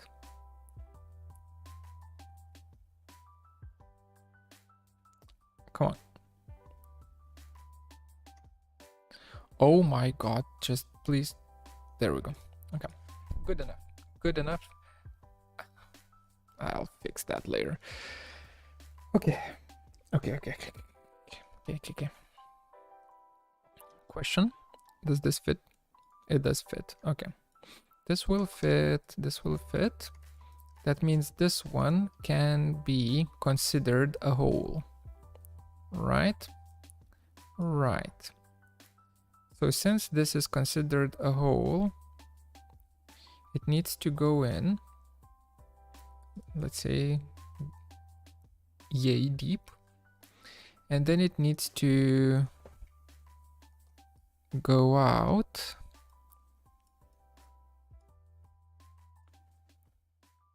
as an extrusion. So it needs to go out until this point.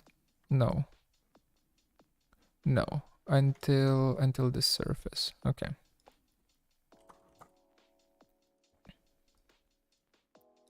Like that.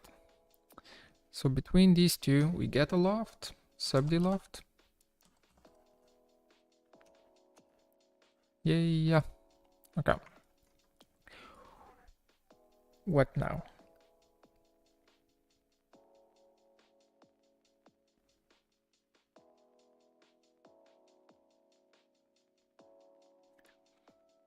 Now we start. This is where we start thinking. Oh no.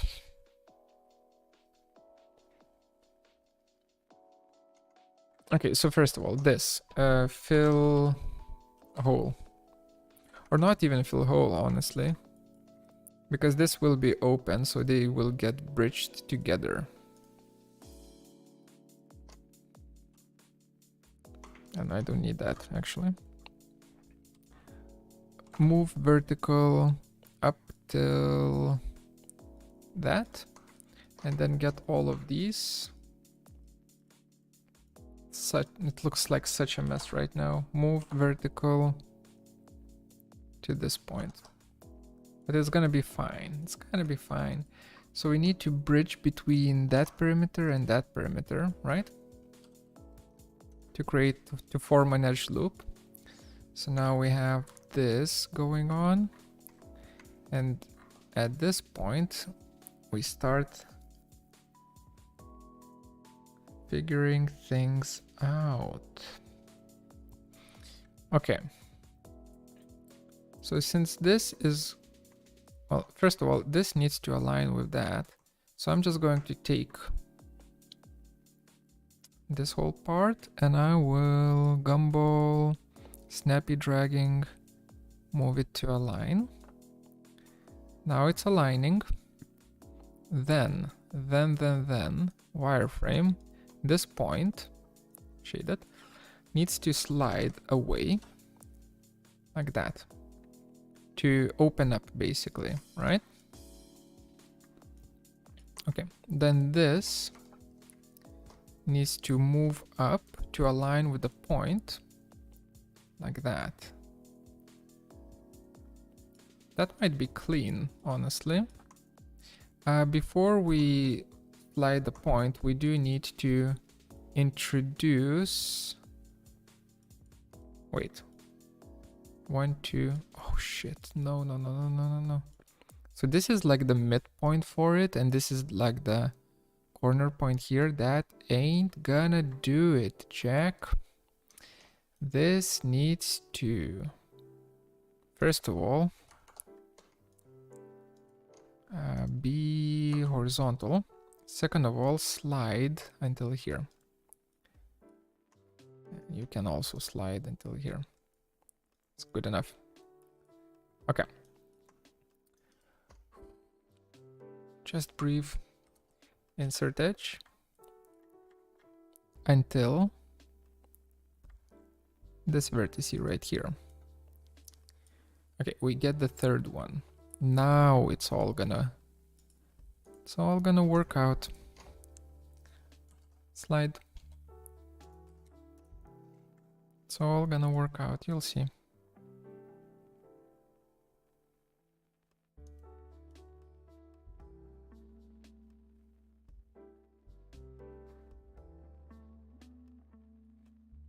It's not working out. Oh, I know why. Okay, never mind. This is not aligned. There's a gap here, so that means there needs to be a gap here as well. We're cool with that. We don't really mind the gap. Let's just see if we're messing things up or not. We are a little bit, so I'll remake the insert edge. But this time I will not be snapping it. Smooth dragging.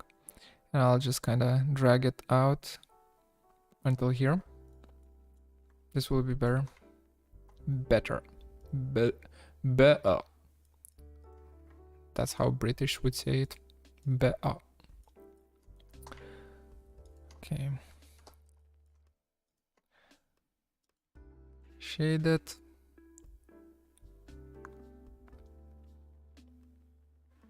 Slide. Perfect. Now, if my calculations are correct, if we bridge here and bridge there and bridge everywhere, yeah, boy. Oh, that's ugly, but hey, it is what it is. It is what it is. We'll need to fix that actually. That's fine. That is fine. And here we need to do a few more bridging actions, but before we will do some sliding actions.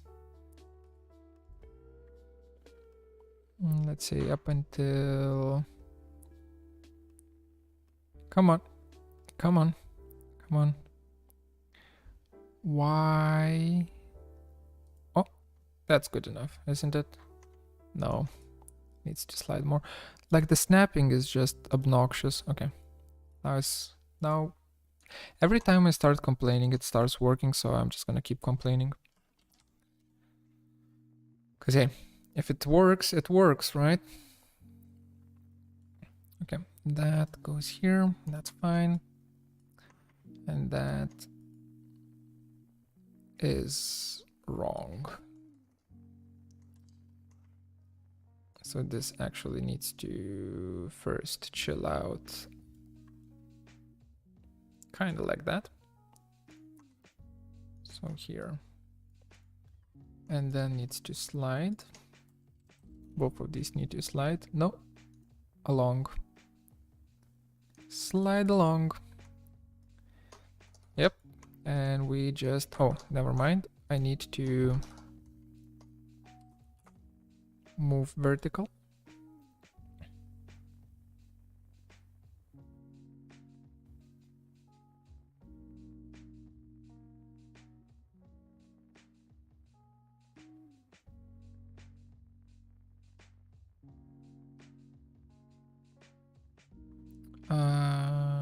From... Oh, yeah.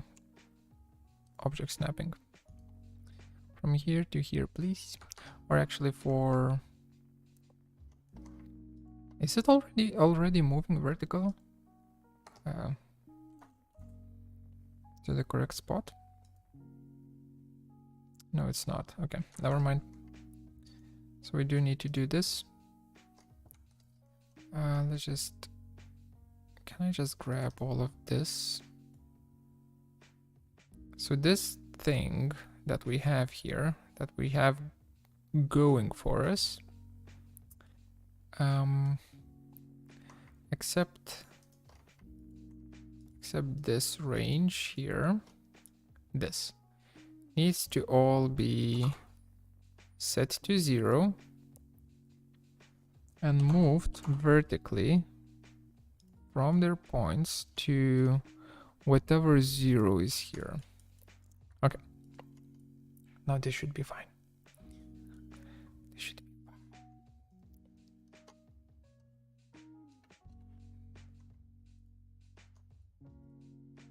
Okay. Okay. It is actually fine. It's not pretty, but it's fine. It works. And hey, if it works, it works.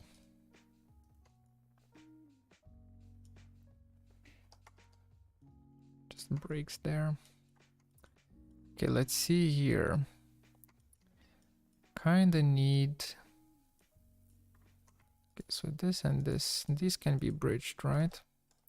Yeah. That means this and this can be bridged.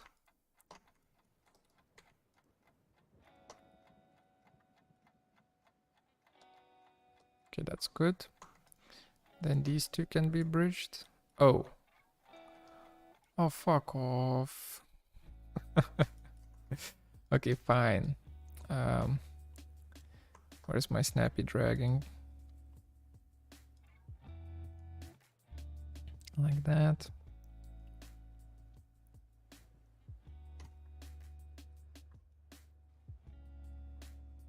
No, wait. So this needs to actually go up until here. While this goes up until here. Right? Because then I can bridge and bridge. All right. And then we have a pentagon. As per usual, that's fine. Oh wait, is this a pentagon? What the hell are you? No, you're a triangle. I mean, you're a triangle or a quad. Bill. That was a triangle. Okay. Smooths out nicely. This definitely needs some like vertex pulling.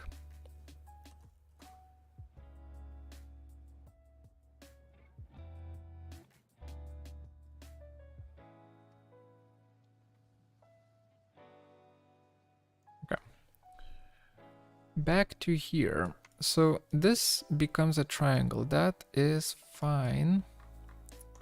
Yeah, these need to slide. Fuck all. Can kind of do that. Doesn't need to be that exact, does it? I mean, sure, we can do. We can be precise, that's fine.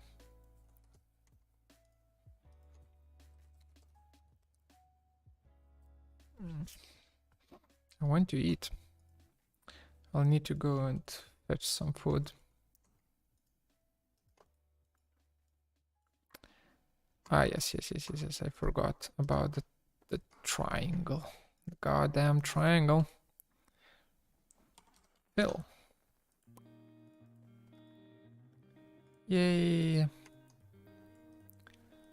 Closed sub D has been made.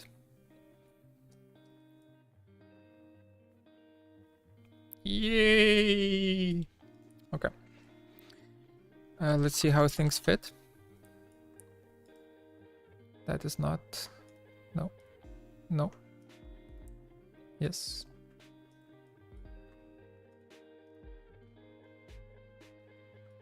Things are mostly fitting. I'm happy. Time to sharpen it up. Time to sharpen it up. Alright, so where do we begin?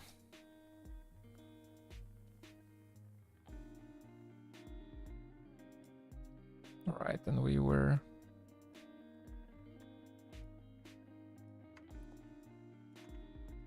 kind of working on this as well. Right, making it bow out a bit. That's a flat surface. That is a bowing surface for sure.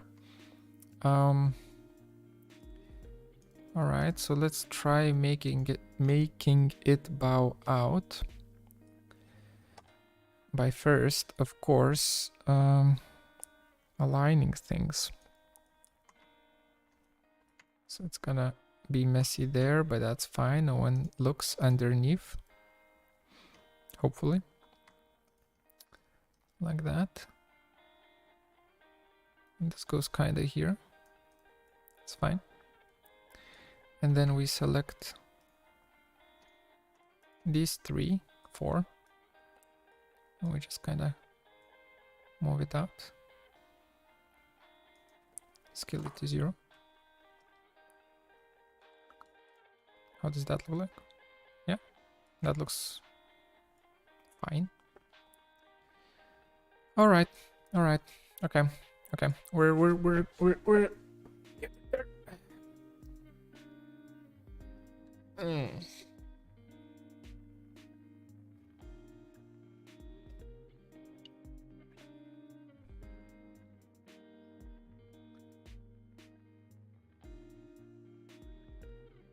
Okay.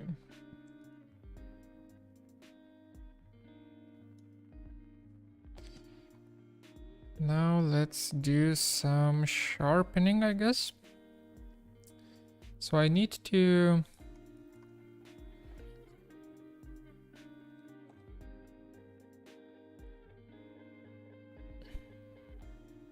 Basically, there are 2 ways of how I can do this. I can either bevel or I can inset.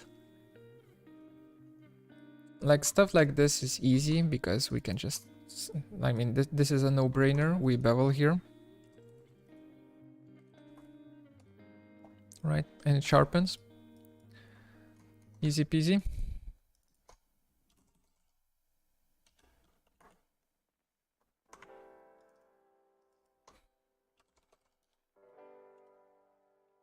Hello?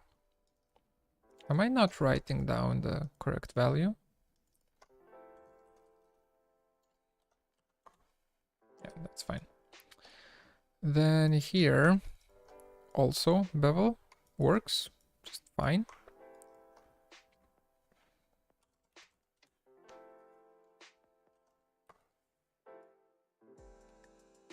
Right? Then these are the areas where it starts kind of becoming a little bit messy and a little bit harder to work with. So let's try figuring out how we can make this, for instance, sharp. Because if I bevel this, then this is a pentagon, and then that's a headache in itself. But I'm still thinking of, you know, maybe we can use bevel on this. Let's just see. 0.5. I mean, that transition looks quite nice. And it is symmetrical, so we might be able to do it. Okay, let's just do it. 0.5. And then delete all of these. Delete all of these. Or rather, wait, I can't delete all. No, I can. Delete all of these and these. Then we re-bridge.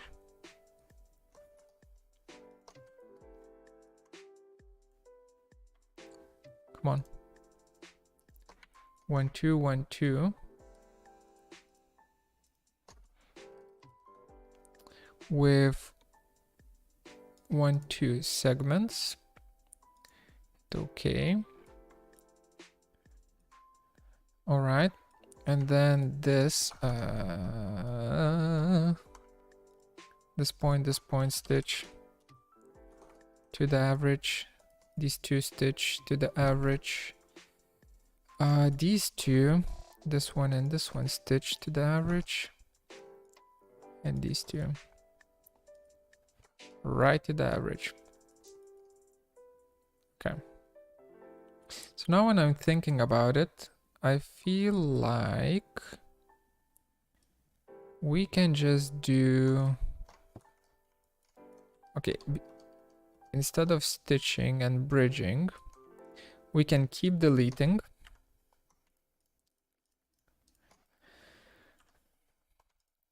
Like that. And we can just do this and select the edges. Oh, oops, my bad.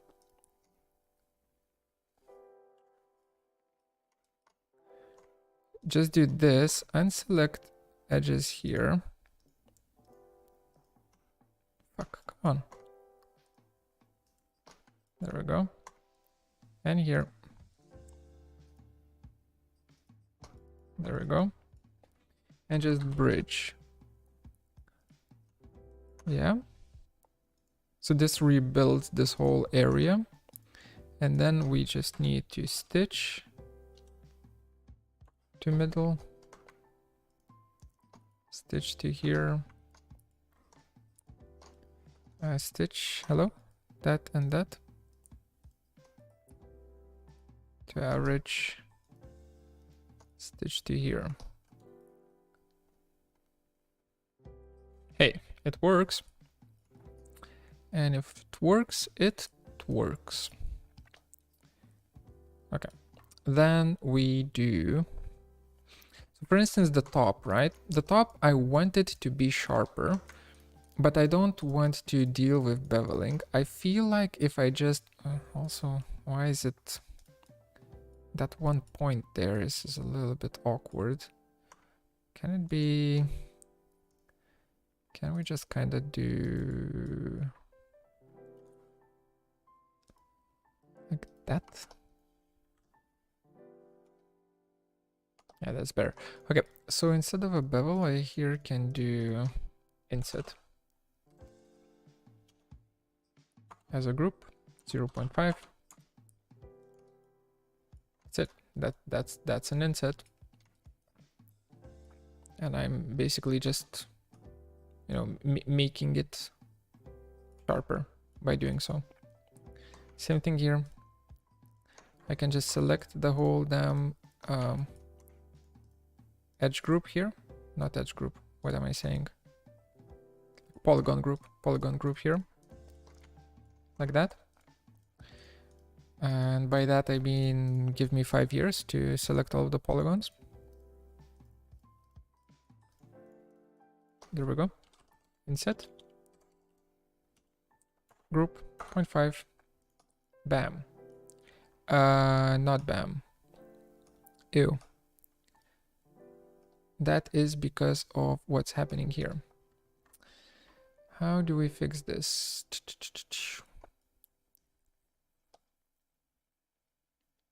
Basically, this point is not holding because it needs like a third inset to happen here, but we can't have a third inset happening because we already are beveling. Or actually, no, we can have a third inset happening. Also, we forgot to bevel here. Which actually is kind of nice, but hey. So let's see how this will work first. So there's going to be quite a lot of trial and error in trying to get, you know, different types of sharpening to work.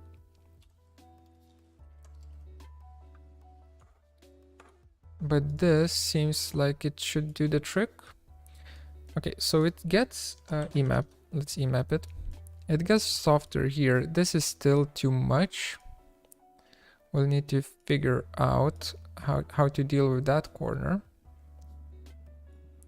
And this is becoming very sharp. So what's up with that? Okay, so this type of a corner fillets or smooths out too much. So we can't have that. Is there like a point bevel? That's a no. That's a no.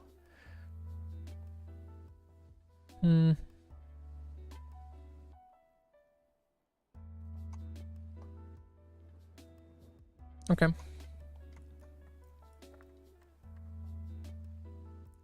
What if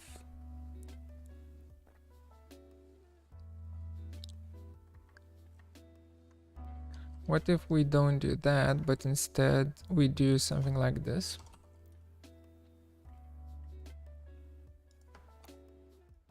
Yeah, that's gonna work nicely. So we just need to bevel the whole damn thing. Okay, sure. Seems like it's gonna be easy to do. Famous last words. Okay, we do that.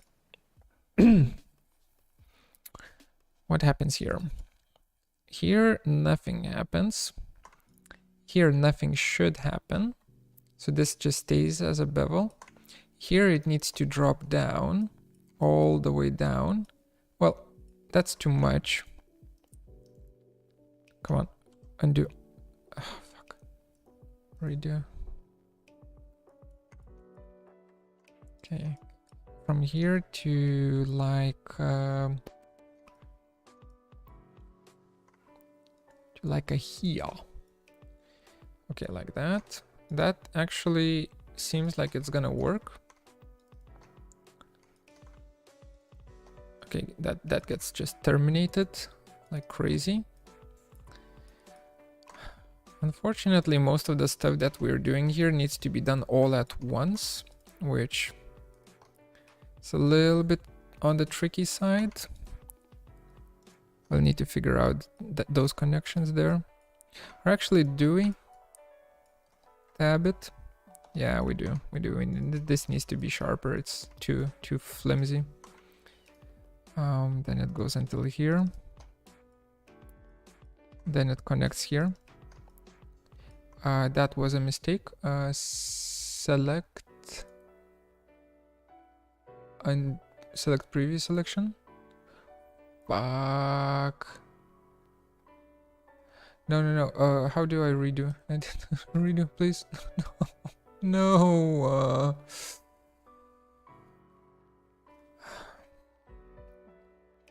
Fucking Rhino. Fucking Rhino. So if you make a mistake while selecting these things, you're screwed. That's it. GG. Okay, let's try doing it in patches then. Bevel. Perhaps I'm mistaken. Perhaps it's fine. 0.5 for a bevel here. Then we just kind of do a bevel for, oh, for here, 0.5. Yeah, that seems like it's kind of working. That's gonna be a little bit on the dirty side of a bevel. It's fine.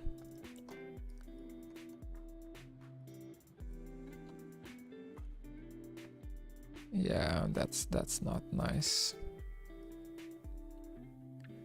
I mean, it transfers nicely, but is that that's still a rectangle? Do we keep it?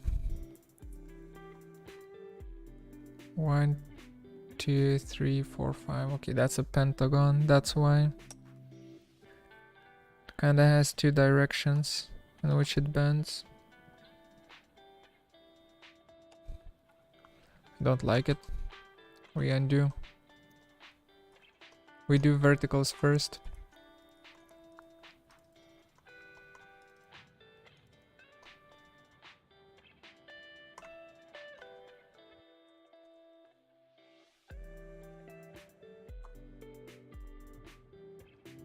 Yeah, that's much better. Actually, this one doesn't even need... Yeah, this one doesn't even need bevel. This one does though. So now with that done, I can easily bevel this and it's gonna give me this, which is a much cleaner version of the previous bevel, but I still need to do some things with the verticals here. So let's do that. Where am I beveling to though? Up until here, huh?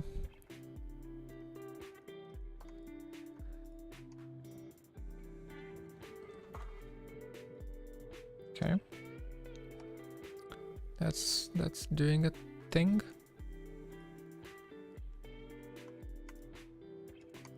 I wonder how this will work. So if I have a bevel here... Oh, it actually understands what I want it to do. That's nice. Wait, no it doesn't. Bevel 0.5. Yeah, it just breaks. Motherfucker, okay. Or actually, maybe if I just bevel this one. So it doesn't want to bevel, why? Because this is a pentagon now. Which 2 points are same point? These two. Stitch. After this is done, now I should be able to bevel this.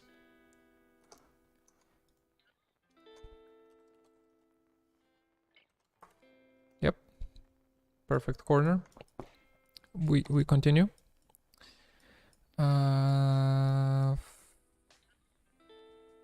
Fuck. Okay. So that does that. That does that. Let's see here.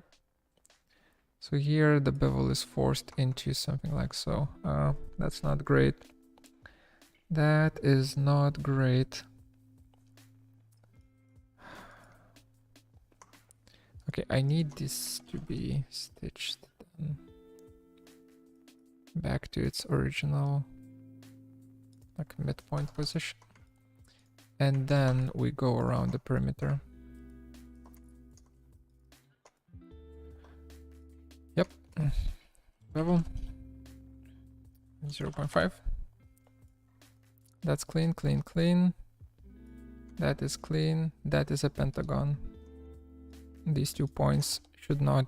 Oh, never mind. These 2 points should be the same point. Now that's clean as well. Okay. I like that. I like the transition here. The smoothness here is nice. All of that is good. I don't like this. I don't like this. Okay. 1, 2, 3. That's good. That's gonna work. 1, 2, 3. That's gonna work. And this can kind of fuck off, I guess. Yeah. Should be fine. Should be fine. Oh, right. I think I decided not to smooth, or maybe let's try sharpening it. Okay. Something like this. Bevel. 0.5. Okay, let's see. Do I like it? Emap.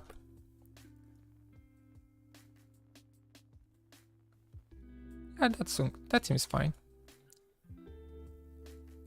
That seems fine.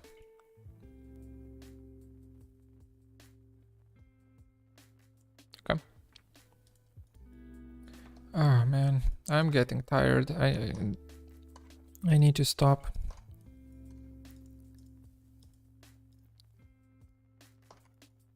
One more and then we stop. Or rather, finish this and then we stop. One more. No. We finish this and then we stop. I think this is a good edge to sharpen. Because then we can get this one in here, which would be nice. Yeah, okay. Bevel.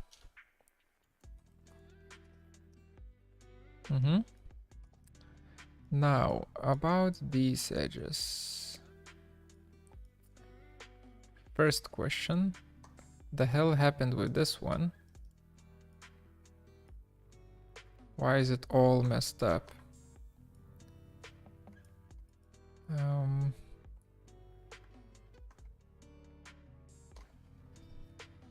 What do we do? What do we do? We need all of these to align horizontally.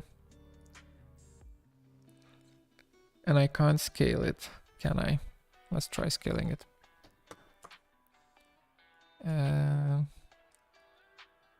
Well, that ain't too bad, except here. But here I can kinda mitigate that a bit by just playing around with the points.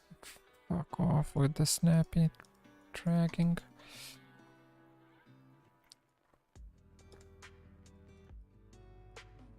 Right.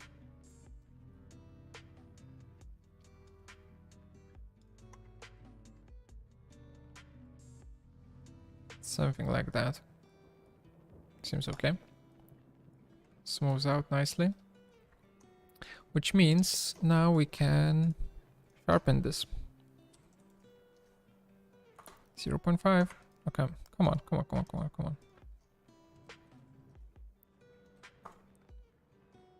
There we go. That's the stuff.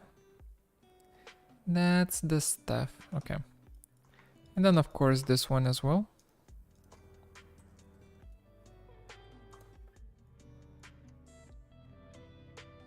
Okay. Here, I think here we just have it smooth. I like it smooth here. Here though. Oh, it's like a arch thing going on here.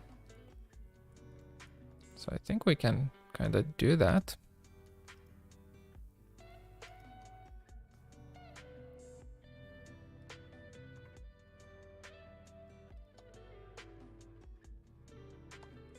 A little bit of an arch situation going on.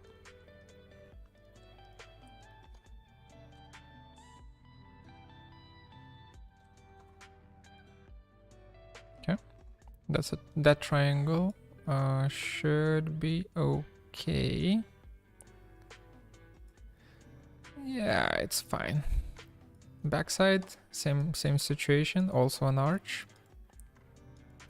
This gets moved up. Then all three of these also get moved up. Perfect. Perfection.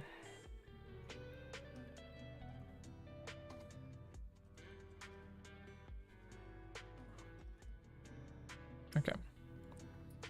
That's a little bit pointy at this point.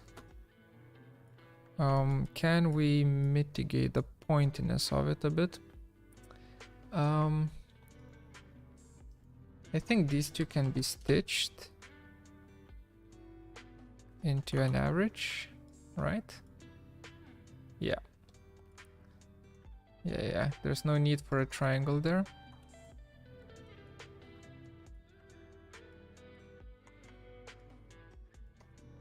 No, wait. That needs to be there. Like that. Oh no, never mind. Never mind.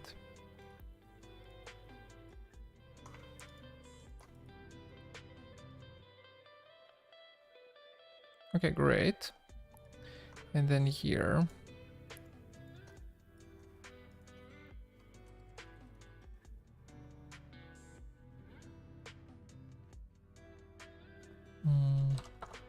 So it's a triangle again, but now it's a sharp boy. A sharper boy. Which we are okay with. As long as it's not a pentagon, we're absolutely okay with them being sharp. Okay, final touches. This thing right here. Bevel. Don't care about what's happening there. No one's ever going to see that. Instead, we bevel this. And that is that. This is so ugly. Let's do it here.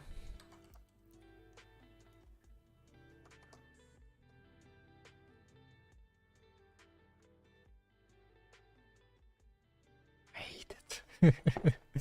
I hate it that it's like it's a full-on grid. Like everything's nice and clean, and then there's this area right here. I hate it. I really want to fix it before we end today. Let's fix it.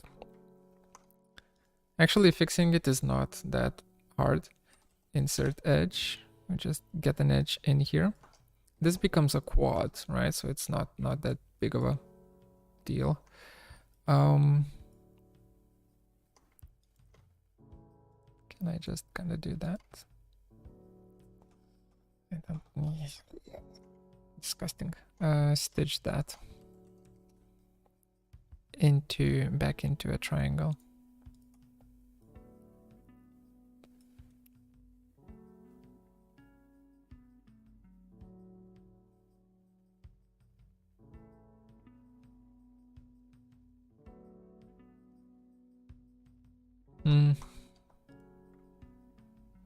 Maybe quad is fine to have here.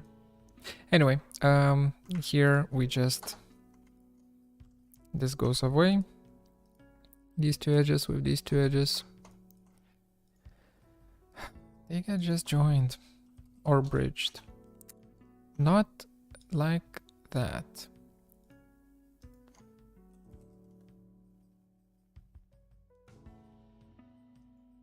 Okay, like that. So this is better, that's better.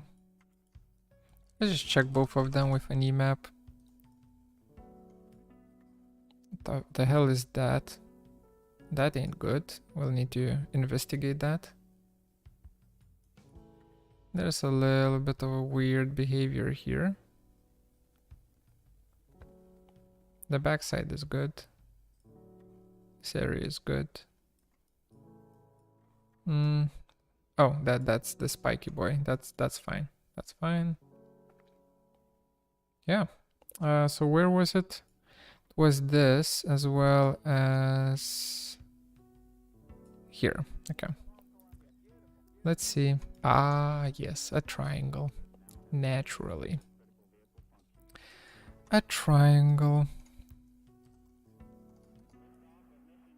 Okay, let's see. Can we just do something like bridge with two segments?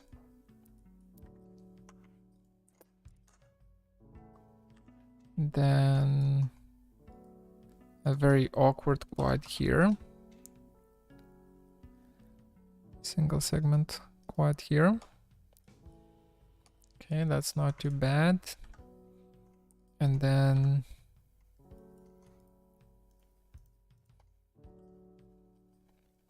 one, two. Come on, 1, 2, 3. 1, 2, 3. segment. Okay. And we just stitch these together.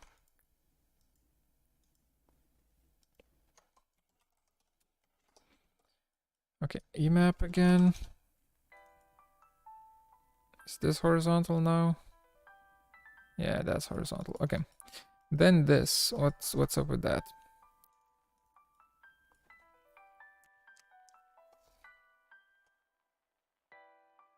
Seems fine to me. Why is this complaining? Oh, it's because it's getting so sharpened here. Okay. Wakarimashita.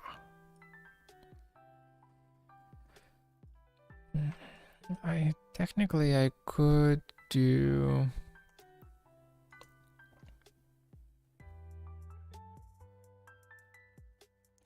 Technically I could do a bevel here. Like that. But then that's going to create... Yeah, it already can see it. Yeah. That bevel ain't helping anyone. Let's just say it. Let's just leave it at that. That bevel is not helping. Okay, so what else can we do? What if... Okay, let's just take these, stitch them together. These, stitch those together. These. Right, and then also for these, same thing. Stitch, stitch, and here stitch. Okay, so now with an emap, this should be super smooth. Oh, it's still not smooth. It's still producing ripples. Wanted to thank you for nice and informative content. Well, it's what I do. It's my pleasure. Happy to hear that. Emmanuel. Hi, Emmanuel. Hi. I'm actually almost done here. Okay, true sphere. What is... Okay, so there is a shit ton of tension happening in that corner. But I need even more. Unfortunately. Let's try inset. Oof.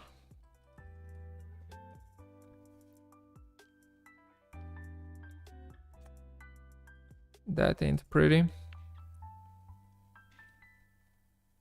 Where's my fluorescent tube? There it is.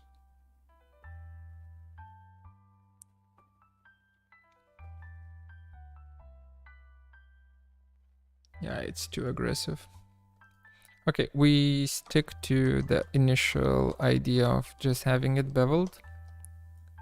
Even if the fluorescent tube, yeah, like that bow there, that's not good. Besides that, like a surface is very clearly defined, so that's nice.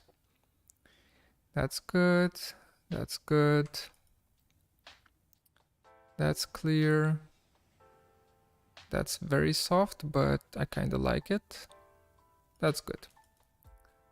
Okay, so this is a much more, of course, a much softer version than the hard surface model, naturally. As it should be. And both of them together. Yeah. So in 5.5 hours, we've managed to do this. These two bad boys. Well, with testing, you know, the unwrap testing and so on, and just seeing how things kind of work. By the way, if I apply, does the unwrapping stay? Yeah, it does. Okay, nice. Anyway, we're going to unwrap this again, probably. Maybe not, we'll see. But that's gonna be done later. for now, this is where we're at. Okay.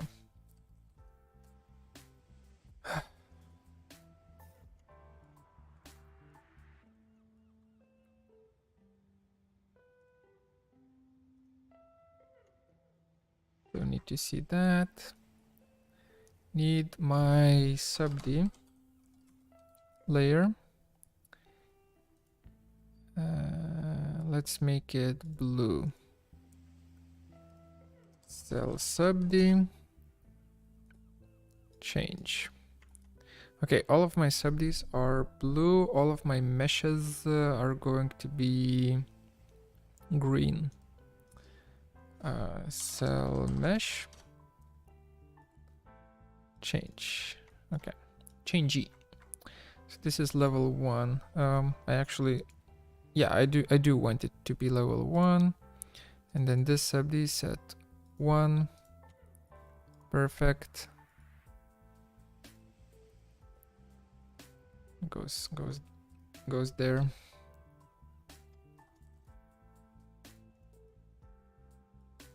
Things are fitting. Kinda. Yeah, actually things are fitting. Okay.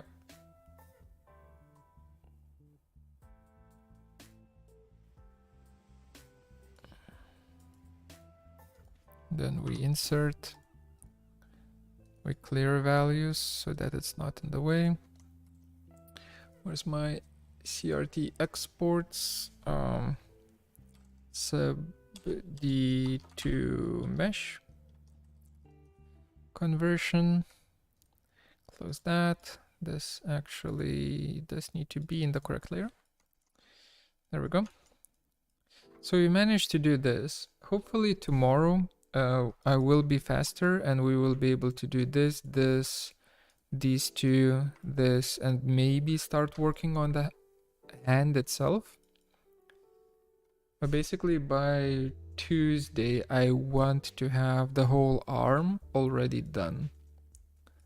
And tomorrow I'm also going to be... What am I going to be doing tomorrow? Let's think. What do we want to do tomorrow? By the way, I'm ending the stream, just so you know. We're chilling now. I should save this.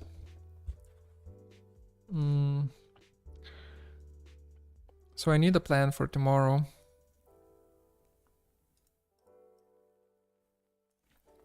Retopo. Need a plan.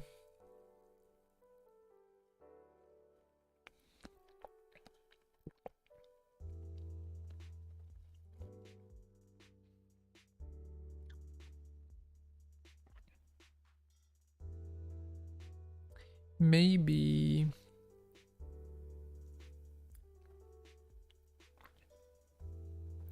we can do retopo of a few more parts and then start figuring out the animation of it.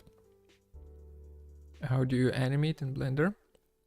Or I could try learning Substance Painter and we could kind of unwrap them and texture them.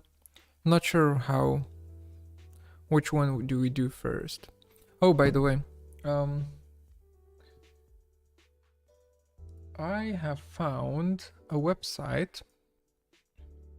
I'll show you, just 1 second.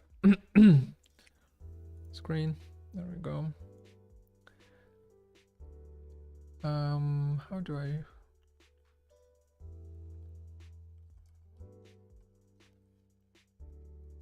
I have found a website, plask.ai, where basically you can feed in your webcam information. How do I show you this?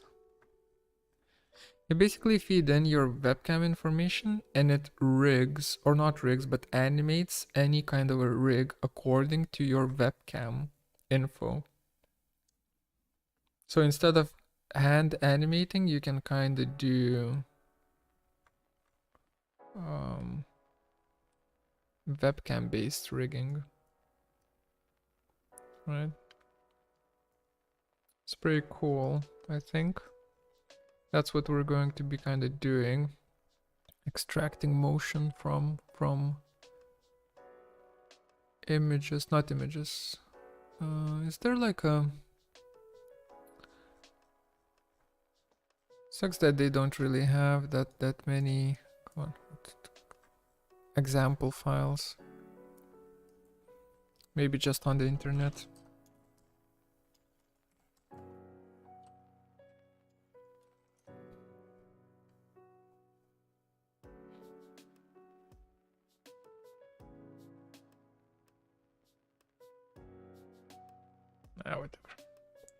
Whatever. Once we get there, I'll show it to you.